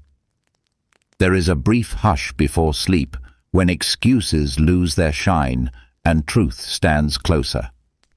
Use that hush, not to punish yourself, but to see clearly. Self-auditing is not a courtroom where you prosecute your day. It is a workshop where you tune it. The goal is not guilt. The goal is precision. You are learning which beliefs moved you, which habits ran you, and where you still gave assent to feelings you should have filtered. In this way, each day becomes a teacher, and tomorrow's self gets better tools. Start with facts before feelings. List the key moments of the day in plain words, no drama added. You spoke to a colleague, you were cut off in traffic, you scrolled during work, you helped a neighbor. Keep them short and neutral. This separates what happened from what you told yourself about it. Only after the facts stand on their own do you add the inner part, the pull you felt, the story you believed, the action you took. This two-layer view prevents your mind from smuggling judgment into the record as if it were truth. Now, hunt for the choice points. These are the small hinges where the day turned. A raised eyebrow that triggered irritation. A notification that pulled you into 40 minutes of distraction. A request for help you were too hurried to notice. Mark those hinges. Every hinge is a lesson in ascent. You are not auditing the whole day at once. You are learning which split seconds deserve more awareness tomorrow. The more often you find these hinges, the sooner your pauses become natural and your first impressions lose their power to drag you. Test each choice point with 3 questions. What was in my control? What belief did I assent to? What would right action have been? Keep the answers simple. In my control, my tone. Belief assented to, they disrespected me on purpose. Right action, calm reply, clarify, then move on. You will feel the mind try to argue, to justify. Thank it for the entertainment and write the clean version anyway. The act of writing a cleaner line rewires the next line you will speak. Audit speech with care. Words are often where days go wrong. Did your words serve truth and usefulness, or did they serve pride, performance, and impulse? How much of your talking was necessary? How much was you trying to manage impressions? Stoic discipline lives in the mouth as much as in the mind. Note where silence would have carried more authority. Note where a single honest sentence could have replaced a paragraph of hedging. Tomorrow, prepare that single sentence in advance. Audit attention like a budget. Where did your hours actually go? Do not guess. Write it plainly. Even rough estimates teach a lot. Minutes spent on focus. Minutes spent in drift. Minutes spent in service. Minutes spent in complaint. If the numbers disturb you, good. They are telling you which levers will buy your freedom. Make tiny swaps. 10 minutes moved from drift to reading. 5 minutes moved from outrage to a walk. You will be surprised how quickly the totals change when you treat attention as currency rather than a toy. Audit desire and aversion. Where did wanting pull you off course? Where did fear make your world smaller? You are not trying to erase wanting or fear. You are trying to see which ones you endorsed without checking. Did you chase a small pleasure and pay with peace later? Did you avoid a small discomfort and pay with a larger one? Write the trade in one line so your nervous system learns the true price. Next time, the price tag will be clearer at the moment of choice. Audit duty. Whom did you owe today? Family, colleagues, neighbors, your own future self? And how faithfully did you show up? Duty in Stoic practice is not grim, it is clean. It replaces the swamp of vague guilt with specific care. If you missed a duty, write the repair plan now, while your honesty is awake. An apology, a rescheduled task, a clearer promise with a time attached. Repairs done quickly remove heavy stones from the mind. Do not carry them into another day. Audit justice. In each interaction, did you treat the other as an end in themselves, not a tool for your mood or agenda? If you were sharp, note why. If you were fair under pressure, note that too. Reinforce the day's strong moments so your mind learns that virtue is not rare or abstract. You already practiced it at 10:12 a.m. when you waited your turn, at 3:05 p.m. when you credited someone else, at 7:40 p.m. when you listened without rushing to fix. These are not small. They are the exact shape of the life you say you want. Audit courage. Where did you avoid a needed conversation? Where did you say yes because no felt risky? Where did you postpone because of foggy fear rather than clear reason? Name one act of courage you will take tomorrow. Make it concrete and small enough that only fear can stop it. Then refuse fear the vote.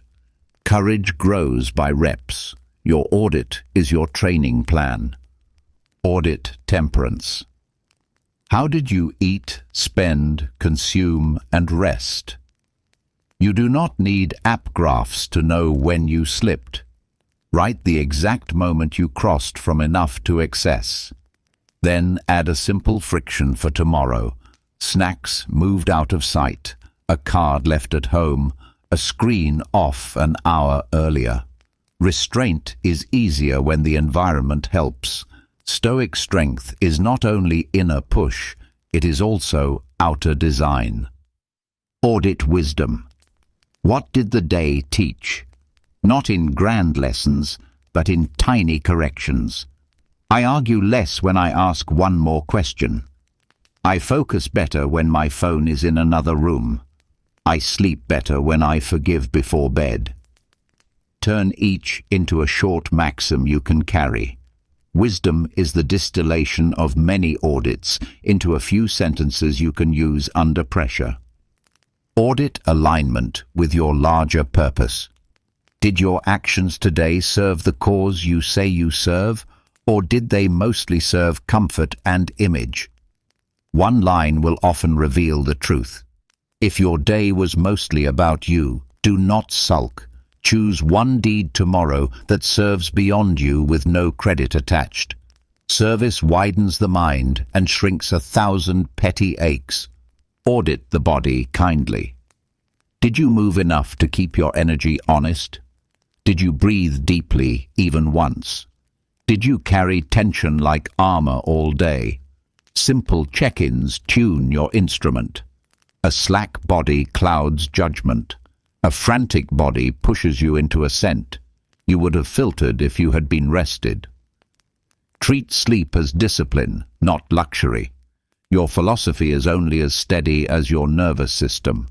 Audit your relationship with time. Did you treat hours as infinite or finite? If you handle time as if it would always stretch, write one sentence to correct that error. You are not trying to frighten yourself. You are simply removing a lie. When time is felt as limited, priorities take their rightful places without drama. Audit your relationship with uncertainty. Where did you demand guarantees that life does not offer? Where did you refuse to act until every risk was removed? Note one place you can act with partial information tomorrow, guided by reason rather than perfection. This is how momentum returns without reckless speed. Audit your use of the discipline of ascent itself. Where did you catch an impression and test it? Praise that moment by writing it down. Where did an impression slip past your guard? Name the disguise it wore so you recognize it next time. They always do this. If I don't check right now, I'll miss out. They think I'm weak. Once named, these phrases lose magic. Tomorrow you will hear them like old jingles you no longer dance to. Keep the tone of the audit firm but warm. Harshness creates hiding, and hiding kills growth. The Stoics were strict with themselves without cruelty. They used the sting of recognition to fuel change, not shame. If you find yourself spiraling into self-attack, pause and rewrite the entry as instruction rather than accusation. You failed becomes do this differently. Precision, not poison. Close each audit with a micro-contract for tomorrow. 3 short commitments, each specific and observable. Pause before replying to X. Phone in the drawer from 8 to 10. One sincere thank you with details. Do not load 10 promises you will drop. Keep the bar honest. Keep it small enough that only carelessness or fear can stop you. Build weekly and monthly layers. A brief weekly audit asks what pattern keeps repeating and which single lever would change the pattern. A monthly audit picks a theme, silence, generosity, patience, and designs the environment and schedule to reflect it. Themes unify effort. Without them, you do 100 good things that cancel each other. Set up a simple ledger you can glance at, not a complicated system you will abandon. 4 rows for the 4 cardinal virtues with one example in each row. 1 column for attention, 1 for speech, 1 for courage, 1 for service. When you see empty cells, you know where to lean tomorrow. When you see many entries, you feel quiet pride without vanity. Create an apology protocol. When your audit reveals harm done, do not wait for the perfect words. Name the act, own it without defense, and repair what you can. Quick repairs keep your conscience light and your relationships alive. Waiting for the ideal moment is often pride in disguise. Add a pre-mortem line for tomorrow's likely trouble. Name the most probable failure point in advance and set a counter move. If late afternoon turns you into a critic, plan a 5-minute walk then. If meetings drain your patience, plan 1 quiet breath before each begins. Your audit should not only expose yesterday, it should pre-wire tomorrow. Use a decision log for the choices that scare you. Write the reasons you choose a path while you are calm. When nerves visit later, you can read your earlier clarity instead of listening to panic. Over time, you will trust your reason more than your moods because you will have a record of who is more reliable. Watch for common traps. Perfectionism will try to turn your audit into torture. Refuse it. You are not building a case, you are building a life. Rumination will try to replay scenes without producing a next step. If an entry has no action, close it. Vanity will try to turn the journal into a performance for an imaginary audience. Write as if no one will ever read it, because no one should. This practice loses power the moment it becomes a show. Invite a trusted friend or mentor into a tiny slice of the process. Share 1 weekly insight and 1 weekly commitment, not to impress, but to be held kindly accountable. The knowledge that someone will ask, "How did that go?" is often enough to bring your best self to the moment. Tie the audit to gratitude so it does not harden into criticism.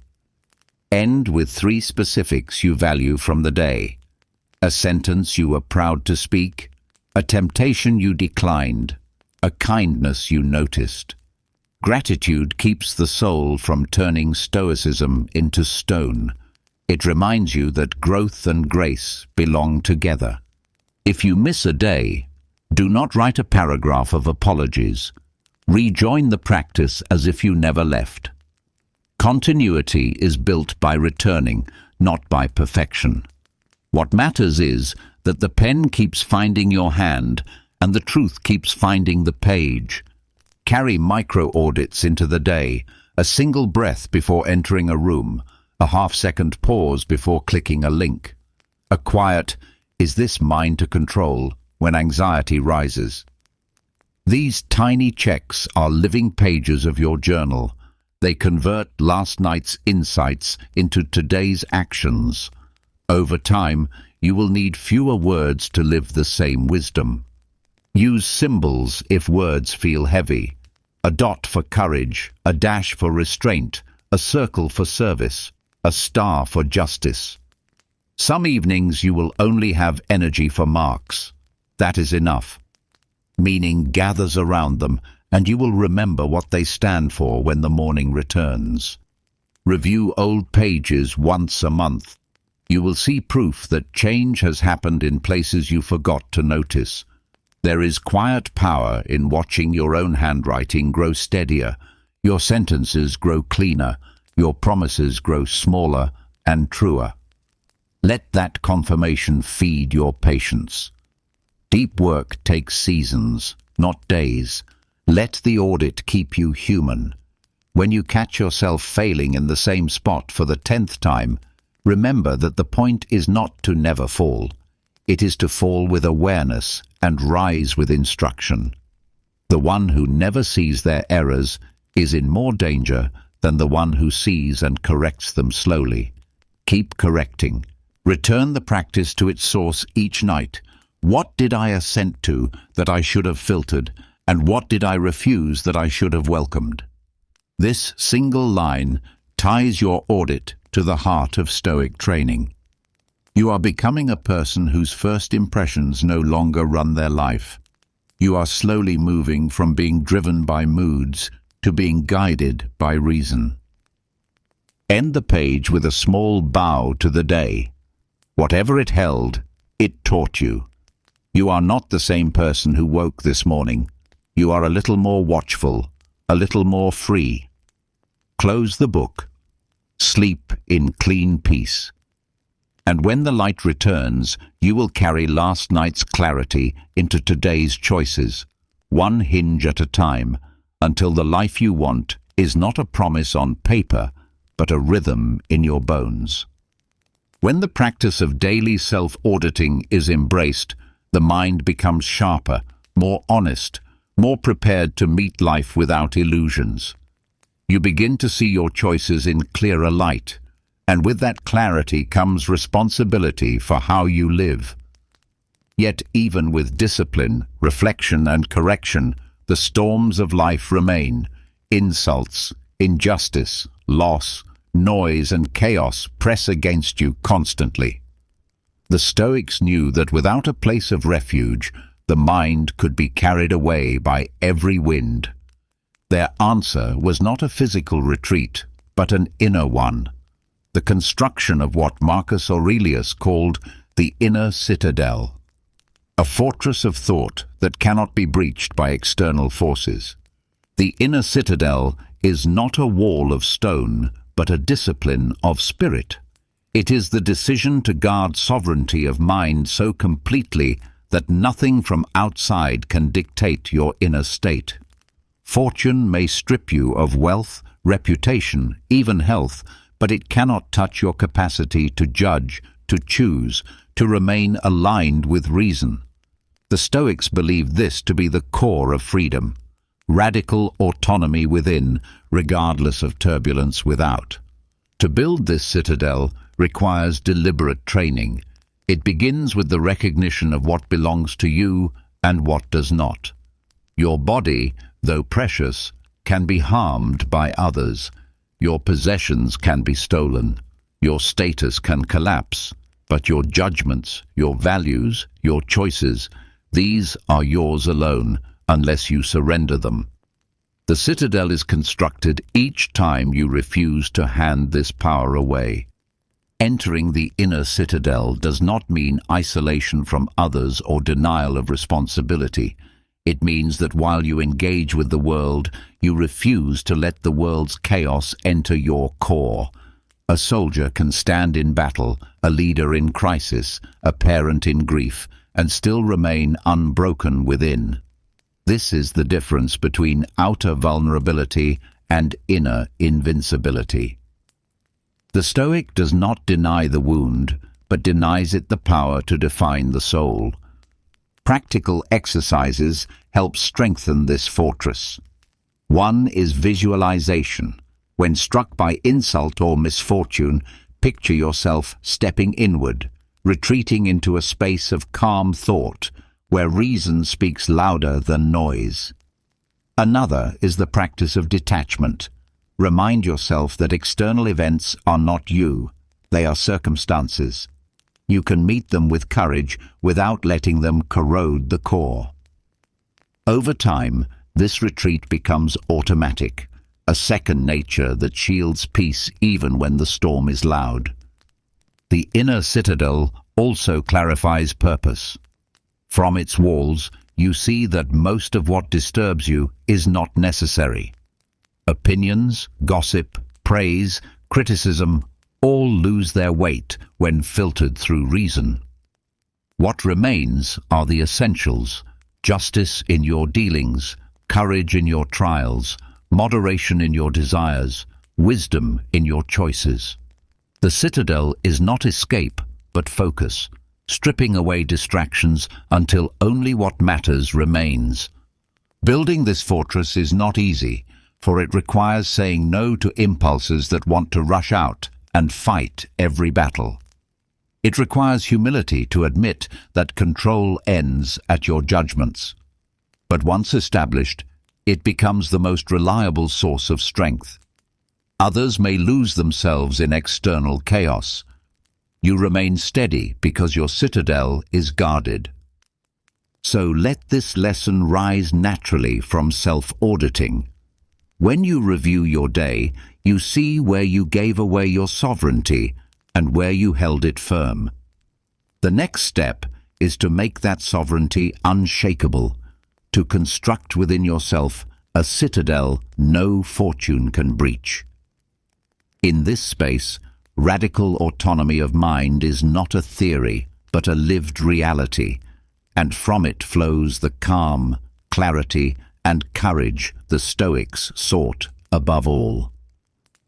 When the inner citadel is built, when the mind learns to retreat into its own unshakable strength, you begin to see how little of life is truly under your command.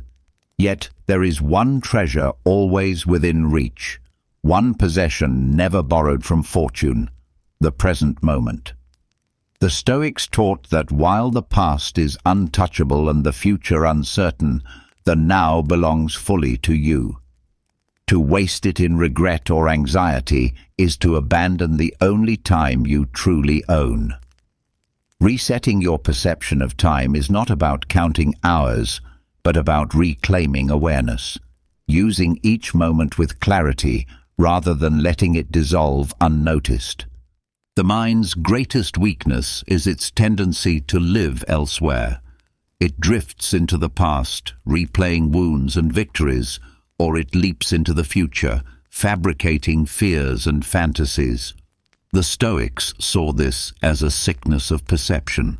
Seneca warned that life feels short because we lose so much of it to distraction. Marcus Aurelius reminded himself that each person is granted only this present breath, this present choice, this present act. To forget this is to live as if you are immortal, wasting what is most fragile. Owning the present moment begins with recognition. Notice how quickly the mind slides into elsewhere. When you catch yourself replaying yesterday or fretting about tomorrow, gently return to now. Ask, what is required of me in this instant? Not later, not eventually, but here. This question anchors you. It transforms the present from background noise into the stage of your entire life. The Stoics also taught that the present moment is sufficient for happiness. You do not need the guarantee of a lifetime to live well. You need only today. If you align this day with virtue, if you act justly, wisely, and courageously now, then you have lived fully. Whether more days come or not, you have fulfilled your task. This focus dissolves the fear of death and the restlessness of delay, replacing them with quiet sufficiency. Practical exercises support this shift. Begin mornings by reminding yourself, today is all I own. Throughout the day, pause often and ask, am I truly here, or am I lost in elsewhere? In the evening, review. How many hours were lived consciously? How many were stolen by distraction? These practices train attention to return to the present until it becomes natural. Another practice is to slow perception deliberately. When eating, notice taste and breath. When walking, feel each step. When listening, hear without rushing to reply. These small acts reclaim the present from the blur of habit. They remind you that life is not lived in general, but in particular, not in years, but in moments. The Stoic reset of time also reshapes ambition. Much striving is postponed living. I will be happy when I achieve this, when I secure that, when I arrive there. But when you own the present, you see that life is not waiting for you at the end of some path. It is already here, in each decision and interaction. Achievement becomes less about distant milestones and more about fidelity to the moment you inhabit. So let this lesson follow naturally from the inner citadel. Once you guard your sovereignty within, you must also guard the time you truly own. The present is the only ground where virtue can act, the only canvas on which your life is painted. To reclaim it is to live awake, to refuse exile into past or future, and to meet each moment as the gift and responsibility it already is. This is the Stoic reset of time perception, the art of owning the now. You've now walked through the full journey of 4 hours of Stoic wisdom to reset your life in sleep. From practicing voluntary discomfort to sharpening the discipline of ascent, from embracing ordinary life to seeing the cosmos as your true context, each lesson has built toward one truth: peace and strength are never granted by fortune, but cultivated within.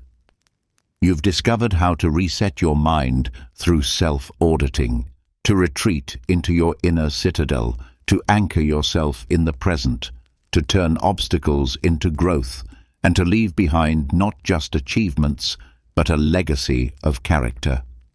If these ideas have touched you tonight, if even one Stoic practice planted a seed you'll carry into tomorrow, share your thoughts below.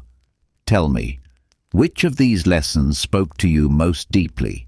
Your reflections might become the spark someone else needs on their own journey.